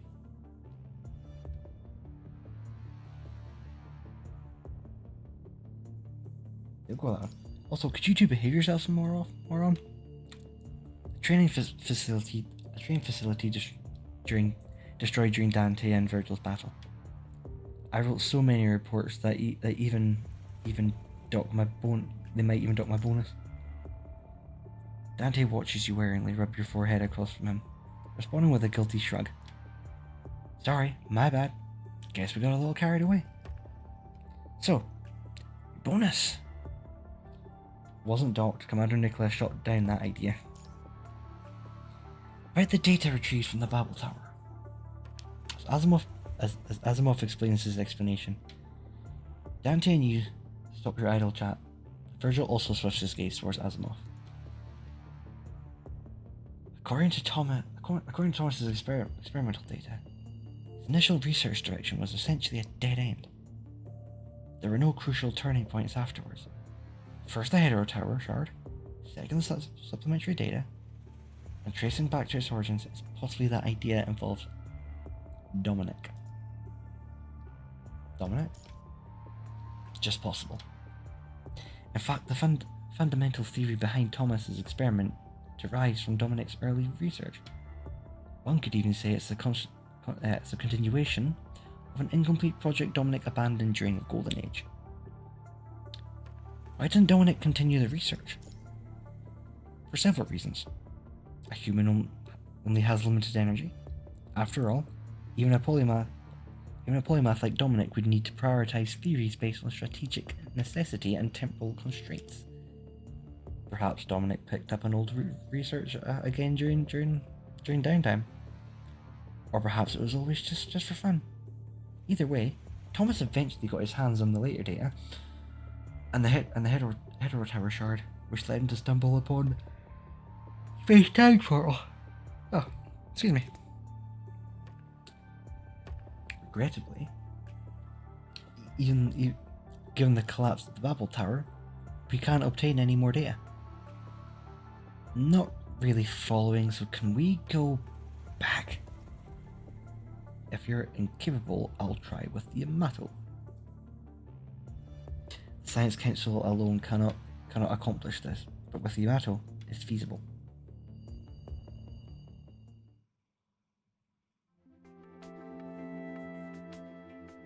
One week later. Everyone gathers in one of the Science Council's laboratories. As its center stands a massive circular program constructed according to Thomas's experimental data, surrounded by geometric polygonal prisms and mechanical arms.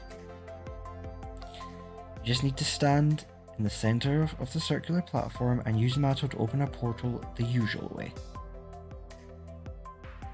Dante and Virgil step onto the platform and turn to face the crowd gathered around the device. Rob Asimov with his Dark Circles, the Grey Raven squad they fought alongside before, as well as Hassan, who's supposed to be president, and another middle-aged man called Nikolai. Well, party's over. Time to say goodbye. Virgil unsheathes Yamato, blade gleaming as he delivers precise horizontal and vertical slashes in their wake. A cross-shaped fit slowly yawns open. Then he turns his head, his gaze locking onto you, Rob. Let Alpha know I have left. Try to ignore Nicola's questioning gaze beside you as you respond to Virgil. Alright. But Virgil doesn't wait for a response, stepping straight through the portal. Well, you've all been good friends. Maybe we'll meet again someday. Till then, adios.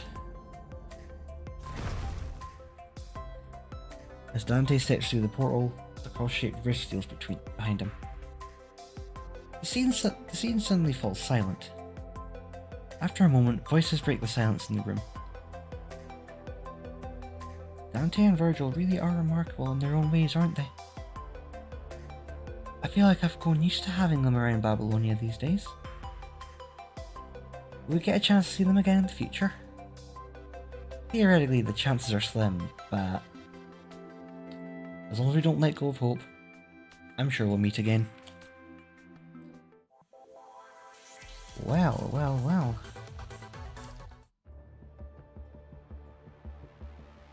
Every Sunday. Right.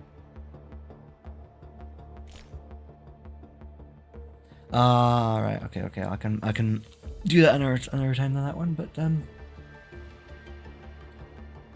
that was Lamento di Fantasma, the Devil May Cry story event. And yeah, that was. I'm trying to think of words apart from just saying it was fucking awesome, it was amazing, it was brilliant, all that stuff. I'm trying to think of like other words than that, but I'm kind of stumped just how good this was. Like I hope my voices didn't like bore you, or make you think, oh god, he's still speaking. Why won't you shut up? I German. Yeah. And it was good. It was good to stream again. Been that long that it's, I kind of forget where streaming is after so long, but yeah.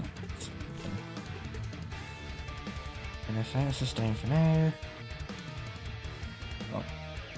And thank you so much for your kind words on on chapter 2 of the lore. That was, I spent months working on that lore, and it's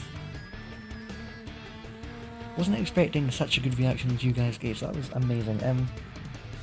If you're somehow watching me and not getting bored, this is the first time I'm gonna say this in the stream, but maybe press this subscribe button, maybe watch a couple of other videos I do. See the stupidness. Yeah, this it was really good being back again. Like, it's been like, it was years ago I last streamed on the Purple app, and since then I've just been doing stuff on YouTube, like videos, editing stuff. And yeah, it's been really good. So, but currently it is 2:45 in the morning. I'm got to head off. I don't know when I'll do the next stream. Be someday. I'll be one day I'll do the stream. But yeah, it's been honestly, you guys have been great. You guys have been fantastic. So yeah, I guess I'm gonna.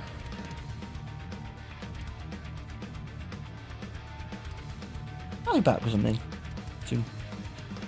Got a couple of group projects to edit and upload. Not group projects. I did great. Oh, you're too kind, buddy. You're too kind. Like, I just really was not expecting that reaction to the lore, so yeah. But anyway, I'm gonna bounce. I might try and arrange another stream sometime in the future, but take streams as a kind of rare thing for me at the moment. Keep nice rare. All the likes, all the hearts, all the comments, like I'm just going back in the chat here. You guys have been bloody busy. Like, I've never seen chat that. I can't English, but anyway, I'm gonna leave with the song, and yeah, more videos coming soon, more shorts coming soon. Might plan a live or two in the future, we'll see. But until then, I wish you all a great night. Wish you all a great day if it's still daytime for you. And until we meet again, hunters, take care.